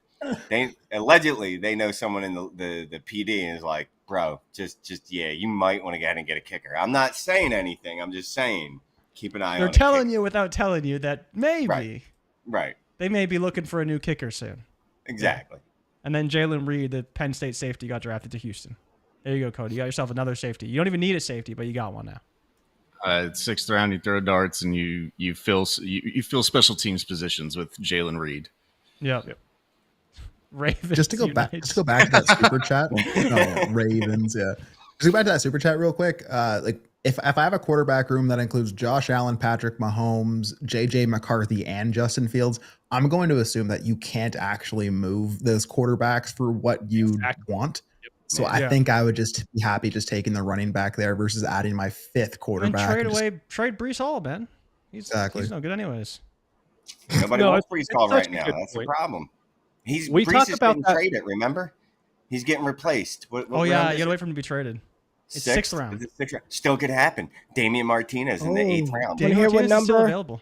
Want to hear what number Matthew Golden's going to wear? He's elected to wear 2. Number 1. 0. Number 22. 22. Oh my God! Just move him down the ranks even more at this point. Yeah, no. 22 as a receiver, it's getting worse. Doesn't Jaden Reed wear a number in the 20s too? Doesn't he wear like 27? Where's 11? Oh yeah, he wears 11. That's awful though. That's not a number 1 wide receiver. Kalel Mullings. Let's go. There you go. Wow, Mullings got taken over Damian. Wow. Nice. Over Dude, Donovan I'm Edwards. telling you, this Talking about this Titans guy. draft has been one of the more Stinky. uninspiring ones. Oh, we got That's another about the nicest way you can. Look at this. Cam Ward, what a pick. And then Let's see what they've done. Look at all the stink from there. capital they have. Look at the capital and look at what they've bought. Ward, terrible. Femi Oladejo, okay. Kevin Winston's Winston, all right. okay. Ike is fine. Helm, Elick, fine. I'm not even going to act like I know who that is. Jackson Slater, I don't know. Mullings and Marcus Harris. Not great. No Giants draft, I'll tell you that. I don't. Have we talked about well, first of all, where's Cody at? Cody, you've got to tell me this disdain for Woody Marks. Is this just your pre-draft evaluation? Because you can't, like, it's hard for me to believe that you watch football and you can't see a logical path for success in this role. So I'm curious, what is it about that situation or the player that you just do not like? No, I just see him. I know we like the receiving back upside, but I don't see him as a rusher between the tackles. So whenever you're just getting me 4 to 5 targets a game at your maximum capacity, I don't have much value for that. If he does end up getting, running back twos ever get 4 carries? Like, it just because you don't like. I'll just say this: there's a greater chance for him to get a bunch of carries between the tackles than never get a chance to run between the tackles in the NFL. for sure. Like, I am that the just most seems it just pessimistic seems fan. I don't know, man. I am the most pessimistic fan of my own team that exists. Like I hate everybody who goes there. So, But you it is know he's definitely going to carry the ball, Cody. Like, regardless of what you think his best, he's going to carry the ball. Like, he is. He's going to get running back touches, right? I mean, for sure. If he's going, so is it the? I'm curious because you're just like anybody but him at this point, and it's like this seems kind of wild, man. I was just curious as to what it was, the situation or the skill set of the player that just had you so embarrassed. It's situation for me. I hate my own team every single time. I'm the most Okay. pessimistic. All right. It All right, can't that's fine. ever work. So All right. I'll Well, bury him on that. Here's where Woody is important because week 4 and week 15, Mixon was out. Riley Leonard. Riley Leonard to the Mm. Colts. Mm. All right, Penn PA State. Rich. Shane Steichen has his quarterback that can both run and kind of pass. What do we think about that? Dude, this is the same 3 quarterbacks at 3 different stages of their careers, man. It is like Riley Leonard. If you took Anthony Richardson, shaved him in half, smashed him together with Daniel Jones, you would probably come out with Riley Leonard. Like it's just disgusting, but it seems like this has got to be the nastiest 3-way battle for the start. He's probably right in the mix. He's probably right in the damn mix. Cleveland, the Cleveland QB battle and the Colts QB battle is gonna be awesome. Watch like TV. this is gonna be fantastic in those QB rooms. Crazy. Just between those 2 teams, you have 8 quarterbacks on any QB on a 2 deep strategy. That you all have to and roster. You have no idea who's gonna start. No idea. All. Yeah, it's brutal. Riley Leonard, what a pick. Take quarterbacks flying off the board. And we thought Shedeur would go undrafted. Look at the quarterbacks flying off the board. Crazy. Colts have another pick, too. I wonder who they're going to take with their next pick. Is there any more mobile quarterbacks that can't throw? One more? Good question. Look, I want to talk about Will Howard. I want to talk about Will Howard, and I want to talk about Riley Leonard, but I want to talk about Will Howard. Do we have that mock still pulled up? I just want to see where we took players. Like it doesn't have to.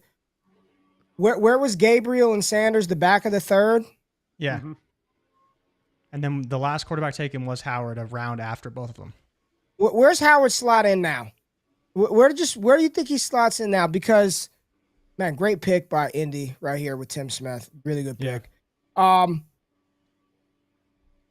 Because I'd venture to say, absent Aaron Rodgers, he's going to play too. And I could see a real clear path for him to get out there. Whether he's good or not, I could see him going out there and turning around and giving the ball to Caleb Johnson and getting it out quick I could see him playing. And he can run.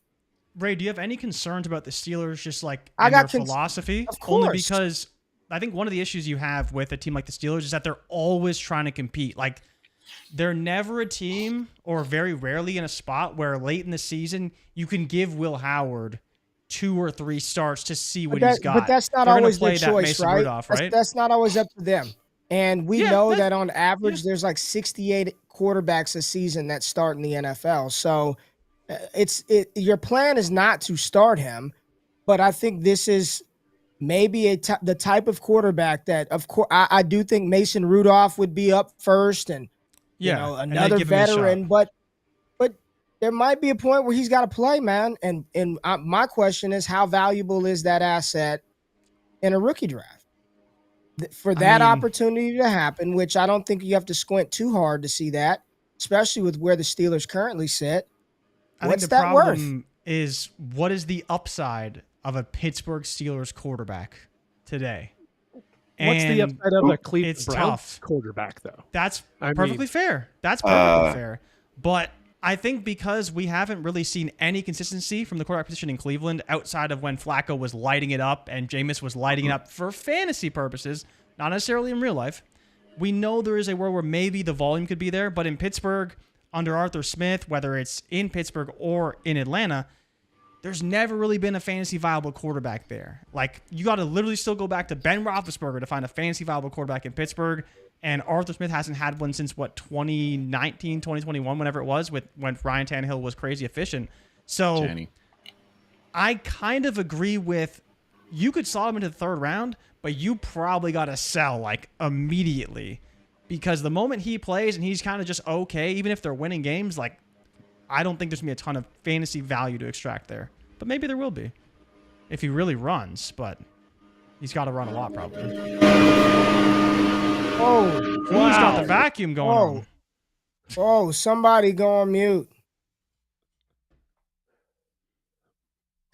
Whose Roomba attacked the stream? That was definitely Cody. No, that's me. It's me. I got it on mute. Okay. I don't even know if Cody owns a vacuum. No. We just push that stuff outside by hand. Yeah. Just kick it into the corner every morning. We just push it under the couch. I don't see it. Yeah. I actually do think though that like aren't the Steelers the type of team that would be so stubborn that they still roll out Mason Rudolph over Will Howard? But that's what I'm saying. Like they gotta compete. They gotta do everything they can to going win. to start and so Mason they're gonna Rudolph. play Mason They're going Rudolph to start Mason Rudolph. There's no.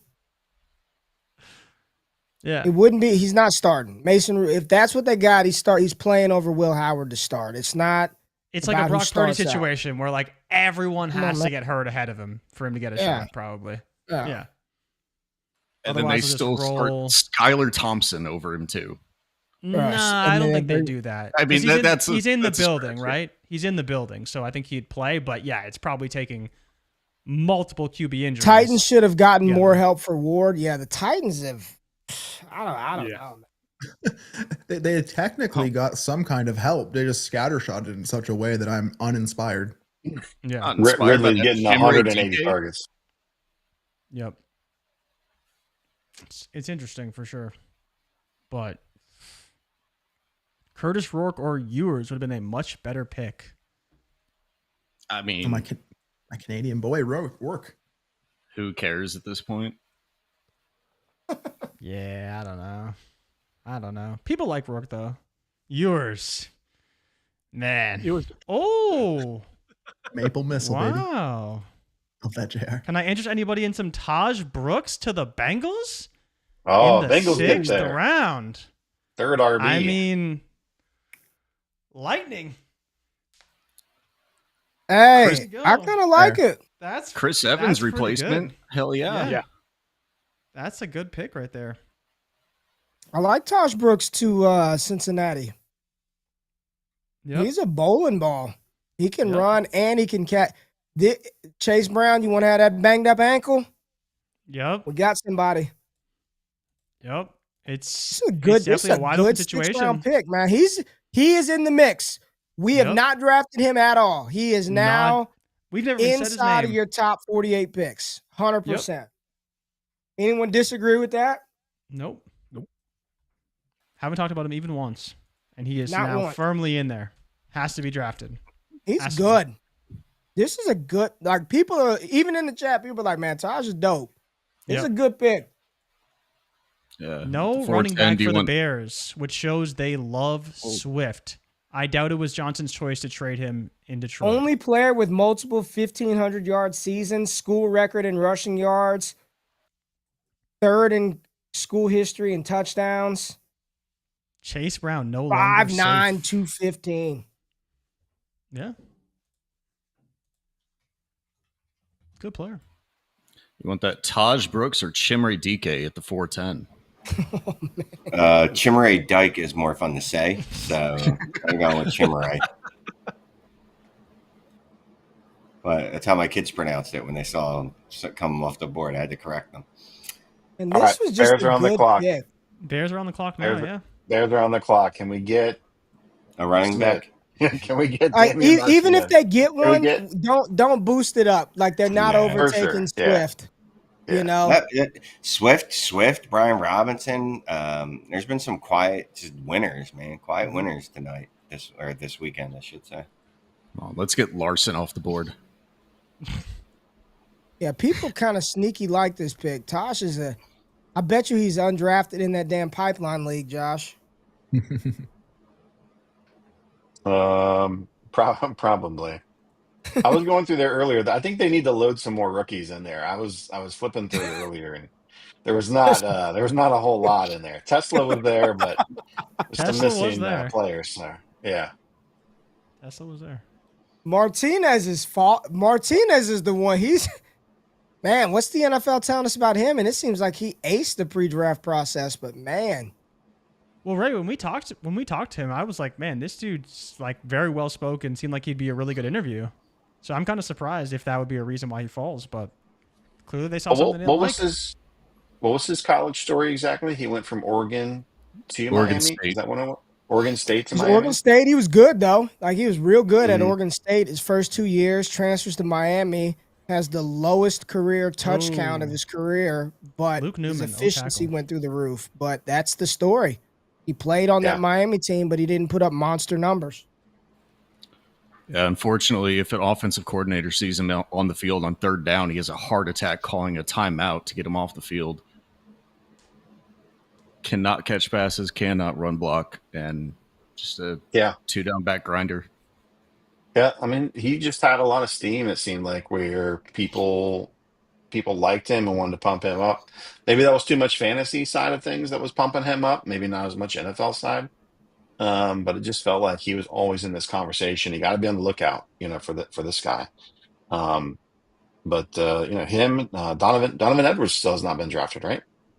Like we got Mullins drafted over Edwards at this point in time too. So, well, let's talk about that for a second. So, when we think about what we saw, the top 5 running backs, for the most part, were still right around those top 5 running backs. You had Genty, Hampton, Quinshawn, Henderson. I know what's his name was. I know Caleb wasn't in there for the most part. So you had 5 of those kind of 4 of those top 5 guys in there.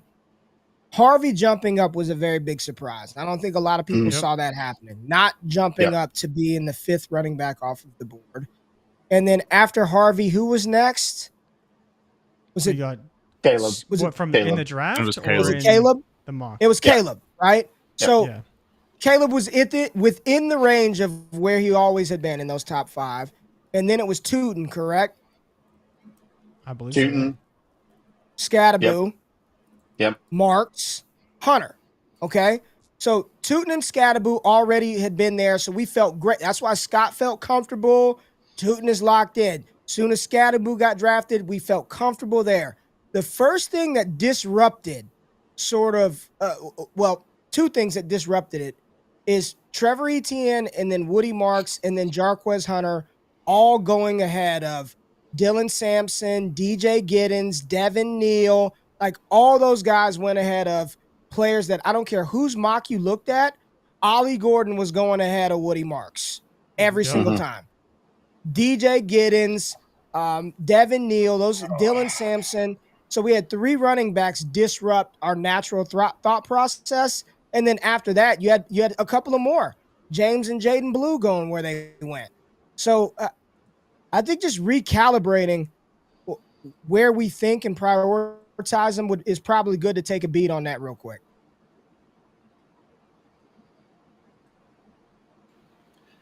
Yeah, I think the biggest thing, and we talk about it every single year, especially when we talk about running backs and wide receivers specifically, teams have different roles for what these guys will do at the NFL level. We look at running backs and wide receivers as we're just grading them off of a fantasy evaluation, and we're ranking them 1 to 10. They have so many different roles. Like there's probably 3 different positions that you can play at a running back. You can be a bruiser, you can be a 3-down back, or you can be a pass catching back. You can be a slot receiver, Z, X, Y, F, or whatever that is of the wide receiver. NFL teams just have so much of a different perspective of what they're drafting this player for to fit in comparatively to where we're just linear ranking whenever we're in the pre-draft process. And that's why I think we see a lot of times these running backs just go off in different orders. Well, I don't rank before the draft. I just kind of grade them on the film, and then once it's done and they get their landing spots and their capital, then that's when you rank them. I mean, who the hell's drafting before the draft anyway?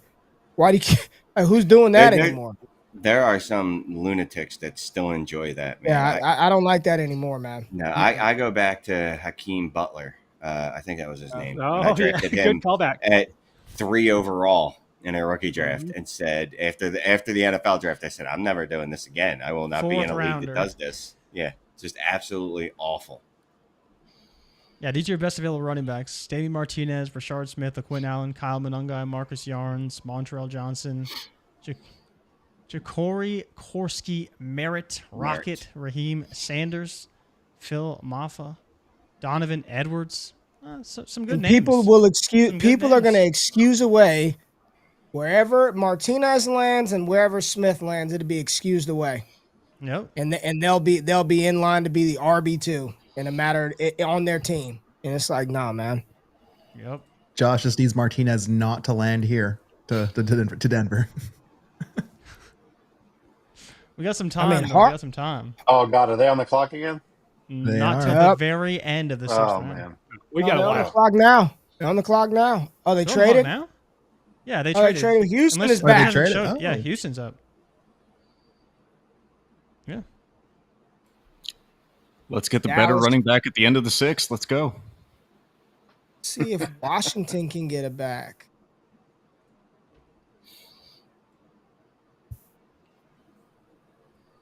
What up, fellas? I have the 102, 103 rookie picks. I only have Warren at running back, Love, Dak, A-Rich, CD, BTJ, T, and OK tight ends on the roster. Who's my RB1 and RB2?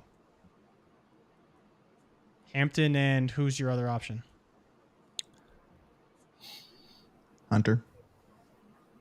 You take Hunter, even though you Hunter kind of need a running back. He's not a running back. I think he wants two running back options. He also has BTJ as well. So I mean, yeah. I think Hampton and Harvey. Josh, man, coming in hot. Yeah, it's Hampton and Travion for me if you want to pick running backs only, but if you don't, it's Hampton and Ted. Okay. Huh? Yeah, I'd personally go Hampton and Hunter if you want to go two players. Hampton and Harvey for me if you want to go two running backs. Really? Do y'all not know Sean Payton is the freaking RB maker? Yeah, he is. He is the RB rainmaker, and Did they move up for Harvey, or did they sit pat and grab him? I don't know. Good question. Let's bring that up. Teams Denver.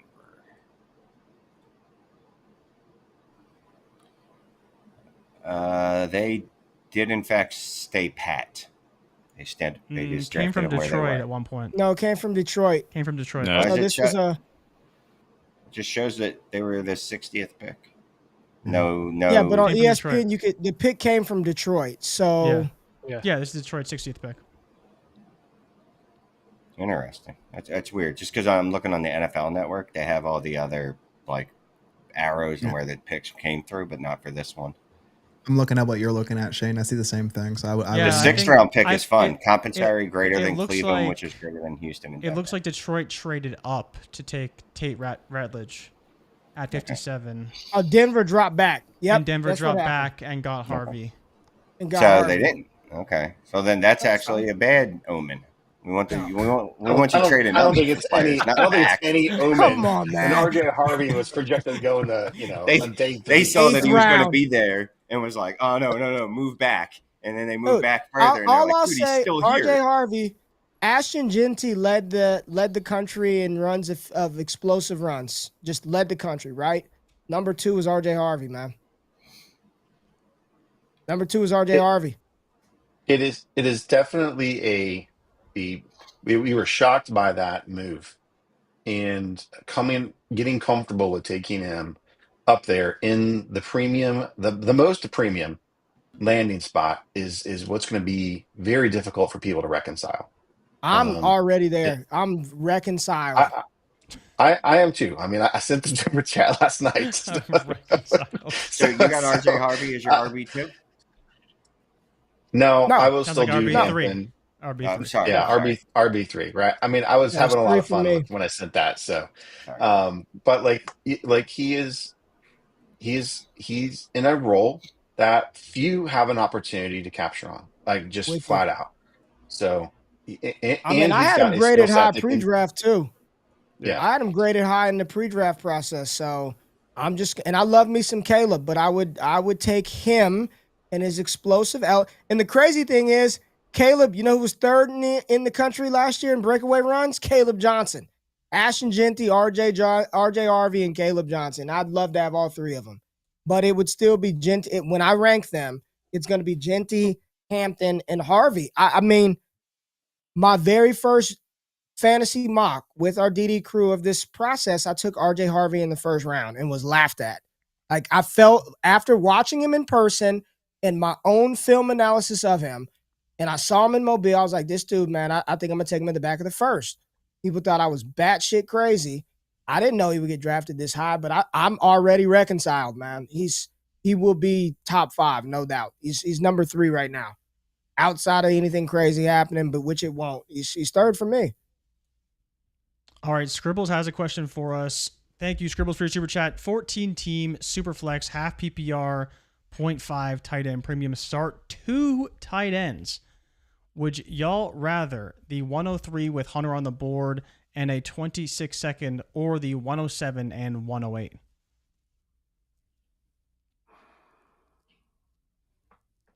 Damn. For me, it depends. It depends on how your league views tight ends in that start too. If you feel like you have to have that 103 to get one of them, then I'm okay keeping that 103. I think he's planning on taking Hunter though. But 14 teams start 2 tight end is that's the thing, right? Serious. Like in those leagues, you can't move tight ends because no one pays you enough of their value. So tight ends don't ever get moved. So if this is your one shot to get one of these guys, it's almost like Hunter's off the board for me in one of these. That's why I don't play in these leagues, because I don't love the start 2 for this reason. It's like I don't want to have to pass on a Travis Hunter to go take a Colston Loveland because like this is how the league is set up. I don't love that. For me, I would go with the 107 and 108 though. Okay. How many starters is it total? I'm sorry. Yeah, I don't know if it says. But if you're starting important. 2 tight ends, it's probably a lot. Yeah. Right? And I think it's also important to look at, this is only a 1 total tight end premium, right? Because it's half PPR, you got half tight end premium. So tight ends at that point are not really valued hardly at all. Even if it is at start 2. It's questionable. But I'd really, probably take the package. Realistically, Hunter, if he's not catching a ton of passes, it's more like it just skews it more towards touchdowns and yards, right? Which actually probably does help Hunter a little bit relative to some of the tight ends. But I mean, if you have to start 2 tight ends, then it's going to be tough. But realistically, in this type of format, they're just scoring regular PPR scoring, right? Where we don't want Tyler Warren, we don't want Colston Loveland, really. So but you can't take zeros either, and there's 28 of them starving every week, even including buys and all that. Got comp. But is it worth it? Got comp. No. Oh, Graham Mertz got drafted? No way. Bro, this over is Quinn terrible. Ewers. Oh, God. Wow. Oh, God. Look, I would take 1718 as well. On Graham Mertz? If someone wants to trade up and take that tight end early in that format where the PPR is not boosted enough to really make me feel away, I'm happy to take whatever falls there at the 1718. ESPN didn't even bother with a write-up for Graham Mertz. Couldn't be asked. Can I be negative Nancy for a hot second? Can I be negative? Okay. So I'm doing this, and again, I'm thinking about the team and the competition and what these roles are. I'm looking at RJ Harvey's situation. Audric Estime and Jaleel McLaughlin. It doesn't scare me. Okay. And maybe that's RJ Harvey bias. You could let me know in a second. But when I think about Quinshon Judkins, I want to go back to Judkins first and foremost. He was drafted at the top of the 2nd round. We were ecstatic, right? Like, this is the dude. And then 2 rounds later, at the beginning of the 4th round, they don't take like Brashard Smith. They don't take like Jaden Blue, or even if they take Dylan Sampson in the 4th. Like, what is that? Did they do that so he could just be the backup? Is this going to be a 2-man rotation? They still have like what? Like, truly, I'm just the real, not Hopi and Beans. Like, what do y'all really project that situation to look like this fall? Just this fall, not in 5 years, but this fall. Like, what's that look like? I'll go first. It's a rotation to me. Like, it's going to be a rotation. They did it with Chubb and they did it with Hunt, right? They went from one of the top rushing attacks every year that Stefanski's been there. You can go look at his stats on Pro Football Reference. Him and Greg Roman, right? They run the ball more than anybody else. And both of those groups had some of the worst rushing efficiency, some of the worst rushing attempts they've ever had in their careers.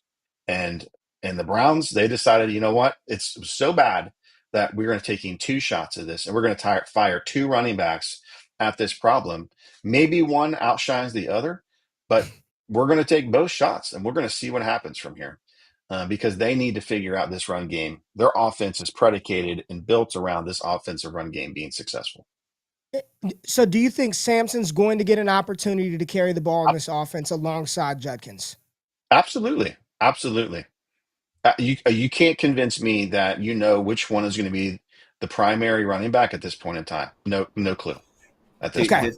This puts Caleb in contention for running back 4. Like again, well, I'm still going to be negative.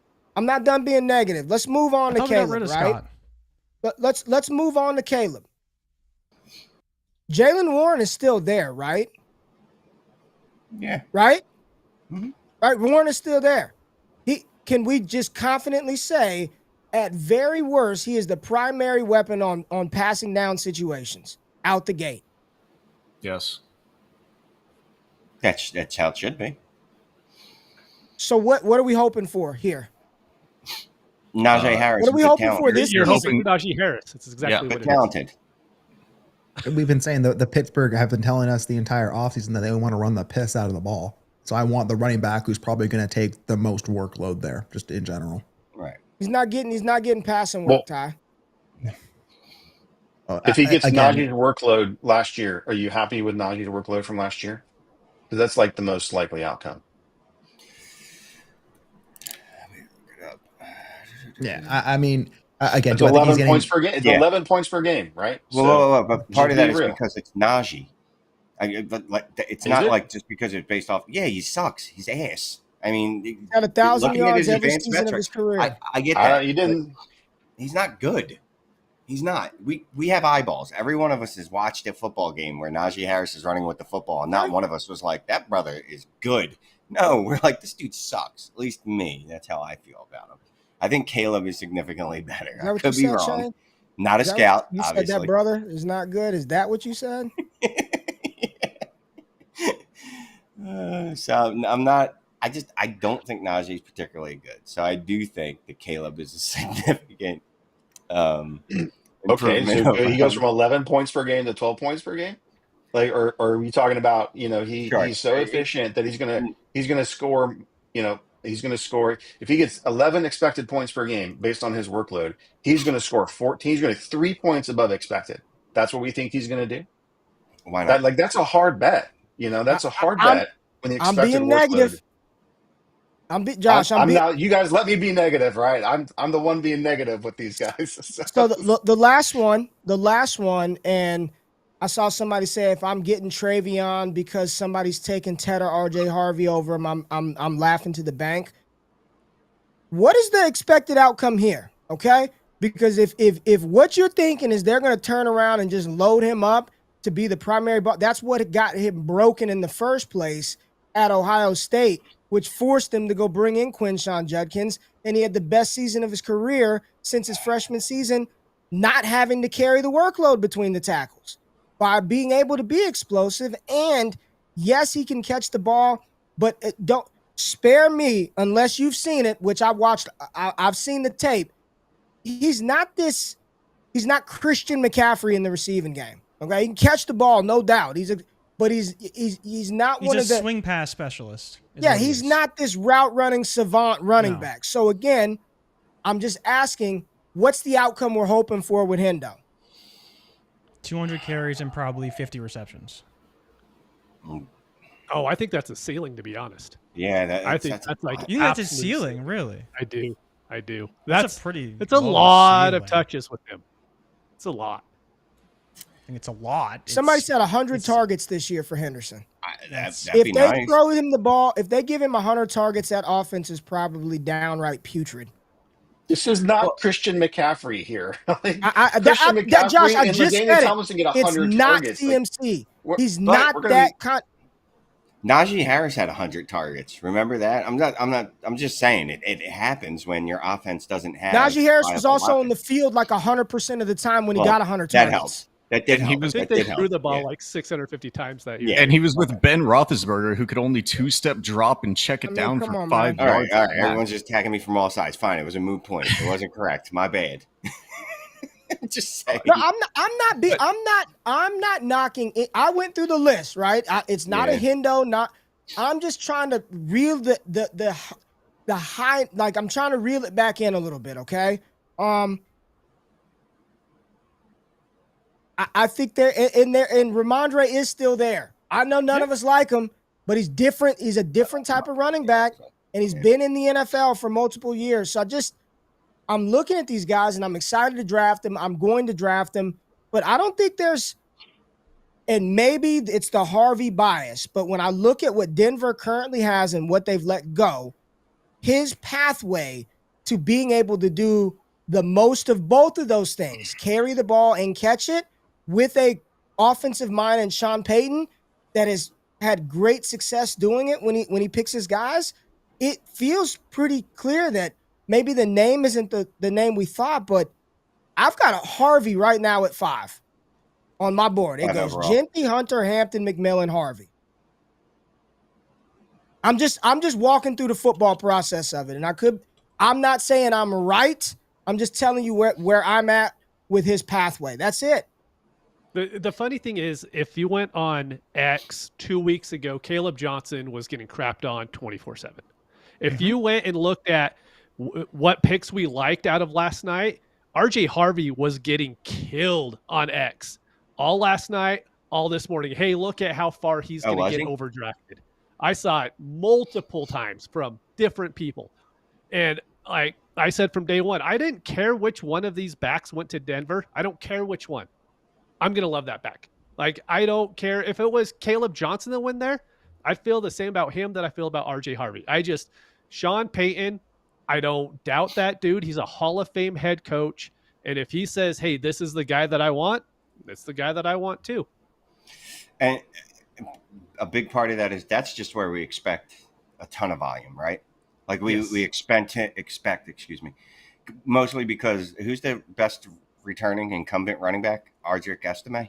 Is that the no? Jalen McMillan. Jalen McMillan's still there, but Jalen McMillan they used as a grinder last year instead of a receiver for some reason, and we're using Javonte Wester.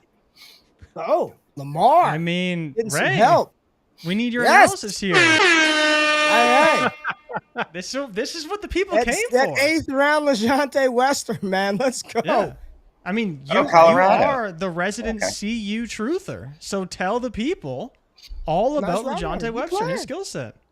Good player, good route runner, good player, man. Is Zay Flowers dead? Is it over for Zay Flowers? No, it's not over for Zay. No. Tez Walker. Sean Bateman, maybe? Hey, Tez Walker's gonna have some comp. I do like Tez Walker. Tez Walker's gonna have some comp. All right, it's a good pick. All right. So should we keep you on the board here for Dallas?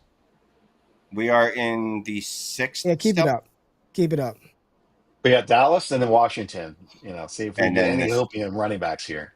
Okay, Jason, I want to bring to your attention that you're bringing up that Harvey caught 20 passes a season while previously saying that Henderson only caught 27 passes. When literally he did that in his freshman season at Ohio State. And his freshman season was arguably his best season, but it's just interesting. Oh, yeah. Ray, Oregon offensive tackle. Would you look at that? What a pick. I don't know him, though. So if you got anything, you got nothing. McVay's on here pumping up that Jarquez Hunter. Oh, there we go. Hold on. He said good ball handling, like holding the ball. Yeah. Well, McVay likes a guy. He loves a guy. Yeah. He tell you everything about him. Let's overlay his forum speech with his Hunter speech, with his Kyron speech. Exactly. Let's just see how variants those speeches are about those players. Where's the coach speak index on that? Right. I got to. Oh, it's coming. Yeah, I got to check that out. I feel like McVay has loved a lot of dudes. Like love is fleeting. I just want to say I agree with Shane in the chat. Shane in the chat. Yeah, I think this is a really good conversation. He said, I think the discussion between Judkins, Henderson, and Caleb is what offense do you think is going to be the best? You're trying to figure out which situation, and we're trying to predict at this point which player you prefer, whatever, your personal. Like if you're doing it right, you're trying to evaluate the opportunity in the situation and how that running back is going to fit in one of those projected roles. That's what we're trying to do. And I just don't think for any of those guys, I don't think for Judkins, with the addition of Sampson, Henderson going into a spot where you don't want him to be a primary, Caleb in a spot where he comes and you feel like he's the grinder at best. I don't think any of the pathway to both of those things are just super clear. So I don't agree that it should just be Quinshon at 6 and Henderson, and you're crazy if you take Harvey. I think it's all kind of, you can make the case on those offenses. And then if you want to look a layer deeper, how good are those teams? Like, who's going to be playing from a lead, from behind? What did, like, if you really want to take it a step further, but it's an interesting cluster between those 4 running backs, in my opinion, right now. No, you made some excellent points. I'm coming around on Harvey, man. It really sucks because I really like Judkins so much. And then for them, the Browns to do what they did to him today is just awful. Just awful from several fantasy perspectives. But yeah, that Broncos offense is probably going to be easily the best of the ones where the running backs landed, right? It's not going to be New England. We know that. Pittsburgh has who's their starting quarterback? I kind of agree with. Oh, well, it'll be Aaron Rodgers. It'll be Aaron Rodgers. Yeah, it'll be Aaron Rodgers. Should be. Yeah. And if Aaron Rodgers just decides, no, I'd rather go trip balls instead of play football again, that Pittsburgh offense could be absolutely horrific. Absolutely horrific. Oh. Caleb, and here's what will happen too. Let's just say Caleb does play early, right? Let's just say he earns early work, but the offense stinks and he's averaging like 3.8 a touch. People will bury him. Like that shine will wear off real quick. Real quick. We've locked in, I talked about this when Hampton was picked, just comparing that situation to the Broncos. Chargers threw the ball to the running backs 11% of the time. The Broncos was literally double that. Yeah. Not like just a little bit. Twice as many passes go to the running backs with Denver in a better offense than what Hampton is ever going to see with the Chargers. And that matters. That is huge. That is why we love Jahmyr Gibbs. He's awesome as just running between the tackles, but it's what they do in the passing game. Same thing with CMC, with Barkley, all the really, really elite guys, Kamara, they catch out of the backfield. Wow. And if not, we lump them into Najee Harris. Well, the Barkley thing's not fair just because the Eagles don't pass to him. Passes. Yeah, like prior to this. Yeah, we know that he can. Yeah, but don't tell that to Cody. He hates that Marks because he could catch pass. Would rather that grinder. Would rather you be able to bang up the A gap for 2 yards than catch passes and routes. Yeah, Javonte Williams had 52 receptions last year. Was it 52? Something like that, right? Dude, he was out there. Yes. Javonte Williams was earning targets. Yeah, it was a ton of targets because it's the only reason that he would even be remotely fantasy viable or was remotely fantasy viable last year. So, yeah. I got him 5th overall right now. I have him number 5. Number 5. Don't forget about the usage king. Jaleel McLaughlin, still in the house. Ward, Travis, 106. I get the 106. Cool. I get the 106. I mean, this single quarterback, Shane, no super flex. I rank them that way because nobody cares where I put the quarterback at. I don't understand the concept. That's what concept? Never heard of that. Harvey would bump up one. It's crazy because prior to this, like in our mock drafts, other than the one you took him in the first, I don't remember anyone taking him before the. No one took him in because it was asinine. Yeah. No, it wasn't. Because all the projections were, and when I made the pick, and you can go back to the video, I was like, look, he's probably not going to go early enough. But I was like, he's a good player. The talent, I saw it in person. I watched the film, first round talent. He was always projected. I mean, there was conversation after the combine that he had a better chance of being undrafted than going like in day 2. I know people who were saying like, oh man, I heard he'd be an undrafted guy. So no one took him high because the projection was so low. You know what I'm saying? Mm-hmm. It took somebody like Peyton to decide that they were going to draft him in day 2 and make him a priority.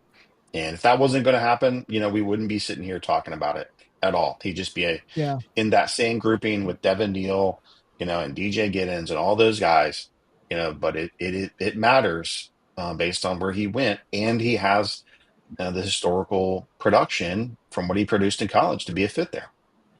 Yeah, and we talk about landing spot. We talk about draft capital. My dude's got both of them. As Ray abundantly pointed out, you're pointing out, Mitch is pointing out. Damn. Yeah.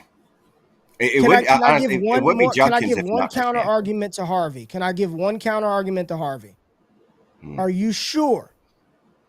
And in my grades, just for people know, Travion was 6.82, Caleb 6.82, Harvey 6.65. So he was close. Like he was right there. It wasn't like a big gap.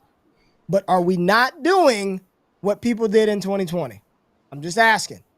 Are we not elevating Harvey over Judkins and Henderson and Caleb, players who had been above him the whole time because of a landing spot like we did Clyde Edwards-Helaire? I'm just asking, are we doing that at all? I think the leap is shorter, right? The thing we did with CEH is we went, no, this dude is the running back one when he came out of like left field. Like he was clearly the RB6 and we said, no. He is now the RB1. It's a little different when I don't know where people had Harvey ranked. Let's just say RB7, 8, right? It's not crazy to move him up 3 spots if he got good draft capital, which he got, and a good landing spot. I don't think it's crazy. I don't. Yep. Again, if you're now talking about him over Hampton, him over Genty. No, I didn't do that. Right. No, not you. I'm just saying in general. If we were doing do you think that, people will get there though, Shane? No, it's just Saturday. You, because you hate Genty, but not anyone else. Not to Genty, but like over Hampton. If the spot is as good as you guys say it is and think it is, why isn't he over Hampton? Is it just because Hampton's a first-round running back? There's more downside, to the Harvey outcome than there is the Hampton outcome. And so you have to weigh that. It's probable that RJ Harvey outscores Hampton in year one.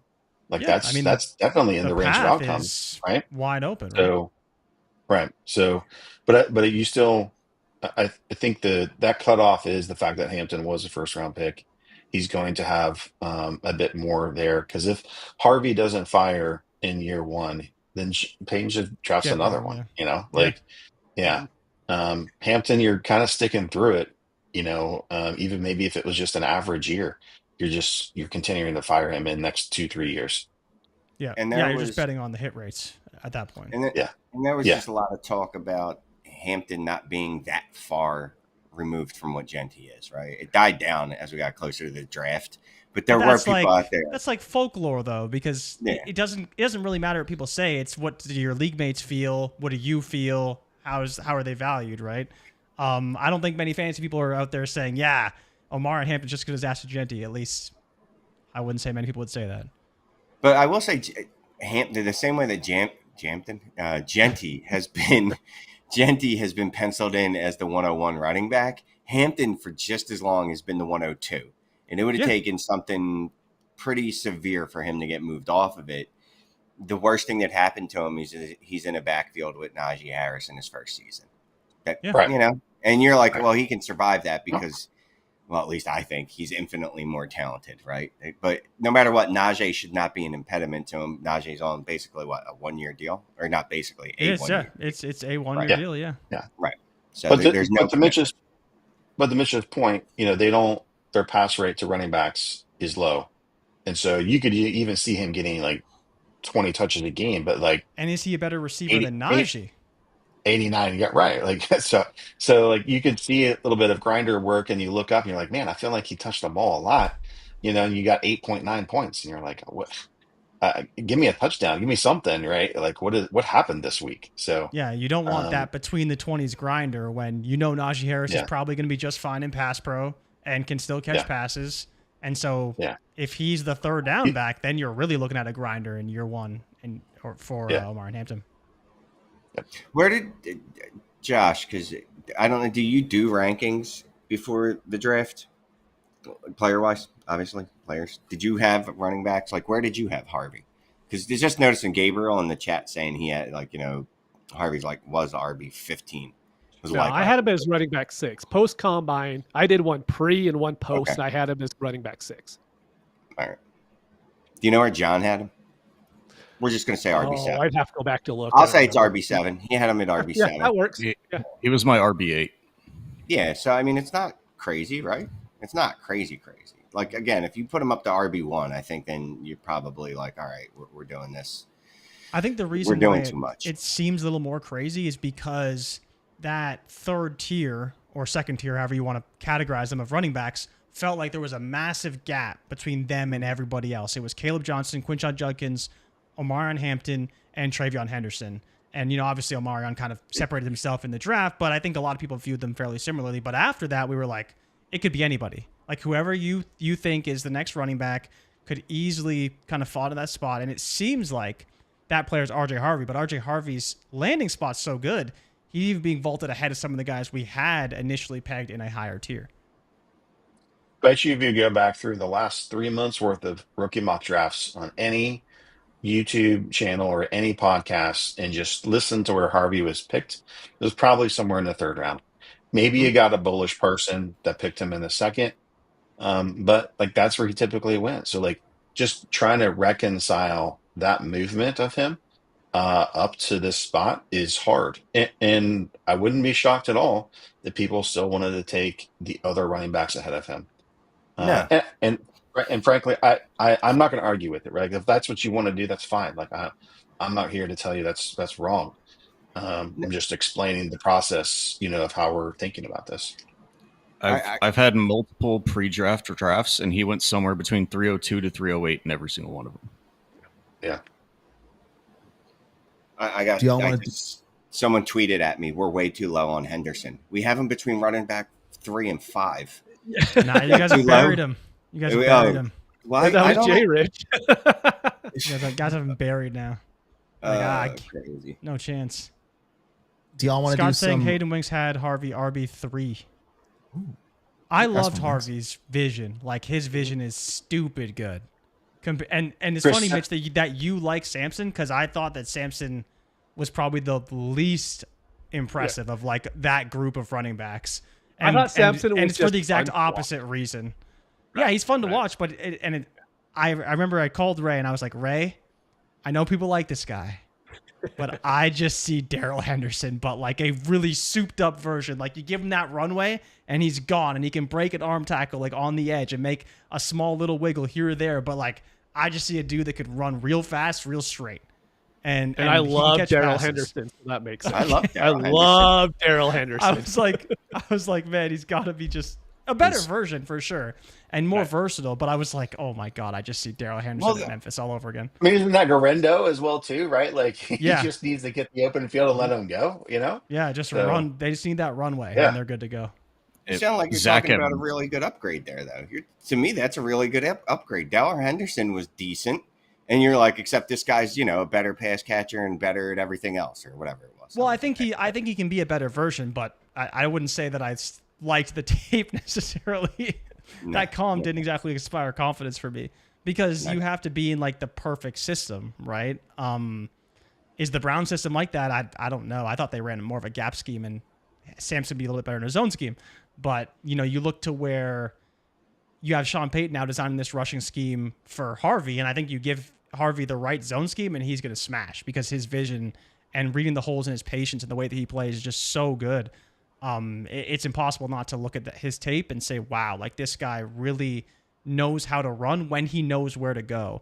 And once he's in a system that fits him very well, I think he can be a really, really good running back. And so it just depends on how Sutton builds that offense around. And people were asking about the offensive line. Like, Denver's offensive line was the number 1 rated offensive line in football last year. It's one of the reasons why Bo Nix was so good. And now he's playing behind, in theory, going into the season, the number 1 offensive line in football as well. And look, a couple people have noted in the chat, the NFL has told us what they thought of players prior to yesterday, Thursday. I don't even know what day it is right now, to be honest with you. But prior to this, all of it was conjecture. The NFL has now told us what they think of players, right? They think he's a third round running back? Where did he get drafted? Second round. They think he's a second round running back. Someone else pointed out, like, look what Sean Payton did with Bo Nix. And I'll be the first to admit, I hate Sean Payton. I hated Bo Nix. I still hate Sean Payton. I don't hate Bo Nix now. Hated them both, right? They got together, and Bo Nix had, if not for Jaden Daniels, we'd be talking about him as like one of the best rookie quarterback seasons in a long time. You know what I mean? It was. I just think he threw the most touchdowns of any rookie quarterback last year, and I think he was up there in yards as well. Right. So it's okay to take new information and adjust. It's okay to take new information. A player landed somewhere. They landed on a new team. Trust me, if I was holding on to my priors, Caleb Johnson, Judkins would easily be over Harvey. Like, it wouldn't even be a discussion. I don't know. It's close. Y'all want to do like a would you rather rookie running backs, veteran running backs? Sure. I do. Okay. Well, Shane, we'll start with you.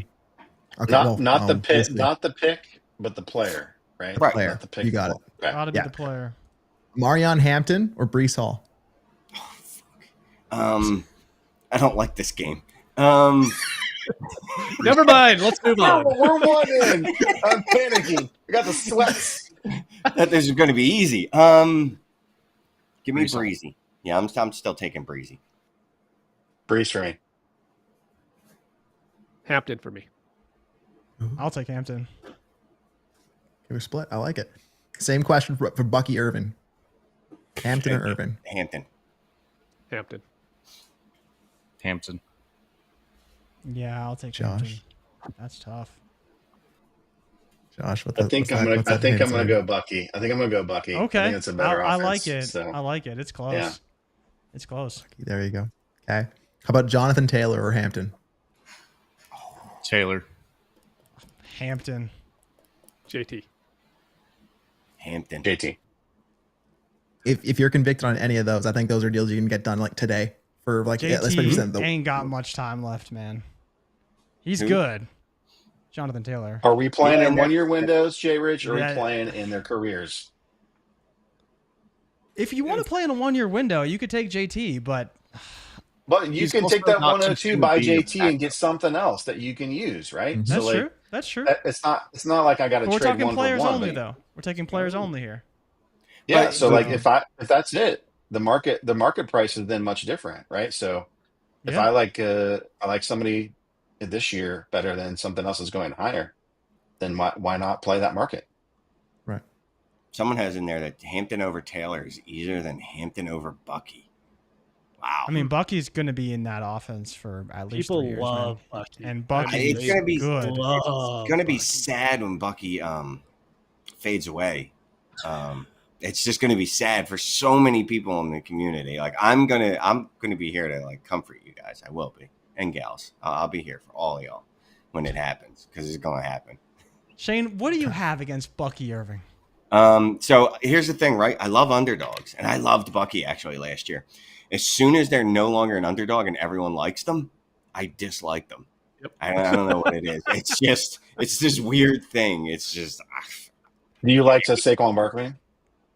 Do you like Saquon Barkley? Yeah, big underdog, Saquon Barkley. Big underdog, right? He was a big underdog. Big underdog.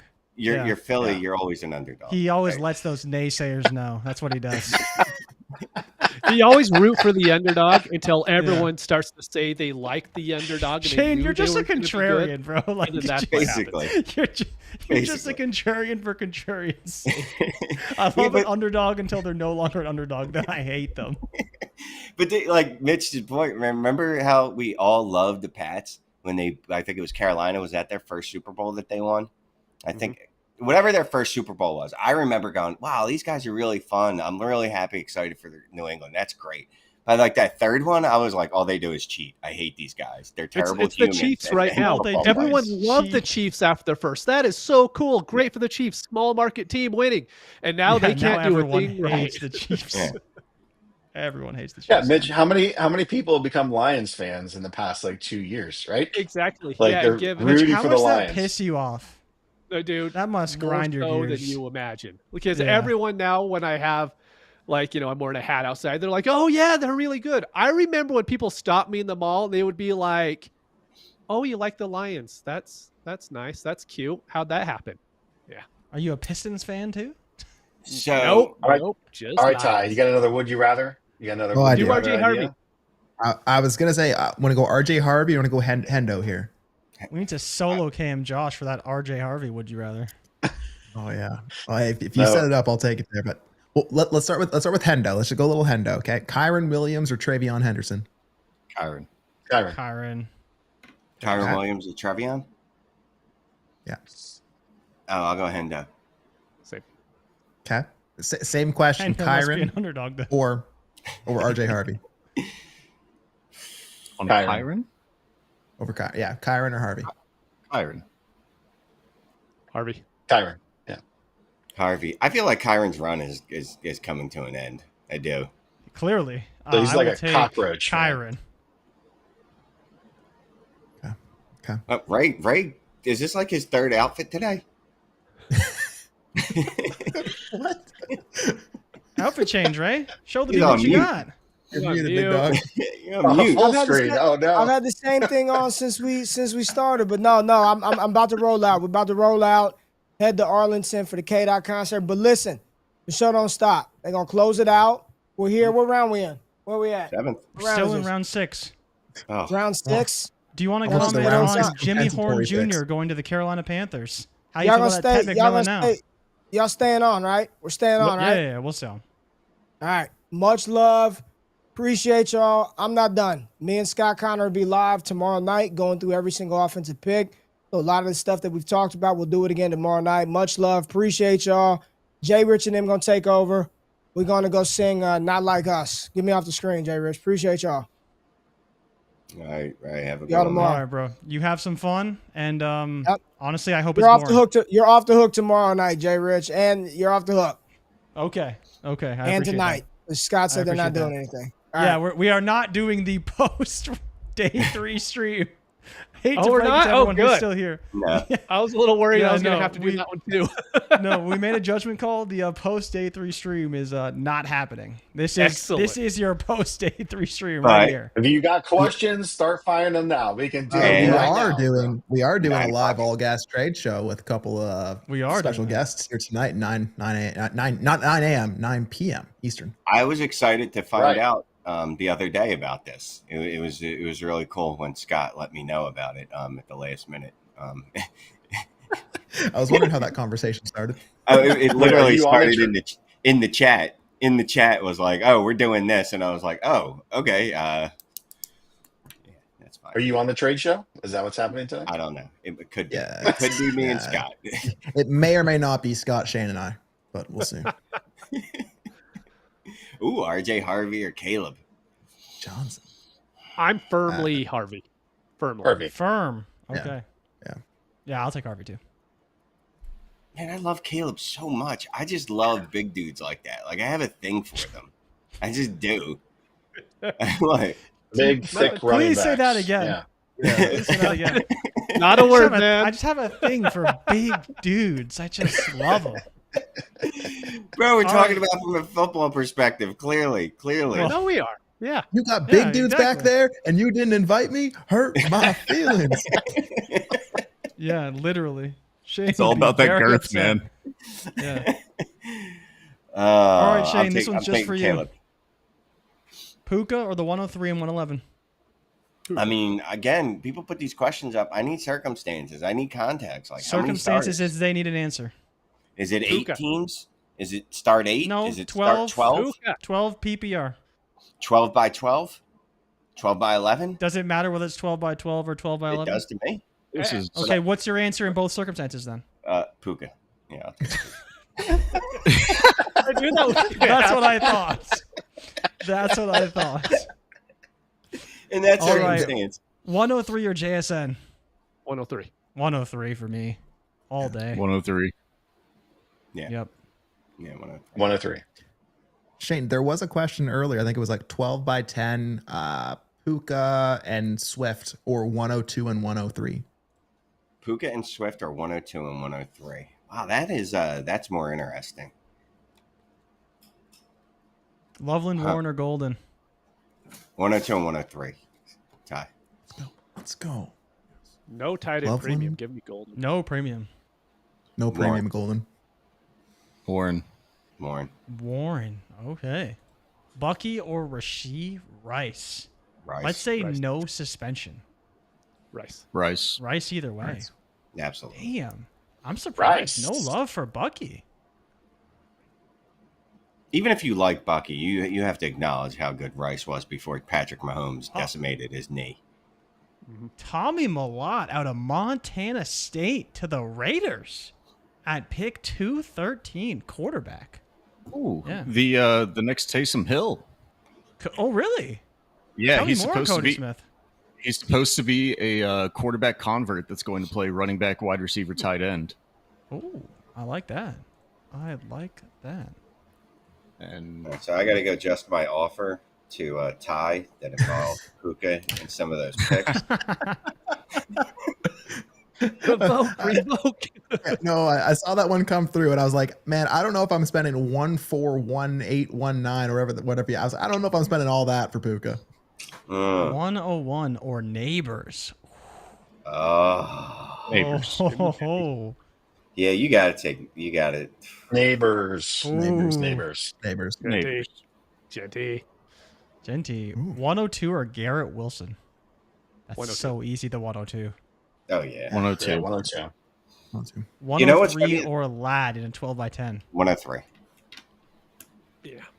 Okay.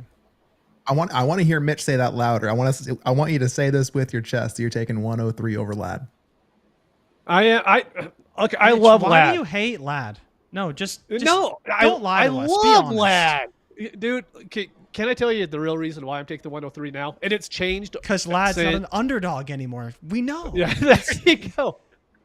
Since the first round, this whole time I've been pretty against Tet McMillan. I just wasn't, or T-Mac, whatever, we want to call him now. But everything tells me that he should be the 103. Like, he went to a great spot to where he should get good target share. The team told us that they like him. Top 10 pick. There's not a lot to be against, except for if you didn't like some things on tape, or if you don't like that he doesn't watch tape or anything like that. So now for the 103 for me, it's like, do I like that or the JSN? Do I like that or Lad McConkey? Kind of like Tet, to be honest. Okay. And that's a big shift for you. That's a shift. It's a big shift from what you've been thinking about from him through most of the offseason. I feel like you were, especially on the contested catch side of things. I know Jeff was on the smear campaign that he can't run on Twitter and in the Discord, right? Like, he was just all over it. Tet can't run. And so, but it is, I think it is interesting to see how we all adjust. And which is good, because we need to adjust based on these landing spots and where they go. RB target at 105. Who is it? What a draft to have this problem in, hey? Yes. That RJ Harvey right there? It's RJ Harvey, yeah. For me, it is. But pick the one that you like, in my opinion. Henderson for me still. Cody Smith. Oh, Cody and J Rich teaming up. This is not good. Let's go. One of those three. Just take any of those running backs. How about this? No, Can you trade back and get another one? Shade. On the clock right now. Gotta pick between Dart and Skataboo. You got to take Dart, bro. Dart. I think you got to take Dart. Dart. At 204, he's a first-round quarterback. I think you got to take Dart. You have to. Yeah. Who the hell is going ahead of Dart in these draft? How did he fall to 204? Did Jaden Higgins go ahead of Jackson Dart? Trey Harris for sure. Well, do we think Dart is going to slide in drafts? Do we think people are going to push him down a little bit, or are they going to react rationally? Drafts, but in our drafts, he's going to go probably in the first round, guaranteed. He may not go at 108, 109, but he will go in the first round. Yeah, why would he get pushed down? 204 is, I think in our mock draft, 204 was Cam Skataboo. Yeah. Cam Skataboo was 2-3. Where'd he go? Dart's 108. Yeah, okay.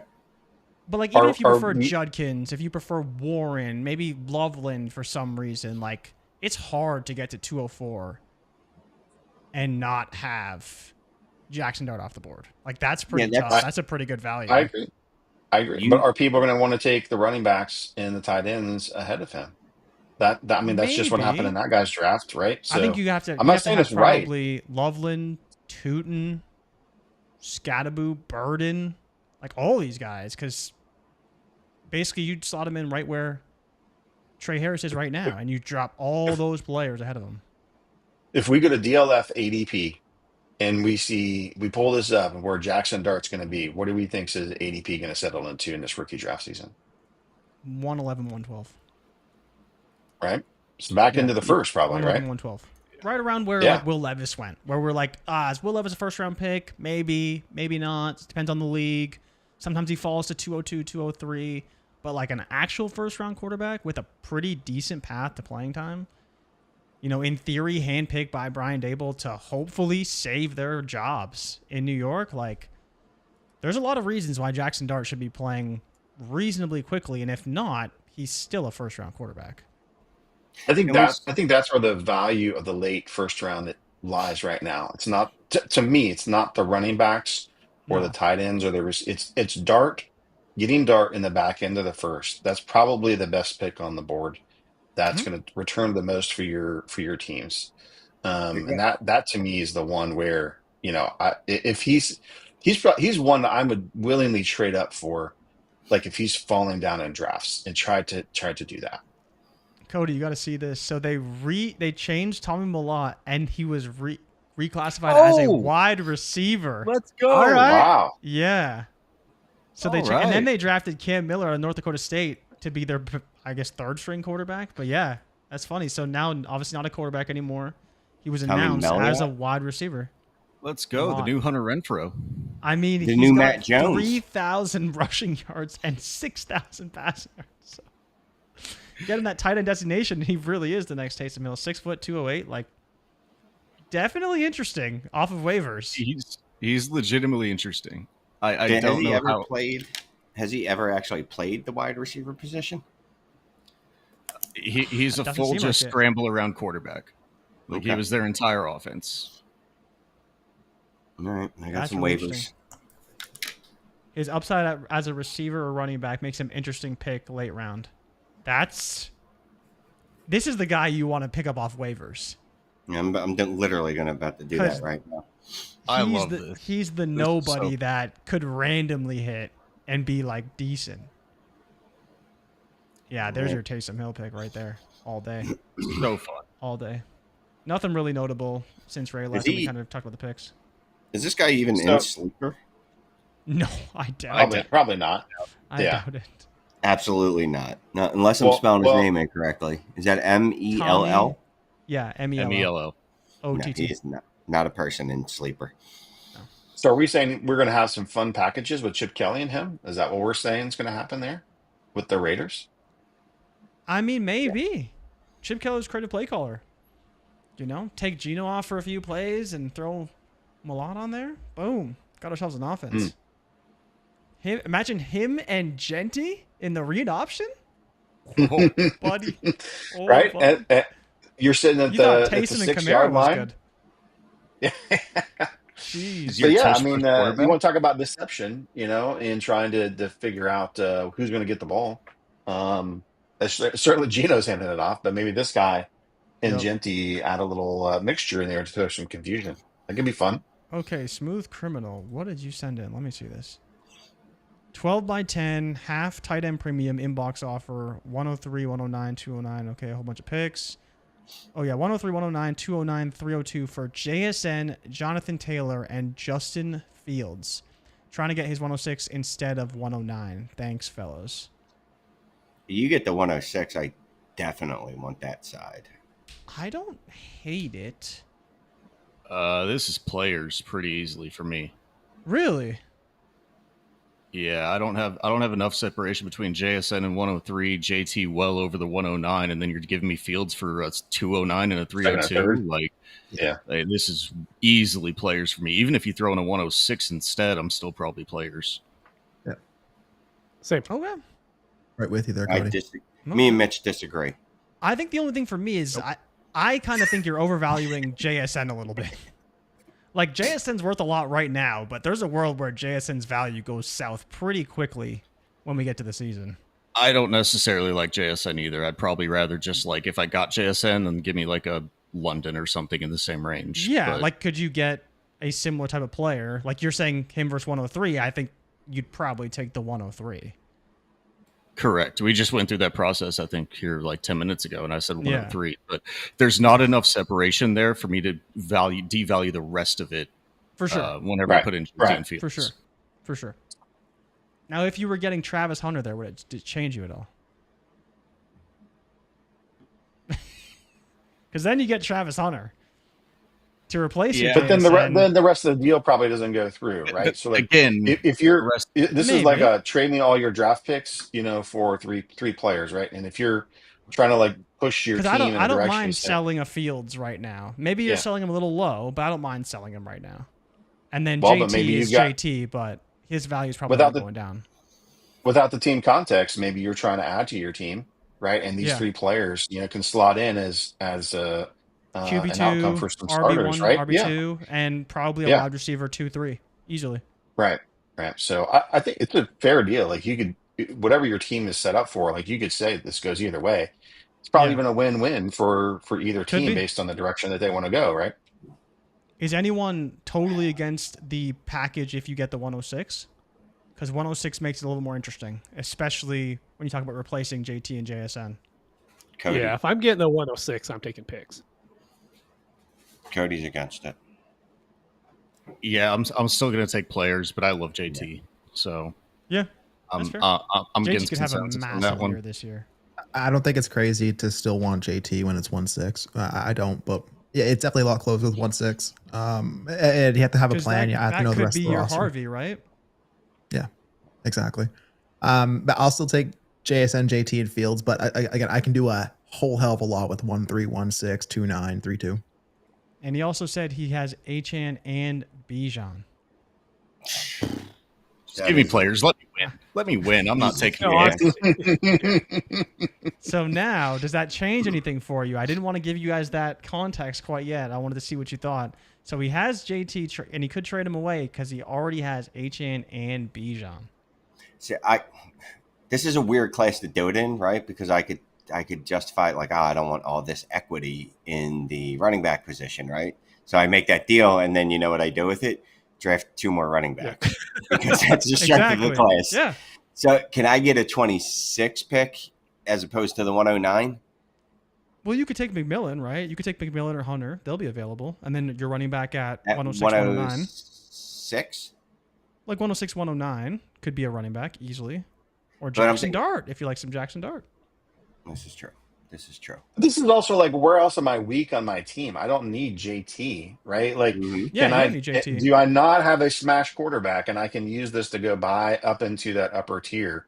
Maybe not Daniels because they don't want to let him go, but maybe you can get Josh Allen or Lamar at this point in time with those picks, right? Maybe you can go buy McBride. But do you think you could package those picks to get a better quarterback, right? Even if you don't use any of the picks and you just, here's all these picks, right? Maybe, right? Because they don't want the package of players, but they'll take the package of picks. Well, maybe you've got Herbert, right, in these picks, and I'd send those Herbert and a pick, to go get Lamar, right, and upgrade Herbert. Like if I'm really chasing the upward side of the war chart and I want the difference makers, I'm gonna take that capital and go upgrade and buy difference makers at that point. Yeah, so he's thinking about drafting Hunter at 3, Bijan Hampton going 1-2. So Hunter would be there. Yeah, I'm good with that. I am That's good with interesting. it. So I'm in 7 Scott's drafts on this draft. I'm in 7 drafts that are going right now. Hunter's available at every 103. He hasn't gone at 102 one time yet. Really? Is it always Hampton or is it Hampton? It's usually Cam Ward. Cam Ward. Okay. That's kind of. I like Cam Ward, but wow, really? But see, that was the question I was posing the other night. Is like in Heisman was like, are we undervaluing Cam Ward? Are people really going to in Superflex take him at 102? Yeah, it looks like it. Yeah, I think people these will, are 12-team but league too. Would we do that? I don't think I'm going to in a couple leagues where I've at 1-2 the second. Yeah, just because a couple leagues where I have a QB that it's just the situation's desperate. You know what I mean? Yeah, but I just can't. But I'm talking more of your preference, right? You would take him at 102. You have to. You can't trade down. Like that's more of a dire, like you're saying, a dire circumstance. But where would you actually take Cam Ward? Where you don't necessarily have a specific need at quarterback. this is where I think he should go, and where I'm comfortable taking him in a neutral circumstance where you don't have any immediate need. 105. If I'm Switzerland, 105. Yeah. Yeah. I think you could take him higher than that, but at the bottom of that tier with the 3 other elite assets or very solid assets ahead of him, like, I think it's a good spot. 2, 3, 4. Yeah, because you got both the top 2 running backs, and then you have the top 2. Smooth Criminal saying his QBs are Hurts, Goff, Fields, and Rodgers. Doesn't even really need a QB. I mean, no, he's got that second QB could be that ugly QB where I'm throwing Goff. Ugly QB, he was a QB6 last year, but you know what I mean. Like, I don't expect that again. And if Fields pops, then the upside I have on that, and Rodgers is a person that plays football, so he technically counts as well. Nate is asking, should we be targeting these day 3 running backs more than years past? Example, trade for extra thirds for Ollie Gordon, Devin Neal, etc. And boys, we are in the 7th round. Thank God. So here we go. We're almost Finally. 40 more picks to go. Yeah, only 41 more picks to go. I mean, that 6th round was kind of brutal. There was a lot of movement in that 6th round. No. When I looked, and there was like, there's how many compensatory picks in the 6th round? Good God. Yep. Who's going to take that 7th round shot on Quinn Ewers? Oh, we're flying through the 7th, by the way. We're already through 3 picks. 3rd pick is in. Oh, are we? Sweet. 3rd pick is in. I don't know who it is yet. Yeah, Jack Nelson, 6'7", 314. Oh, tackle out of Wisconsin. Going That to is the mad. Falcons. Of course, That it's is Wisconsin. a big man right there. Big But, man. but to the question, you don't trade for 3rd round picks to take these guys, right? No. Like, Okay. if you have the 3rd, then use it to pick them, sure. But you don't trade into the 3rd to go draft those guys. No. This is I traded for too many 3rds, got them thrown in too many deals, and I couldn't move them before the draft happened. So let me make some picks. Because really what I want to do is, can I just get a 3rd next year for a 3rd this year so it maintains the flexibility and I can hopefully use it in season. Yep, that's exactly it. Punter goes before Damian Martinez. Scott in the comments still being just brutal. Scott's commentary is killing me. Oh, Thomas Fidel in the 2nd. Okay, that's a good tight end. Tight end. Yeah. Yeah. Not a bad tight end pick. He was at the Senior Bowl. He's at the Senior Bowl. He's a big man. Yeah, man, the Senior Bowl tight ends this year. Just shove Harold Fannin to the side and just look at everybody else. Oh, my God. Steve-O, Patriots, they did okay, man. They didn't do anything crazy. Yesterday was the fun day. They got a pick right now, but nothing crazy. But I'm happy with the draft overall. They did a good job. I can't believe Damian Martinez is going to go undrafted. Rocket didn't get drafted either, right? No, he's not. I thought he's not been drafted. We'll see. Rockets, he's been a 7th round guy. So we'll I mean, the dire watch list is Damian Martinez, Rashard Smith, LaQuint Allen, Rocket Sanders. Like, those are the guys we would love to stay. Yeah, I forgot about Rashard Smith, man. Wow. Marcus Yarns and Lan Larson just going. Josh, we got one more Denver pick to survive. 241. One more. But we have I don't know if I'm not worried picks. about this one. The 49ers still have 3 more picks. They're going to take all the running backs. The Chiefs have 2 picks. The Bears have a pick coming up in a little bit, too. I think we're going to be okay. Yep. Yarns was the guy that was supposed to be in the 7th. I thought Yarns would get drafted a little higher, but 7th is basically done. I mean, we just haven't seen the run on running backs that we thought we would see, because we were saying like 30 running backs are going to be drafted, and we still have all of the. I don't know what our current number sits at, but there's not been the run. There's not been the run in the 3rd day on these running backs. So we have 19. 19. That's it alone. Here's all the guys from just today, and then Taj Brooks is the last one that's not showing up right here. Oh wait, so how many total then? 30? Well, you got a bunch of them too. 19 total. It's not bad. There's going to be some drafted probably in the 7th. We'll probably get to 22, maybe 23. Yeah, I mean, look, Swim's rooting for Tez Johnson. Still believes in that Tez Johnson, 7th round or later. I like Tez though. but no chance. He's a dominant JV high school player at that size.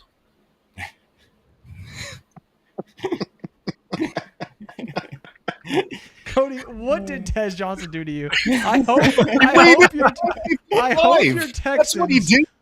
I hope your Texans burned the 250th pick on Tez Johnson. Dude, I already had my team take freaking Graham Mertz. There's no more pain you can give me than drafting Graham Mertz in the 6th. That is true. He's not good. He's not good. No. He's really Tanja, really not good. Tanja, so the Donovan bad. Edwards. Donovan Edwards hype is over, Kanja. Sorry, not gonna happen. Who are the Pats taken here at 220? Quinn Ewers is on the board. Quinn, yep, there you go. They got 4 picks of value out of drafting Jalen Milroe. They just need to keep doing that every year. Get 4 picks of value. From Scott Connor, on average, a draft class has 19.6 running backs. We are right on track. This isn't a special running back class, really, if you use this data. Now, Scott, we could get over that because we're at 19 now. Maybe we can get to 21, 22, 23, so slightly above average. Slightly above average. We are the praying day 3 this running backs draft that we like. I mean, this is all the draft pundits are the one that told us that this is the deepest running back class in the history of football, or at least going back to like 2017 or whatever. So, I mean, it's not like we just pulled this out of our ass. Like, oh, People I said think better than 2020, hopefully somewhere around 2017. Right. We thought teams would be double tapping, and were the Browns the only one to double tap in this draft? So far, yes, I believe so. Yeah. So far, yeah. So far. But we haven't seen some teams take a running back that I think like the Bears. We thought the Bears would do something. We thought KC would do something. They didn't, right? And so there's a few. Cincy is another one on that list, right? They take him back. They took Taj Brooks. Right? Oh, I guess they eventually took Taj Brooks. Yeah. But nothing that was like pushing Chase Brown, but the Cowboys didn't take anything till blue, right? So there's a lot of teams that really didn't take backs that we thought may go higher. Yeah, and shots in the 5th is not a vote of confidence, right? For any of these guys. They took a guy in the 5th round just because they need a body for training camp, but it's not like there's any serious competition. But the funny thing with Blue is maybe he's not going to beat out Javonte Williams or even anybody on the roster right now, but it's not exactly a tough depth chart to climb either, should he actually show that he's worthy of a bit more playing time. But it'll be interesting for sure. Even in the mock drafts. Cody's just scowling over there. He just hates Woody Marks. Hates him. Give me that Dario Gumbawale over Woody Marks. Oh, Dario. Wow. No, not actually, but that's the least surprising thing I've heard all day, Cody. Yeah. It's hard when you have his jersey framed in your background. All right, I'm asking you guys a question now. Okay, so one of these 3rd and 4th round wide receivers is going to end up being good. There's 12 of them. You can't pick Kyle Williams because I think everyone will just kind of pick Kyle Williams. Besides him, is there one that you'd be willing to be like, you know what, he's more likely to hit than the other guys? Let me see. Jalen Let me Noel. pull up who's available. Trey Harris was a 3rd rounder? No, he was a 2nd Yeah, so rounder. I'll go through them real quick just for anybody listening. You got Isaac Tesla, Pat Bryant, Jalen Noel, Savion Williams, running back, Ty Felton, Shamir Daiki, No. Dante Thornton, Arian Smith, Jalen Lane, Jalen Royals, Alec Iomanner, and Jordan Watkins. No. I'm going Jalen Noel. It's Noel. But is the answer really Noel? Or is that just the guy? Is that just the guy that you guys liked previously? There's no chance that he's playing over Christian Kirk in the slot. And there's no chance he's out targeting Neil Collins at any point in his entire career, probably. No. You could combine multiple years and it probably wouldn't happen. My answer is more usually Pat Bryant. So that's where I was going, Cody. I know nothing about Pat Bryant. Other than I'm pretty sure he's Pat big. Bryant. Yeah, he's 6'2", 204.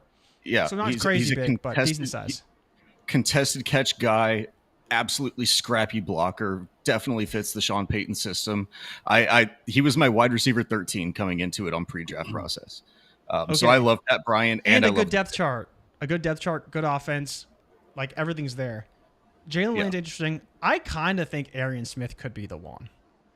Really? Just because There's he's nothing so fast. Like, he can just blow the top off a defense at any moment. I don't think he's the most polished route runner. I don't think he's the best receiver ever. But the Jets are not a good team. No. And there is a world where he could be the number 2 wide receiver on this team and probably be third in targets behind Mason Taylor. Like, I think that's possible. There's still the whole running situation. Breece Hall's going to get targets. I see Savion in the chat as a guy who can maybe do something. But I just don't. Knowles seems too easy to be the answer. I think we're going off. Spot. I think we're going off on the presumption, the working idea, at least, that all of these guys are in a position where it's going to be difficult, right? Mm-hmm. Yeah. So at this point, we're just picking who we think is the best. Like, Scott thinks it's Ty Felton. Yeah. You know, and like that's the analysis. It's just, I think this guy's better. All their situations aren't really ones that lend itself, other than the Pat Bryant one, the more you talk through it, the more that makes sense. But I think for the most part, it's just we're grabbing the guy we think that we like best. Savion could be an excellent running back, so there's that. But I guess that won't really fit the criteria of what we're asking here. Scott got his guy. He finally went. Who?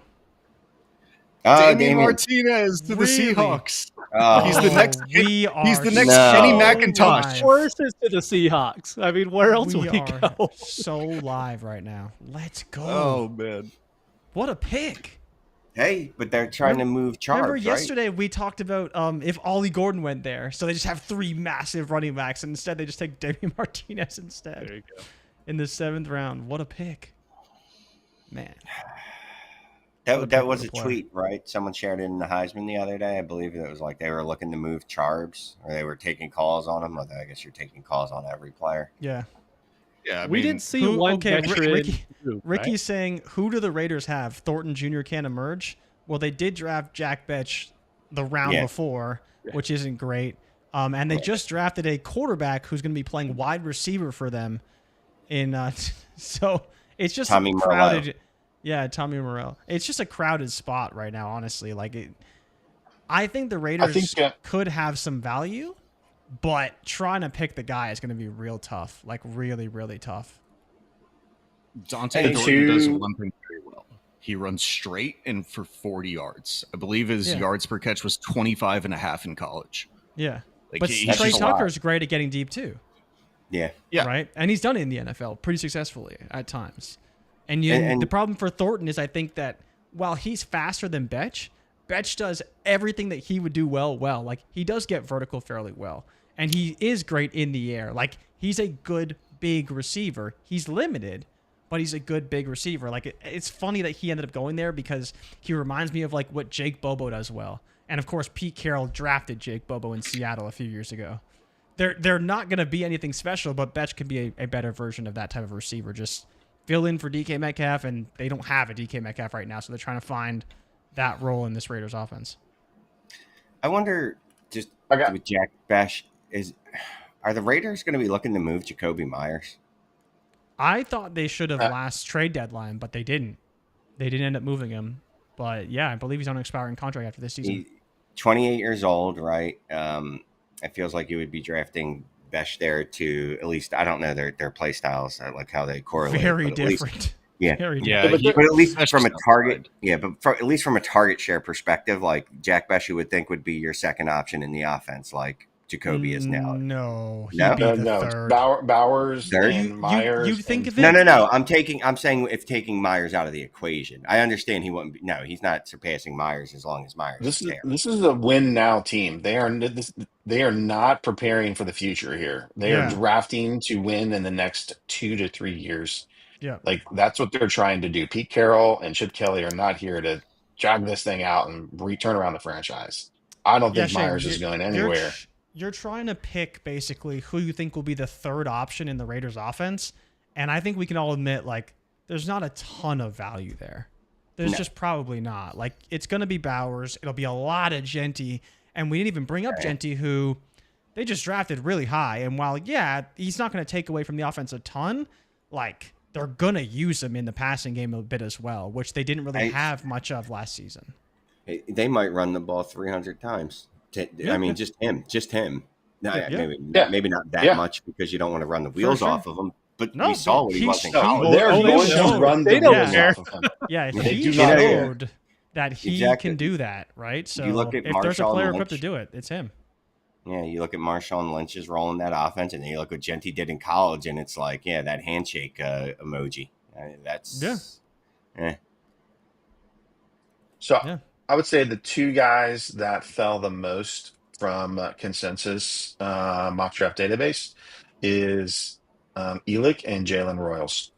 I would say those two going on day 3 no, Josh, probably have Shadur. Restrepo. Remember when Restrepo was a second round pick? Yes. But Restrepo's mock draft database came in at 137, and so he was going to go he was going to go day 3 in the 4th round.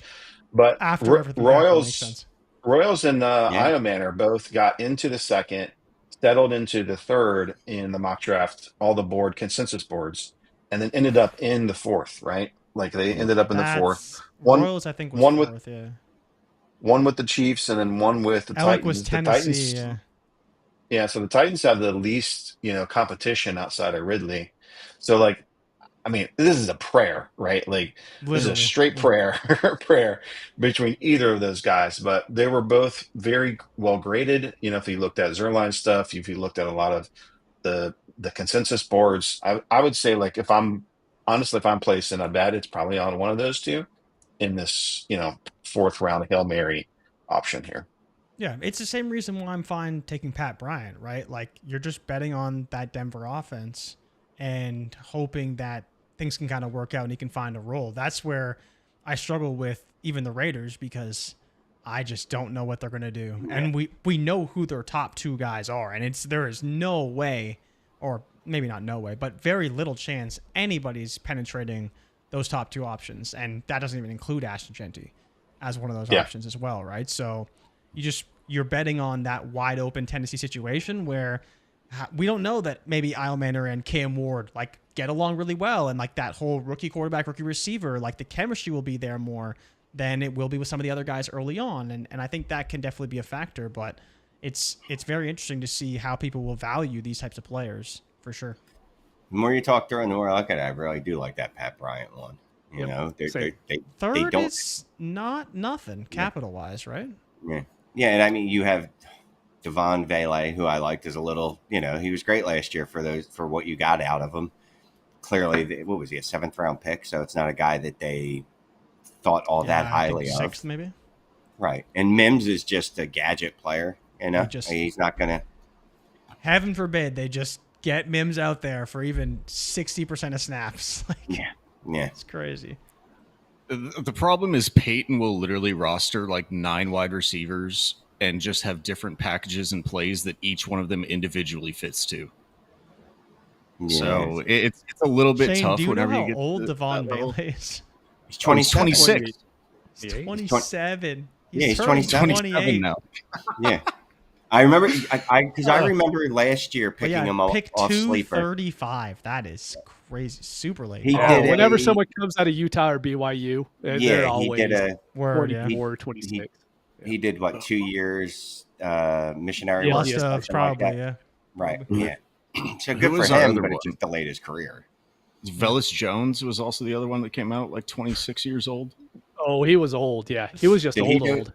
He was just old though, right? He didn't do anything. It was just that he was also like a 3rd round pick, wasn't he? Yeah. He was a 3rd round pick. Yes.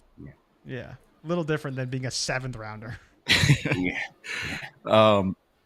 Can we talk a little bit about the other 3rd rounder that we excluded though, Jay? Like, do you think Kyle Williams is potentially the wide receiver 1 there in New England?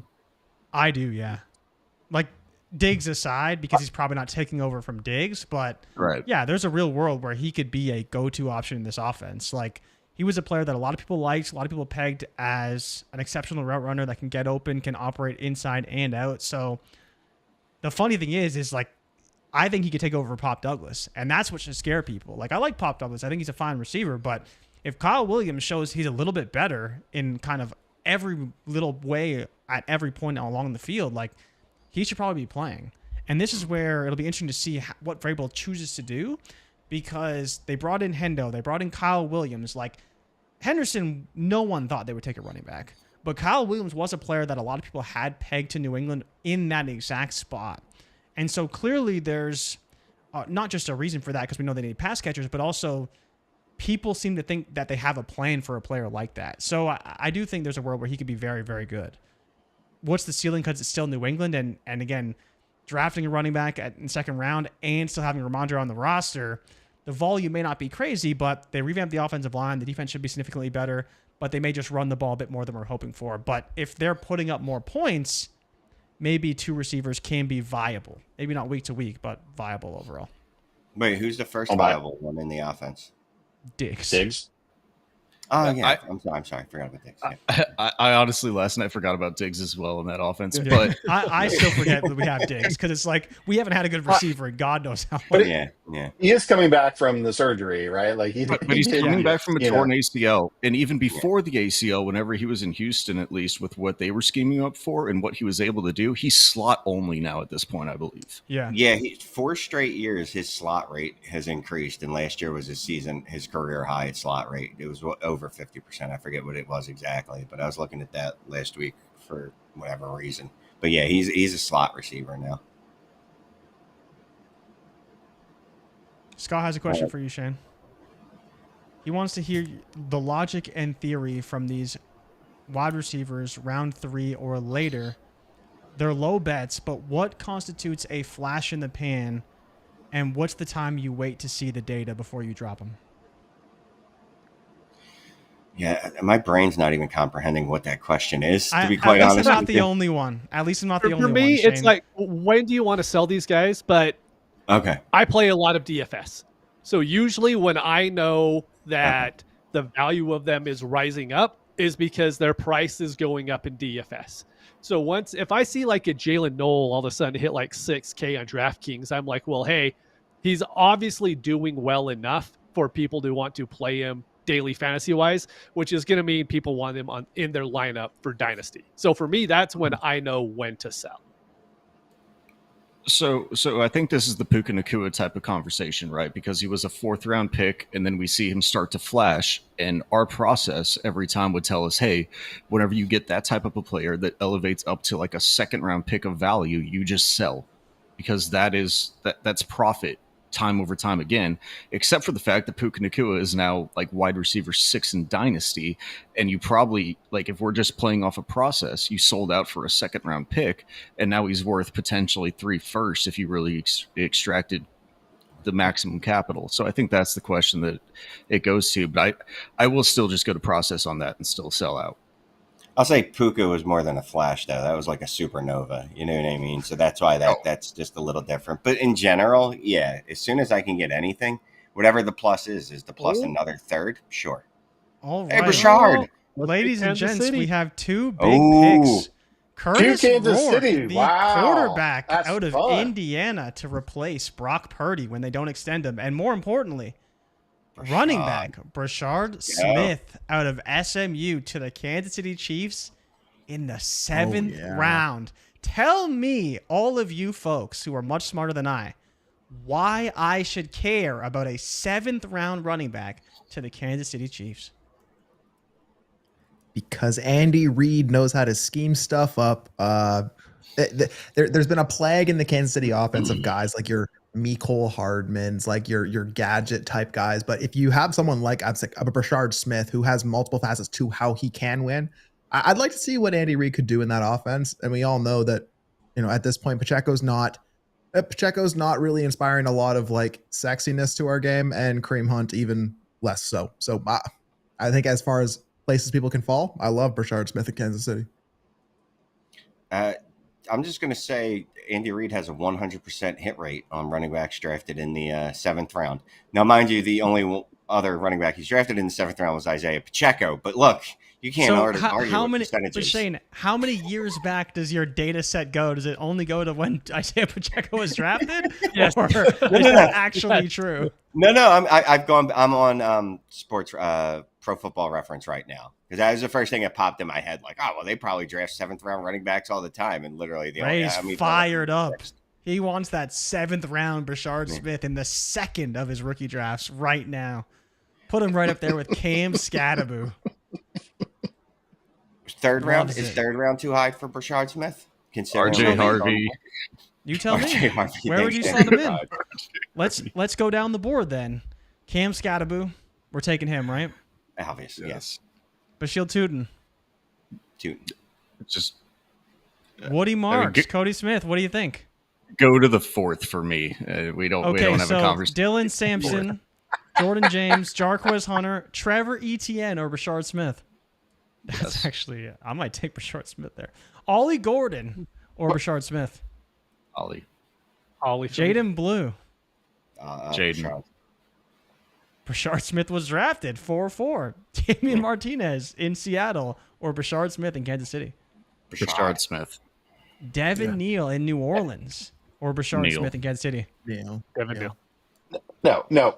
You guys are all wrong. Bashard Smith belongs in the 3rd next to Hunter. This is the Chiefs' backup running back. You are selling this. You are selling this dude for somebody who gets excited about the preseason. We had freaking Jarkandrick West. We had the one dude in the preseason that elevated himself all the way up. But the hype for one preseason game will be real, and you will move it at that point in time. The daddy says Smith over ETN. Yes, there you go. Right, the daddy agrees. The daddy spoke. You talk about that realized capital on Louis Rees-Smith. That's a little different. That dude was a rugby player. Bashard Smith is a converted wide receiver, right? Blue does everything Smith does. It's wild, the Jaden Blue hate. It's true. Jaden Blue does run a very good wheel route, and he catches the ball when he does. Except that he fumbles it after he catches it, yeah. He does do that as well. I did leave that part out. I was trying to help him out a little bit. But I'm still taking Blue way over Bashard Smith. Okay. Way over? Way over. Why? So 308. Way over. Yeah, like full round. Capital? Even though they went right beside each other in our mock draft? A full round. Like it's Dallas Cowboys compared to Kansas City Chiefs. I think that we're still going back to the days of like offense than the Kansas City Chiefs. The Dallas Cowboys are a better offense than the Kansas City Chiefs for fantasy purposes for the running back. I agree with that. Hold on. To be honest. Hold on. Wait. But that's saying so you think Jaden Blue's going to start for the Dallas Cowboys this season? That's what you're saying? No, I don't think either of them are going to start. But Jaden Blue has a much easier path to doing that. We have Pacheco. That's the only thing there. What else is there with the Chiefs? What else? Is Bashard Smith better or worse than Kareem Hunt? Kareem Hunt's still there, right? It's Kareem Hunt, Elijah Mitchell, and Isaiah Pacheco over. Well, Elijah Mitchell's got 3-4 weeks in him, and then he's gone anyways. So they had to draft a running back. Kareem Hunt might be crystallized at this point, so he's got to be almost 30. Kareem Hunt had 10 targets in week 6. That's all I'm going to talk about, not the rest of his targets. Is it just that one? We're picking out that 1 week. Narrative. Do you guys know how many carries imagine Kareem what Hunt had Bashard this Smith season? could do with 10 targets a week. Man, Kareem Hunt had 200 carries this season. Yeah. What? Ridiculous, right? It's like the Bashard Smith for the ADV alone is worth it in the 3rd round. Like I'm telling you, like he gets those touches. He is skyrocketing up boards, right? People will be excited. Wow, Smith for him. over Tutin. Now we're getting crazy, but he is definitely in the 3rd. All right, definitely in the 3rd. So those magic beans are being spread all over the place for Bashard Smith. Wow, 7th round Bashard Smith. He's got more life than half the running backs drafted today. Like Jason just put in there, Jason Magency. You know, he doesn't need to beat out Pacheco or a Hunt. He does something different than them, and he has a superpower. It's receiving. He's a superpowered receiver.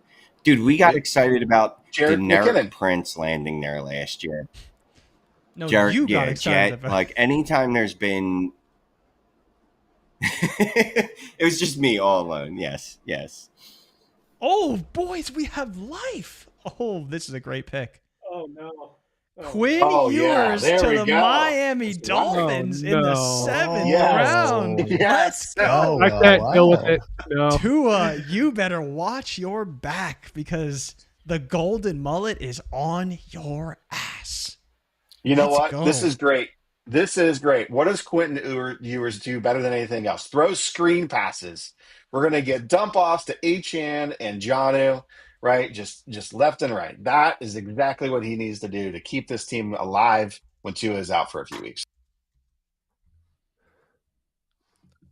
I mean, the chat is fired up. Zach Wilson is still the backup quarterback, but it's okay. It's all right.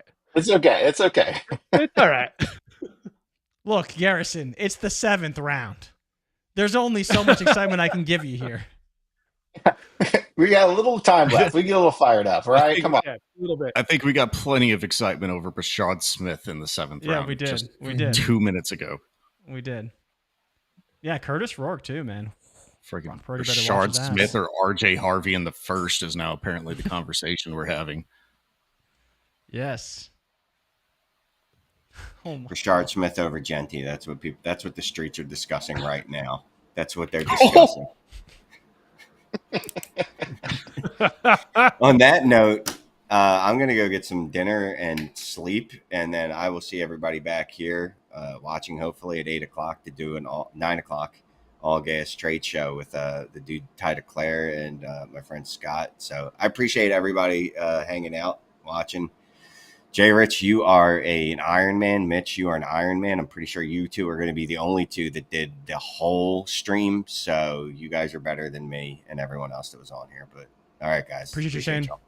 Good shit. Later. See you later. I think he almost ran out of internet. He was getting so grainy at the end there. But hey, shouts out. There was one point where I said something and he laughed like 10 seconds later. I'm like, holy, the lag is crazy. Hey, 8,000 in the stream here. Let's go. How are people still for the 7th round? Why is it going up? Yeah, it's going up.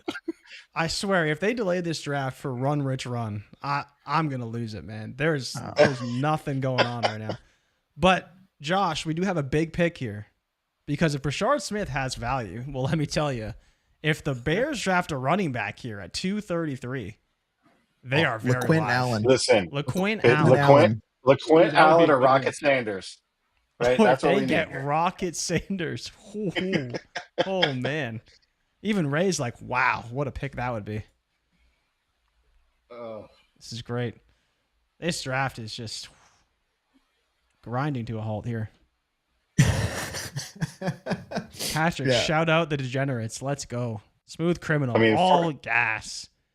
I had to promote Quinn Ewers. I mean, this is getting rough here. So, I mean, Quinn Ewers in Miami. Does he start? If you're talking to any QB on a 2-deep strategy, man, like you want the backup quarterback in Miami. Is he going to be the backup? He is the backup though. No. Zach Wilson. Zach Wilson. That's exactly. Why can't he be the backup quarterback? Why not? What is so special about Zach Wilson that Quinn Ewers can't be the backup? He's going to play mind games with his mom. Like I don't know. Like maybe, I throw the ball. Yeah. The problem is what is good about Quinn Ewers. Well, here's the thing with Quinn Ewers. Screen passes. I am intrigued by. If McDaniel can get him to be so robotic that he doesn't have to think, if it's a 3-step drop and you throw it to Tyreek right here, if he can do that, which is kind of what Tua does. Like when Tua's off his timing and off his spot, he doesn't look so good. Oh, there we go. There Monungai. we go.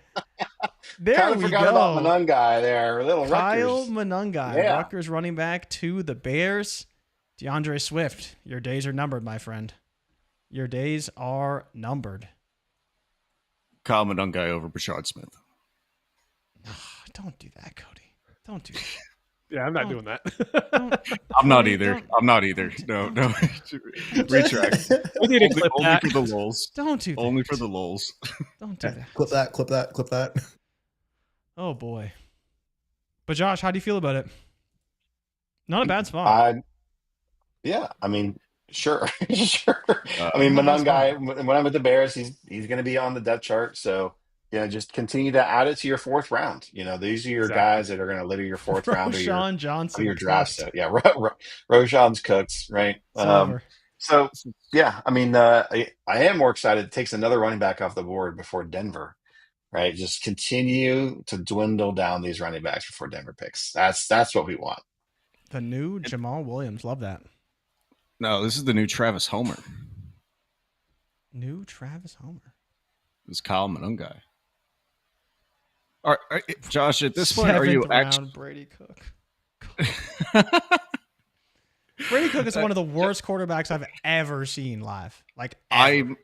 It's not even. I am actually happy that we drafted Graham Mertz over Brady Cook. Like if that's the level that we're talking about. Oh my God. Brady Cook is so bad, man. He's so bad. There are 8 UFL quarterbacks that I would rather have on an NFL roster than Brady Cook. You know what was the worst part? So I went to the Cotton Bowl last year, right? And oh man, I'm forgetting his name now. San Fran drafted him. Cody Schrader. This dude I loved was Cody running Schrader. his ass off against Ohio State. Cody Schrader. He was balling, carrying that entire offense on his back because Brady Cook couldn't do a damn thing against Ohio State. And they still gave Brady Cook the MVP. And I remember meeting Cody Schrader at the Senior Bowl, and I was like, Cody, you should have won Cotton Bowl MVP because you were way better than Brady Cook. Way better. I'm like, dude, how the hell did you not win Cotton Bowl MVP? That was crazy. I was like, I was there. It was awful. He still thinks about that compliment too. You know that. I hope so. I like him a lot, and now he's nothing in the league right now. I don't even know if he's still on San Francisco, but they drafted him. No, he went to the Rams. Or they picked him up. Oh, the Rams. See, McVay, he knows a thing or two. He's a gritty running backs. He was there halfway through the year whenever Ronnie Rivers was getting elevated over him, unfortunately. Oh, my God, man. Cody. We've had a lot of quarterbacks go in this draft. This feels like a lot of drafted quarterbacks. Josh, I was going to ask you, man. Like, if you're sitting there, like in these drafts, you have all of these quarterbacks. Like, how are you approaching that? Like in let's say a lineup league where you're playing that any quarterback on a 2 deep, like, is there like a line where you're cutting it off saying, no, do you have to have a reason to take them all? Or like, are you just seeing how many quarterbacks been drafted and you're just like, how are you approaching the quarterbacks in this draft? I think Will Howard's the line right now. He's the last one that I can tell myself a story that he's got, some sort of opportunity like this year. After that, I mean, the Riley Leonard, I know we're kind of joking around A-Rich and Jones, but it's probably not Riley Leonard at some point this year. Rourke is definitely, he's kind of buried behind things. Quinn Ewers, so all those guys are like QB3s in camp pieces. So to me, even Kyle McCord's kind of probably a camp piece. Where Will Howard, Sedeur, Milrow, all those guys are going to be probably on the roster as the season starts. And Josh, it's crazy. Josh, the pick is in. There we go. What do you think about that wide receiver 6 in Tampa, Tez Johnson? Yes. Oh yeah. Yes. Hey, Baker loves those screen passes. Yeah. Yep. The richer get rich. Baker stays winning. What a pick. 5'10", 154. Good kid. Shane's kid's favorite player. Matt Miller's comp. Tank Dell. Mm-hmm. No, that's fun. I mean, it's probably not going to amount to anything, but it's fun. It's fun to think about. It's fun. He could be on the practice squad for at least the next 2 years, so that's good. Good for him. Absolutely. I thought you were going to say the next 2 weeks. Well, I'm like, damn. But he's also just a name. You know what I mean? Like, if he does get any run, that's if you get a waiver spot, that's all I care about is the name. Everybody recognizes it, so I'll take that over pretty much anything else at this point. Who's the next pick here, Jay? The next pick? Oh man, I don't even know. 236. Isaiah Quinn Bond Allen. Is it really? Yes, back to the Jags. Yep. Quinn Allen. Bashel Tutin, Oh, you baby. better watch Oh, baby. your ass. LaQuinn Allen. So, okay, but if you're the Jaguars now, like, what is the plan? Someone please tell me what the Jaguars to plan ever is. play ETN again, because Like, ETN isn't look good. at I know this draft we they straight had. up clowned on Travis Tank Bigsby. Hunter, This Ranshaw, whole like Tutin in the 4th, coming back with the Quinn. They just drafted 2 running backs that can do a bit of everything. It's good. Like, we clowned on Tank Bigsby for not being good, right? I mean, ETN is literally just as bad as Tank Bigsby. He's not a good running back. And so now I'm not saying LaQuinn Allen's going to even be on the game day roster, but they're kind of telling us that they didn't have any faith in their running back room either. That's with Tank and with ETN. So I was selling ETN this whole offseason. I'm just going to continue to do it. I see no reason to have him on any of my teams. The contrast in the comments. Bigsby season. Bigsby. Well, yeah, I mean, He's not, but Mitch, it's all right. Mitch, what It's all right. are you selling him for, Mitch? You dumping him for a third? Are you dumping him for a fourth? Like, what's the? So I could say this because I don't have a lot of ETN. So I could be like, yeah, you could give me any third. You could get him off my roster, because I don't think I honestly have him rostered in one of my 50 leagues. But I would straight up sell him for a third. Yeah. I mean, I think for any RB on a 53, like I'm okay with that. You know, like I mean, it takes another person to be a buyer, right? And I build with that. I'm willing to do that, right? Like, I've got lineup teams with 14 running backs. You know, like I will take that. That's fine. You know, let it hang out and while it works, and when it doesn't, it doesn't. Yep. Or sell them to somebody who does want it. Oh my God. There's We're talking about 7th round running backs, guys. Like, they're 50-50 shots to make the damn roster week 1. Just 50-50. Wow. This just lets me hate on ETN more. That's it. I'm not saying like when Allen's even going to make the team. I'm just saying, like, this guy has to beat out Dearness Johnson, and that's his like upside role here in the 7th round. I like it. Tutin is a great change of pace back and would probably play more than Bigsby. Jags should trade ETN. They should trade him, actually. The problem is you have to pay him on the 4th year of his rookie contract whenever he's making like $3 million compared to everybody. Money, yeah. Whenever you're taking any of these running backs today, they're going to make $100K. Well, you know what's worse is I'm pretty sure they picked up ETN's option. Oh, did they pick up his? Did they? Oh, he's got to be making like 10 mil then. He's making a lot of money. I didn't see that. Let me look that up. Yeah, I'm pretty sure they did. It feels like the equivalent of yeah. He's making 6 mil this year. No, he's making 6 mil this year. You can't trade him. It's going to be more difficult. Roshan or Monungai? Roshan. Yeah. Bigsby is 22. Depth pushed talent down the board. Fade talent at your own risk. Okay. Well, some say Monungai, some say Roshan. Roshan is a drop. They grabbed his 5th year. Duval. He's so good, we don't even know what his contract is. We know what every running back contract is. Crazy, man. Ben Johnson picked his guy, Monungai, in the 7th round. Somehow, Monungai got drafted lower than Roshan Johnson, who also, I believe, fell to like the 6th or 7th round. Mm-hmm. Brutal, man. Brutal. So at this point, we're basically waiting for what? Rocket Sanders? God, who's even left? Let me go to Lan Larson. 1 second. Ricky White III just went to Seattle. Isaiah Bond. Marcus Yarns. Forget about Isaiah Bond. I've already forgotten about Isaiah Bond. These are your running backs that are in ESPN's database. Ooh, Ricky White. Still. Seattle Seahawks wide receiver. Dallas on the clock. Could we see some Rocket Sanders? Former Arkansas Razorback Rocket Sanders. We know Jerry loves his Razorbacks. Jerry's a big Razorback. Mm-hmm. He's a big Razorback guy. Yeah, so this could be the one. This could be the one. This could be the spot here for Dallas. I don't know if they have any more picks. So I kind of like them. Rocket Sanders in the 7th round. One more. They have got 2 picks left. Let's go. Yeah, they got 247. Damn. Did the Pats trade into the last pick? I don't think they had the last pick before. Look at these guys. Really? Saw that value. Ricky White, Micah Robinson, LaQuinn Allen. So we're still waiting on a few guys. But yeah, even the running backs, man. Whew, scarce. Scarce even for the running backs. Is there any wide receiver that you're taking for you guys? We got a running back to Dallas, my friends. We got a running back to Dallas. Look at this guy leaking picks, man. Leaking picks. I'm looking at the NFL draft page.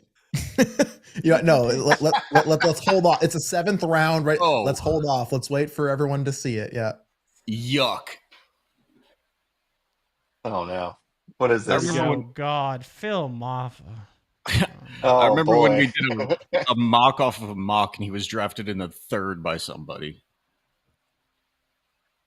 I'm pretty sure Brugler gave him a pretty good grade. I think that's what happened, and people started to pick him in rookie drafts. Just crazy. 0% interest loan, Phil Maffa.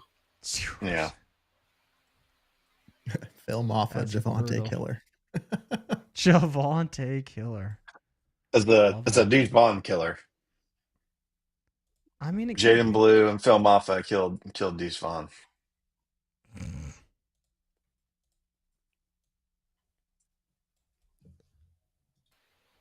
Is his dad still on the coaching staff? They're not going to cut his own kid, right? I think he is. You never know, Cody. You never know. You have to bring in your kid, call him into the office, be like, "Hey, we're cutting your son." No, you just get Deuce to do it. Like, yo, Dad, sorry, it's the end of the road. He just resigns, turns in his 2 weeks. Yeah. Hey, Dad, it's the end of the road. You got me drafted, but I'm firing you. What did Brugler had a 6th round grade on Phil Maffa, so value for Jerry. Big That's what he cares about. Nice grinder, according to Davy Cakes. Hey man, Jaden Blue, Phil Maffa, Cowboys Great are all in, tackling baby. dummy in training camp. All in. That's brutal. Oh man, if you're putting Phil Maffa in a grinder roll, that's some nasty stuff that you're rolling up. Oh, this is a big pick here. This is the pick, Josh. We've been waiting on this one for a while now. The Denver Broncos. If we're at the Phil Maffa level, the clock. If we're at Phil Maffa level, I think we're fine. I think we're good. This is the pick here. This is the hinge pick for your RJ Harvey shares.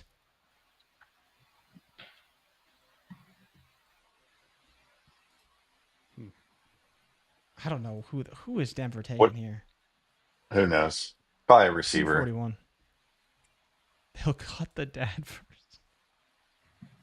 Denver did not. I don't know why that's so funny, but that's pretty funny. Denver did not take a tight end, right?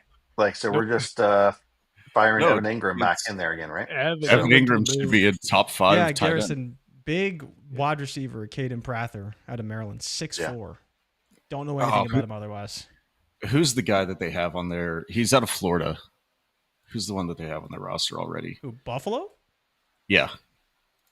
He's literally never seen the field, but he's a developmental same type of guy. Justin Shorter? Oh, Justin Shorter, yeah. Shorter. Yeah, I thought he's with Arizona now. I could be wrong. I don't know. It's been a while. Maybe. I mean, Justin Shorter ain't a guy who's staying on rosters, so. Yeah. He could be wherever by this point. No. Shavers. Shavers was the one I was thinking of. Shorter as well, though. Shorter, I do believe, is in Arizona now. Yeah. I forgot they also have KJ Hamler on that roster, too. And LaVisca I loved me some KJ Hamler back in the day. Oh, Shadal is on that roster. I loved me some KJ Hamler. Oh, man. God, what an awful... I love how the Bills just said, yeah, we don't need any offense. We got Josh Palmer, Keon Coleman, and Khalil Shakir. We're good. Never mind. Evan Ingram in danger. Evan Ingram in danger. Evan Ingram's in danger. Oh, no. I have no idea. I have no idea who this dude is. I've never seen this name before. Oh, no. This is your joker. That pick that Sean Payton, he had him in the 7th round. Nobody thought he'd be anything. I know the name. Nobody thought he'd be anything. I had to see the school to remember it. Who is it? Caleb Loner. No, nothing. Nope. He's a loner, as for sure. I don't know if that's how it's pronounced, but that's Lohner. Tight end out of Utah. Okay, let's see. Let's look at the numbers. Let's see what he's got. He played one season. Do you want to? Out of Utah? I watched all of Utah's games. I don't know who he is. Could you? No, Mitch, would you believe I am on Sports Reference right now? Okay. He played 12 games this season. He caught 4 passes for 54 yards and 4 touchdowns. How the hell does this guy have a 100% touchdown rate in college football? Even with 4 receptions. 7.5. That's like, how. Oh, is he a lineman? What? He's a juiced up Mo Alley Cox. Oh my God. Who is this guy? 6'7", 250. He played in 4 games. Your joker. Yeah, he played in 4 games, caught 1 pass in each of them, and scored a touchdown in each of them. Yeah, he's 4 for 4, baby. That's impressive. That's all this guy does is score. He's a point scorer in the NFL, Jay. That is ridiculous, man. I've never seen a stat line like that ever. And to get drafted at all. Yeah. Like, I mean, this is just wow. But he's 6'7". He's trying to become Nick Westbrook-Akeen. No, this is basically Mo Alley Cox. Like they just drafted Mo Alley Cox. Because Mo Alley Cox Washington, is what we wanted Darnell Washington to become. Yeah, but Darnell Washington at least like played football and was really good. This guy, I don't know how many snaps he played, but it this is many. wild. Can't be many. That is wow. That's a pick right there. That's a pick. But it's 7th round. It's time to dive deep. It's time to dive deep. This is not for the faint of heart. He played 5 years of basketball at Utah. Well, there you go. This is Jimmy Graham 2.0 right here. That's it. That's what it is. Just give him Exactly Jimmy Graham comp, and he's gonna be an absolute baller. Absolute baller. It's crazy. Basketball player. I'm looking at some people posting mock drafts. People are still doing Henderson and Judkins ahead of Harvey. Loveland ahead of Warren. I'm seeing more common. At least, I mean, people are moving Harvey to the back of the first. So I think we're ahead of market. We probably will be ahead of market. I think it's going to be hard for people to move him past Judkins and Henderson. That's a big thing too. Like we have our little stratosphere here in DDFFB, right? To where we kind of value things a certain way. So we do mock drafts in the Discord. It's all kind of the same. They don't really vary a lot until you go outside of the Discord, and then it goes crazy and it just goes all over the place. Yeah, it's a good point, and I think it's allows us to be ahead of the curve, right? But be aware of what your leagues may do different, and how to work that. And I think that's what we're always trying to talk about, is just to be the head of that curve. I know Ray's gonna be fired out about that Mumfield to the Rams. Let's go, Kanata. Devontae Adams better watch his back. Mumfield's gonna be on his ass. I don't know why you're paying Tutu Atwell $14 million a year whenever you can just draft Kanata Mumfield in the 7th. Yup. I'm with you, Cody. I am with you. What a pick. Has Luke Lachey been drafted yet? I don't think so. No. We got Caleb Loner over Luke Lachey. You got Loner before Lachey. 4 touchdowns. There's your available tight ends. I know Ray's devastated that his guy Jake Brennanstool just not good enough. He did look good at the Senior Bowl though. But yeah, Lachey's still available. pick though. And honestly, tight end dried up quickly. How many did we have drafted? Yeah. Quite a few. 13. Okay, no, Holy, yeah. a lot. Wow. Oh, goodness. Okay, never mind. Yeah, Take back comments. Drafted. I mean, but once you get past Elijah Arroyo, though, that's it. That's when they dried up, Yeah. though. I You're mean, we not had really- some go. Well, maybe Give me Gadsden. that- I think we'll have people Give me talk that Caleb themselves into Lohner. Gadsden. Give me that Caleb Lohner over Gunnar Helm and Harold Fannin. I think you're right, Mitch. I think people will talk themselves into Gadsden just because of the type of receiving Yeah. player he was in college, and then Chargers are just a team that people like to take players on, so he's probably going to get added by folks. I don't see any way that he beats out Will Disley or Tyler Conklin. I don't, but just people are going to. They know the name. I get you, right? Really. Yeah. It's the oh, what's his face off of Arizona? The tight end wide receiver Tip Ryman? Elijah Higgins. Elijah Higgins. Oh, Higgins. Yeah, that's a similar setup. Yeah. It's that type of a player that you just see the upside outcome on, but it's like a 2% hit rate.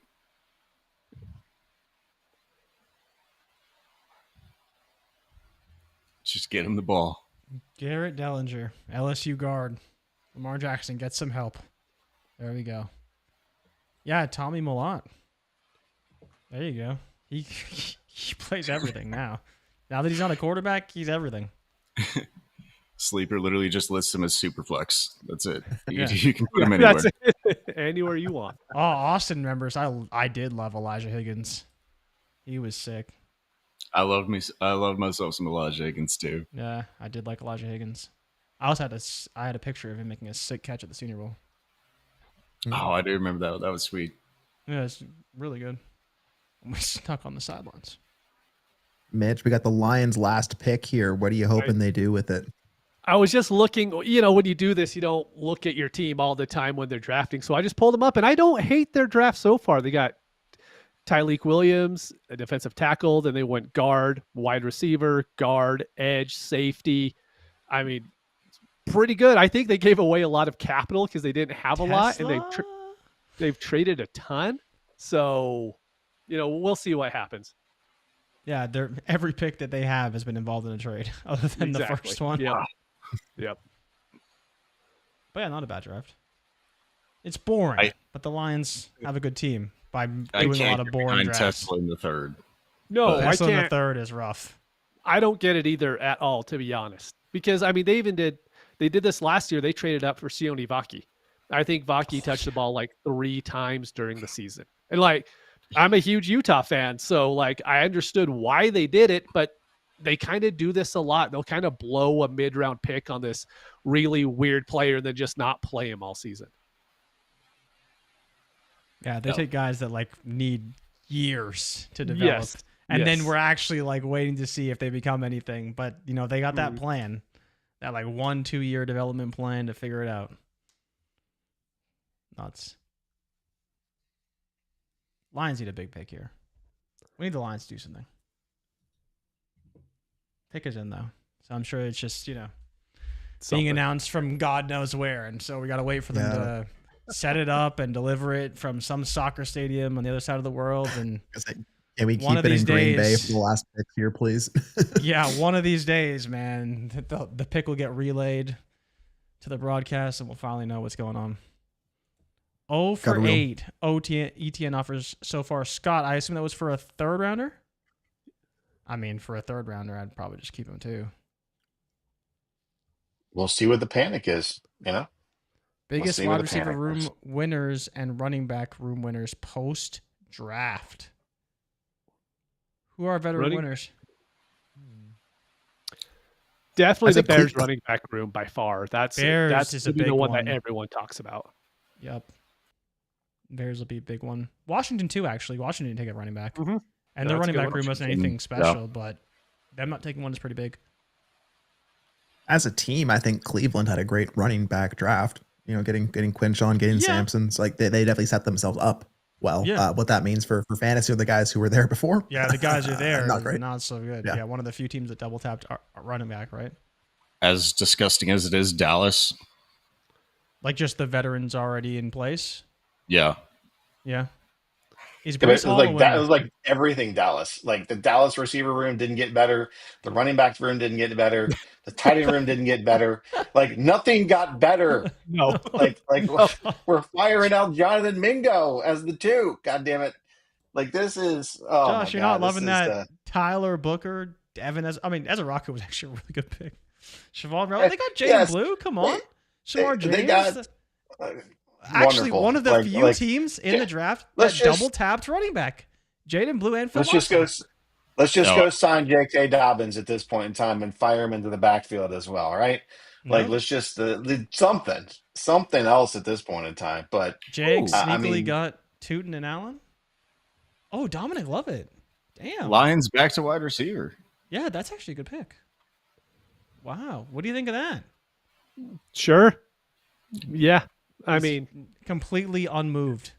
But completely unmoved. Doesn't care. He won't be on game day rosters. Like, I mean, we have a slot receiver already. Yeah, exactly. How do we feel about Isaiah Williams last year?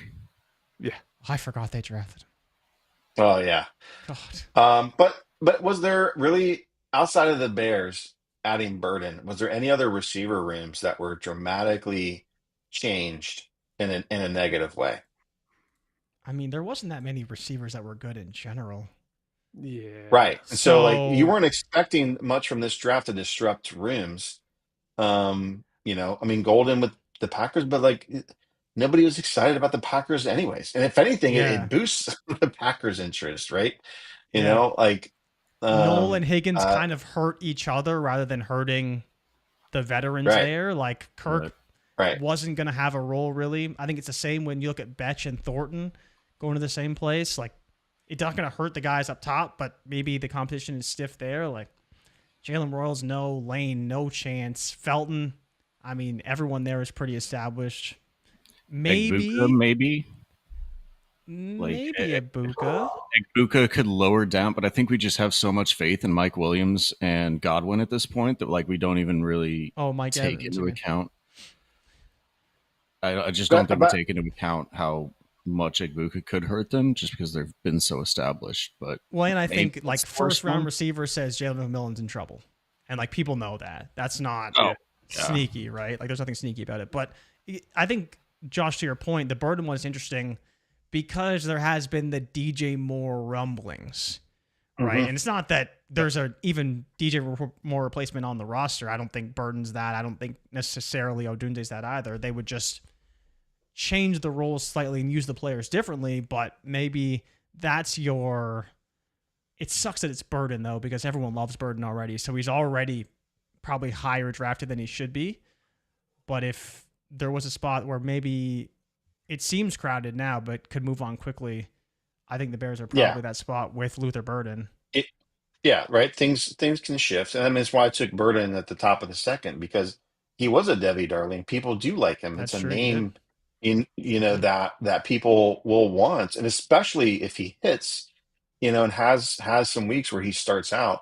I think he's a name that can be interesting, whether it's he's scoring for you or he's got interest in the market, overall. So, I think we knew this receiver class probably wasn't going to disrupt a lot of rooms, and so it was going to be depth pieces, receiver threes, things of that nature to help teams build out, right? Houston's built out the depth of their receiver room because they got kind of decimated, with injuries and underperformance, and they had to really build that up. And so I think that, I wasn't expecting a lot of like, my player got nuked in this room.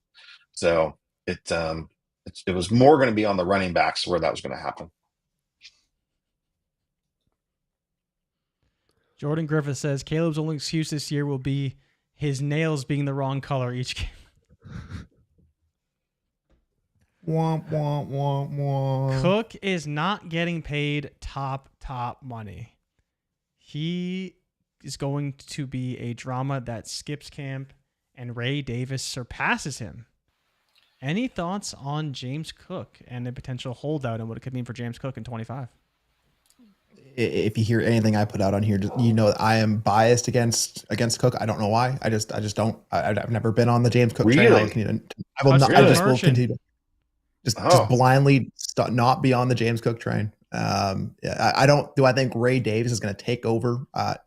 No, but yeah, I'm not that excited about James Cook personally. Yeah, I don't love James Cook at his price, but as far as what James Cook does weekly, I think is fine. I just don't want to pay the price to actually go out there and get him. I just don't see how Dalvin Cook is actually advising his younger brother after he literally just got his career nuked by trying to do the same thing to hold out for $20 million. Like, you're not getting it. The Bills just paid everybody else but you. They told you what they're doing. They're not paying you. You either come back and you play on your contract, or you can sit on the sidelines and you can be your older brother and join him in free agency next year. Cook brothers, where are they going to land? Well, one of them is not landing anywhere, so he's not coming back. I mean, you hit the Dallas Cowboys last year as your last the dustiest room, and that was a struggle for you. So you're not coming back after going to that room to another NFL team. So yeah. Oh man, 10 more picks, or maybe 11 picks. We're getting close. We're getting real close. Cook or the 106 in a 1 QB? 106. 106. Yeah, 106, please. It's close though. It's probably RJ Harvey at this point in time. Do you think it's RJ Harvey? If it's because the problem is that 106, that's just outside of the tier that you want. Well, right? I mean, if we're talking about Cam Ward is the only quarterback going like the top 8, but it's 1 drafts, QB though. That's what I mean. There's no Cam Ward. Pull Cam Ward out, right? And you're probably sitting there with Hendo Judkins, Hampton, Hunter, McMillan, Judkins. It's close. It's close. So one of Hampton, Judkins, Harvey will go. Yeah, probably, unless some dummy takes a tight end for some reason. But I mean, Jingles is kind of asking it. It's not that we think that, but Josh is saying he thinks that's how it may pan out. But Josh, how do you feel about that? Judkins and Hendo, because I'm assuming you have Harvey over Cook. Yes. But would you take Judkins or Hendo over Cook as well? Yeah, because they're more desirable assets right now. Okay. Just flat out. Yeah. That's tough though, because Cook could be really good. Again, this year he could be really good. After that, we don't know. But even if you take the 106 now, let's say you take it now, you can still shop it. It's not like you have to go press buy on the running back that's there or the player that's there. You can still take that 106 that people like over Cook and shop that around for something else. You don't have to just press draft. I really like this question. Highest overall dynasty outlook: Burden, Trey Harris, Jaden Higgins, Matthew Golden. Who would like to start and rank these players? Golden. Cody, so you think Golden easy, no problem, no questions asked? If you're looking at the highest outside outcome, he's wide receiver 1 for Green Bay over everybody else. There's no other wide receiver in this group that I see as a wide receiver 1 at any point ever. You're lucky if they're a wide receiver 2. They're probably more wide receiver 3s. But how do you feel about even the number 1 wide receiver in Green Bay? It's not like it's a great role or hasn't been a great role. That's where I struggle with. I hear you 100%, but it's no slam dunk, unfortunately. I mean, the only other one you could even convince me there, though, is then Trey Harris, because Higgins is there's no outcome, in my opinion, that he's going over Nico at any point in his career. Burden is not going over Roma Dunze in his career out of the slot. No. And so it's just Trey Harris going over Ladd McConkey. And then you still have an offense that's probably, if we're going to go to the Greg Roman take, is probably still going to throw the ball only about 500 times. It's not a good take, though. That's the problem. Because they did throw the ball a lot last year. like they the Greg did Roman whenever they throw didn't take. have running backs, but now they have Najee and Amari and Hampton, and I do think that reverts a little bit back more to traditional Greg Roman because of that. Yeah, but Herbert was good last year. Like he was very good. Well, but the Chargers passing offense was 28th in the league in passing attempts. That is in line with Roman's history. That is exactly in line. But he was 11th in rush attempts. That was the worst of his entire coaching career. Like he wants to get back to running the ball. That's probably going to drop. Even in what you're saying, though, like Justin Herbert still threw for almost 4,000 yards. Right? I understand that. The first question is, well, who the hell did those yards go to? Because Ladd McConkey didn't get them all, right? Well, and so in some way, I do think Trey Harris could be the highest outcome upside guy because Ladd's not going to be a touchdown threat in the end zone. He can score, but it could be Trey Harris should he get that role. And I'm a little bit unsure about Golden because I'm not so sure on Jordan Love. And so while I think that Golden is probably the bet, I think Trey Harris comes in a very close second to Matthew Golden if you're just talking about the highest possible outcome for these players. I think I must be just stuck on Burden's like overall profile coming in as a rookie. I think he, out of everybody, could lead this in targets because he's going to have this like ridiculous like targets per route run. It's going to be like close to like 28% because all of his stuff is short, right?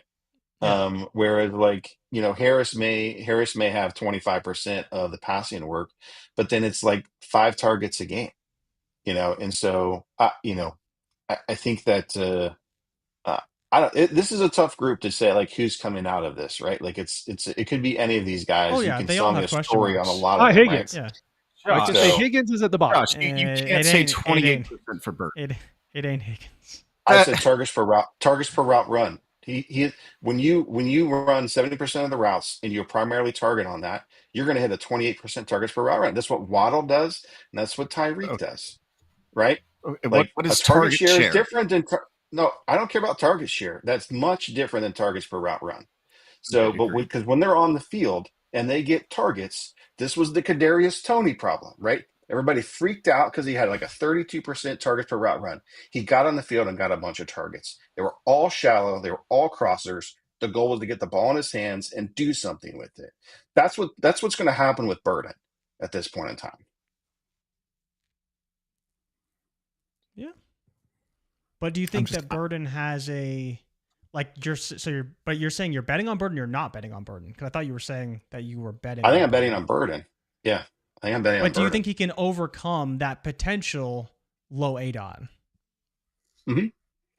I think his name coming into the draft, the name helps, right? On that offense, I think he probably has the highest desirability out of all these guys. Potentially, for sure. Yeah. Potentially, for sure. Because Golden's first round pedigree means nothing to any dynasty manager right now. No, it means absolutely nothing. Golden can hit and people still won't like him. That's my only pushback on Golden. I think his ceiling is probably the highest, but I think even if he hits that ceiling, people won't like him just because they didn't like him coming into the draft. Unlike Burden or Harris, you had enough people who like them that they just need to do a little something, and then someone will buy into that. I'm in a mock draft right now. I'm just I got RJ Harvey at 111. That feels good. Shador Sanders still goes at 210. Stand up. Interesting. Yeah. I think Golden and Trey Harris is where I'm going to come down on that question. I agree on the Burden takes there. Just I don't know. We've seen that kind of asset and what has to happen. I think the quickest path to highest dynasty output, I would go with Golden or Harris, and I think Harris is going to be the one that'll probably have the most immediate opportunity in the offense that people are going to like. So I can see Harris. I could just see Harris making one stupid catch, and people will be like, "Oh, he's the next wide receiver one." I'm like, "Well, no, he's not." But sure, like pay up for him, and I'll sell him to you. Oh, he does one Mike Williams catch, and it's Sploosh City all over.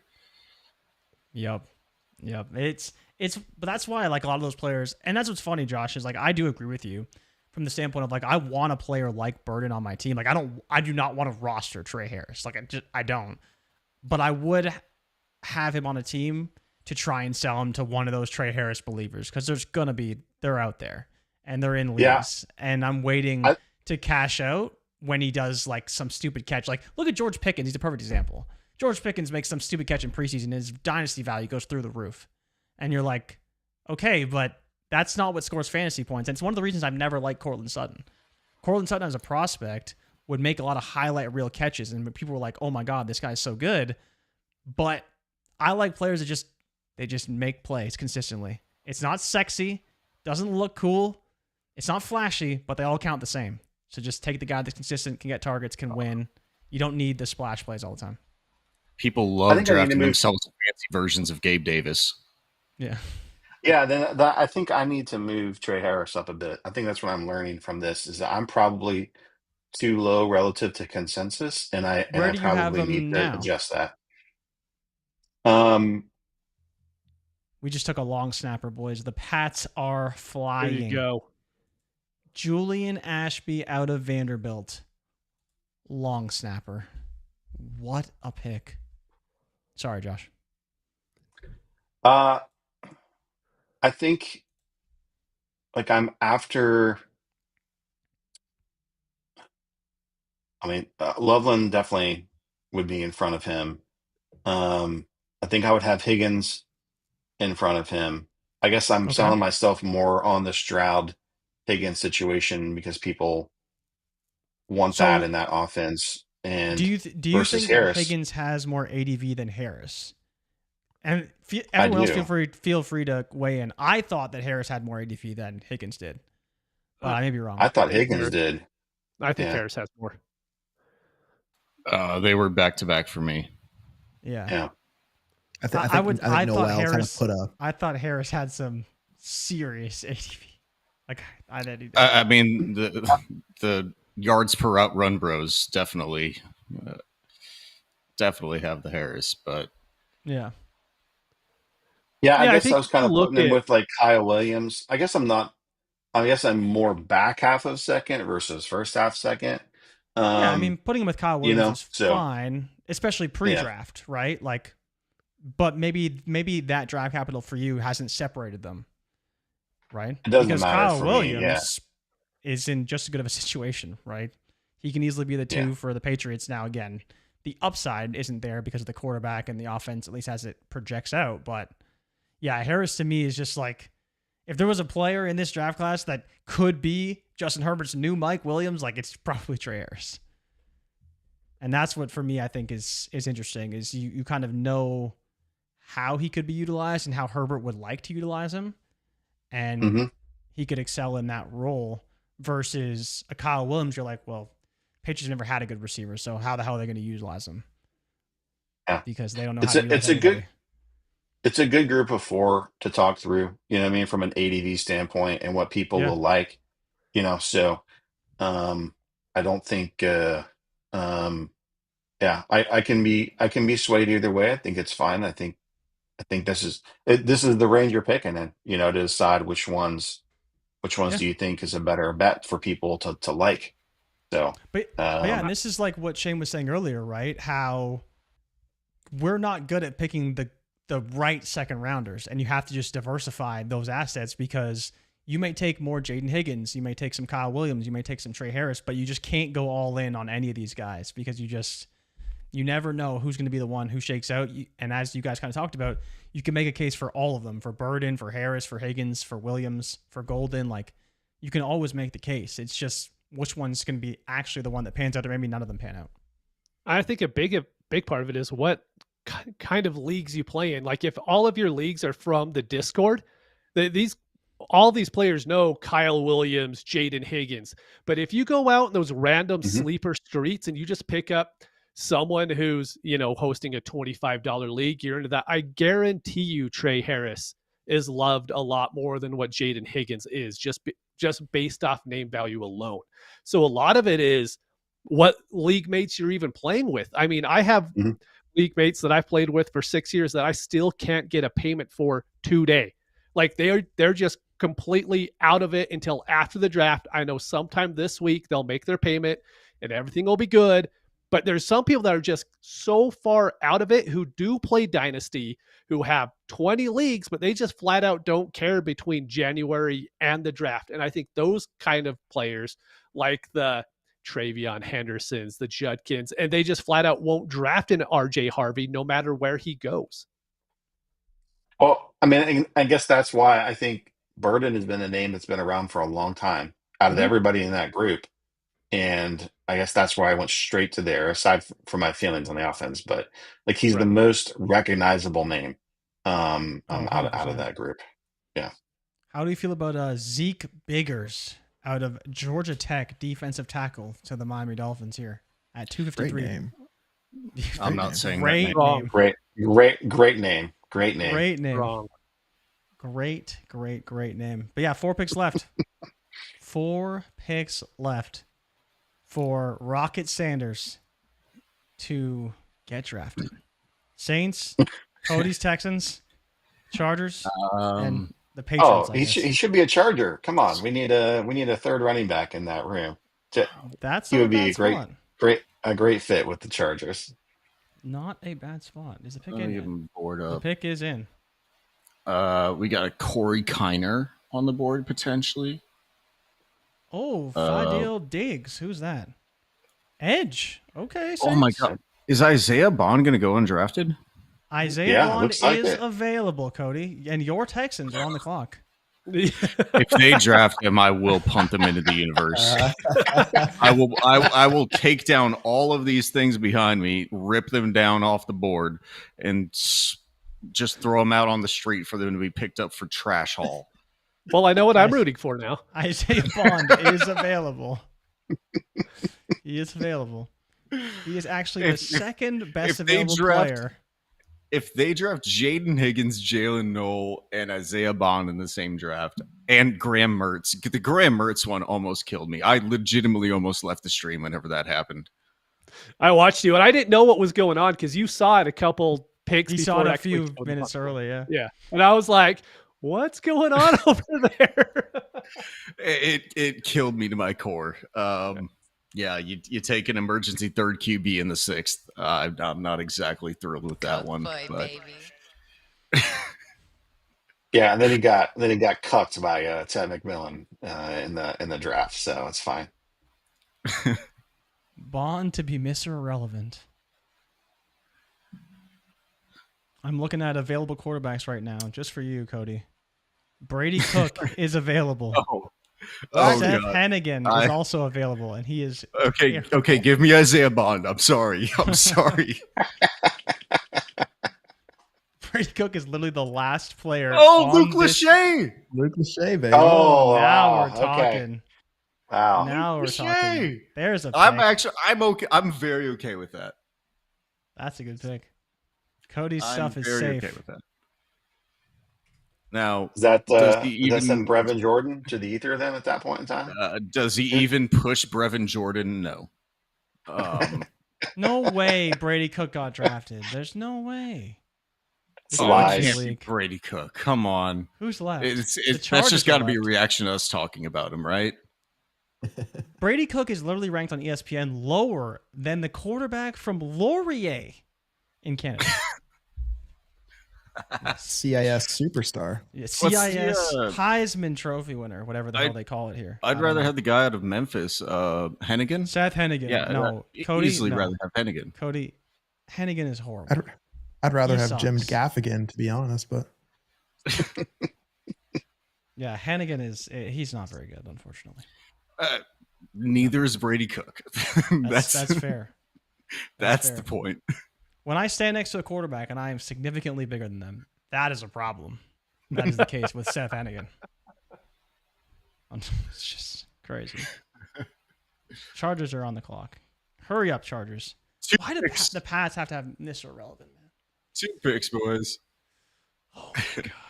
You know they're going to take like 2 years to present Mr. Irrelevant. You know what would be sick, actually? Is if they took Isaiah Bond with the last pick. If the Pats took Isaiah Bond, that would be kind of sick. I'd be down with that. Can they trade out of Mr. Irrelevant pick? I think at this stage, the NFL would probably like tell them to go fuck themselves or something. They're like, no, are you trade. really gonna? Because I think they already traded up to this spot. So like, are you really gonna trade again? Like trade out now because someone comes calling? Like, what is? Yeah, what kind of compensation would that even be? Nothing. I mean, Fab in the NFL. We'll send you $50K if you give us that draft pick. Exactly. You can pay another assistant coach for the next 6 months. My God, that'd be so funny. So we had a question. Let me ask you guys this one. This because I've talked about it a little bit on theory. Let's say you have Brian Thomas on your team already. Does that change? Yeah, it's pulled up. Does that change if you're willing to take Tet or Hunter, or do you just not care if you have Brian Thomas or not? It's funny because wouldn't care.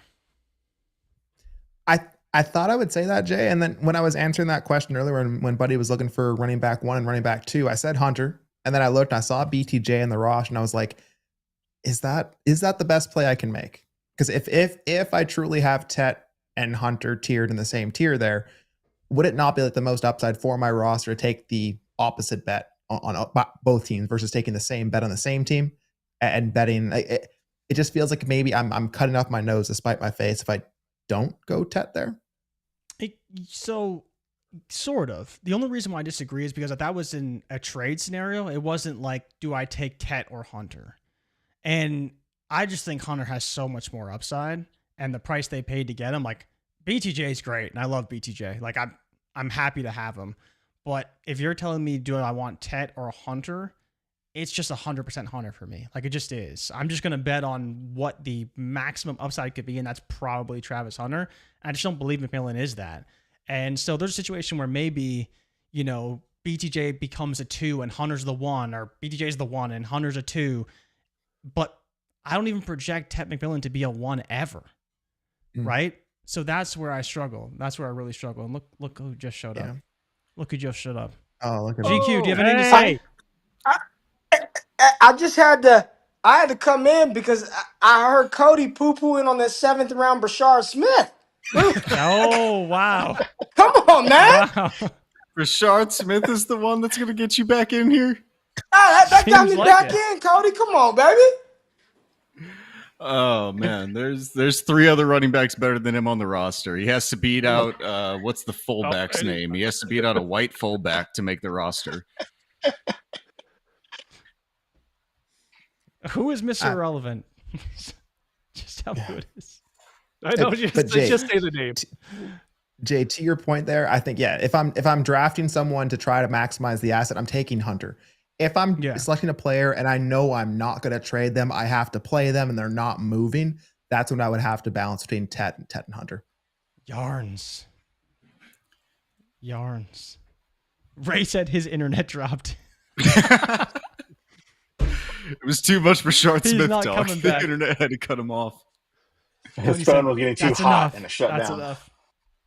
That's enough. Before the last pick comes in, I'll weigh on it just a little bit. I am happy to have to admit this at this point, as we're going to Mr. Irrelevant. I've always had Tet over Hunter, so it's Tet for me.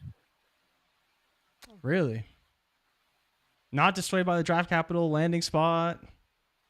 It just reinforced it for me. I mean, you plug in Hunter as a wide receiver 2 behind BTJ, and you get Tet potentially the wide receiver 1.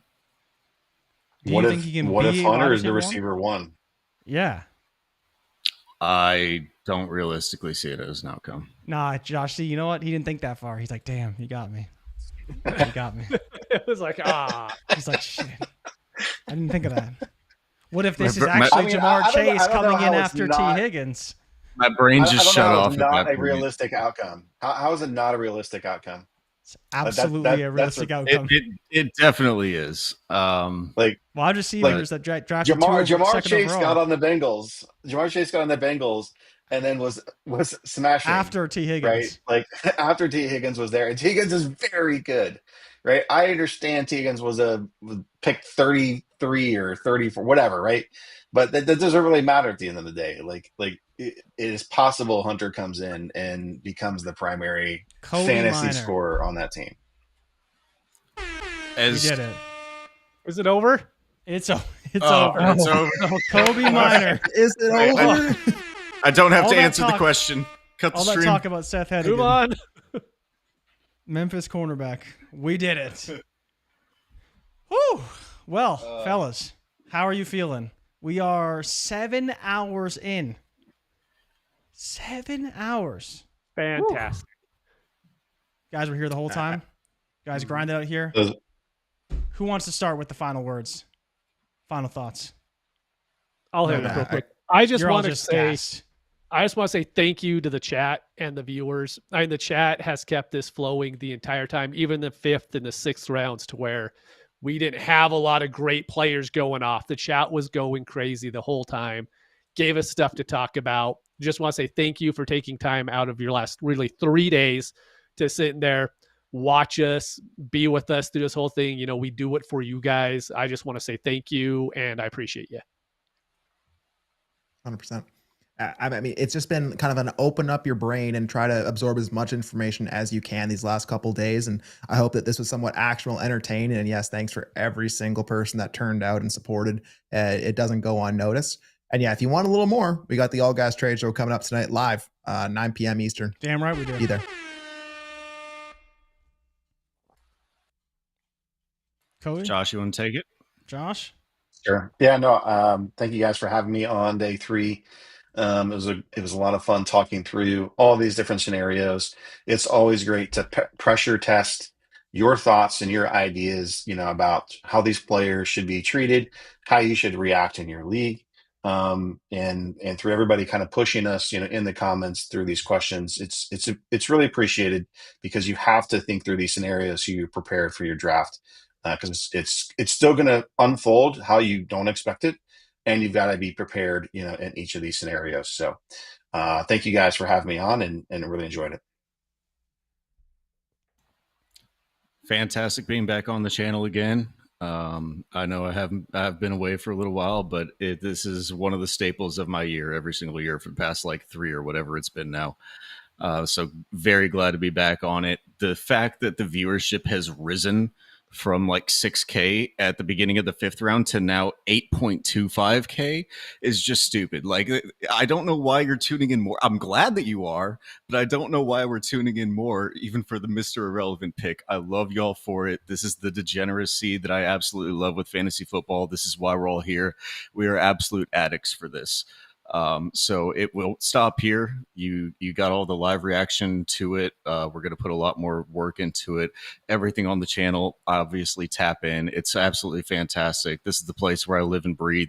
This is literally my family. Like, this group right here is legitimately the closest connection that I have to anybody. So I love being on here every single day, every single time I can. So, thank you for having me on. Thank you for the chat. Thank you for everybody who's tuning in. Thank you for the NFL, because it is the best sport, and this is the best reality television that we'll have for the next year. Yeah, absolutely. Absolutely. Yeah. Last final super chat from Tony. Thank you again, Tony. Thanks for all of the fun last few days. DD Crew killed it, bullied the 101 for Genty, and smashed the Luther Burden at the turn button every single damn time. I see Josh smiling over there. But thank you to everybody who tuned in, not just day 1, day 2, and day 3, but thank you no matter where you tuned in, whether you liked, you subscribed, you watched on Twitter. And thank you, of course, to everybody who's on the panel right now, who was there for the entire day 3, for everyone who tapped in and tuned in day 2, and for our gracious hosts that bless you guys each and every day. We will see you guys on Monday. At least I will. But there is plenty of content still to come. The draft is only the beginning. But so stay tapped in, stay subscribed, and we'll see you guys in the next one. We're out. Peace.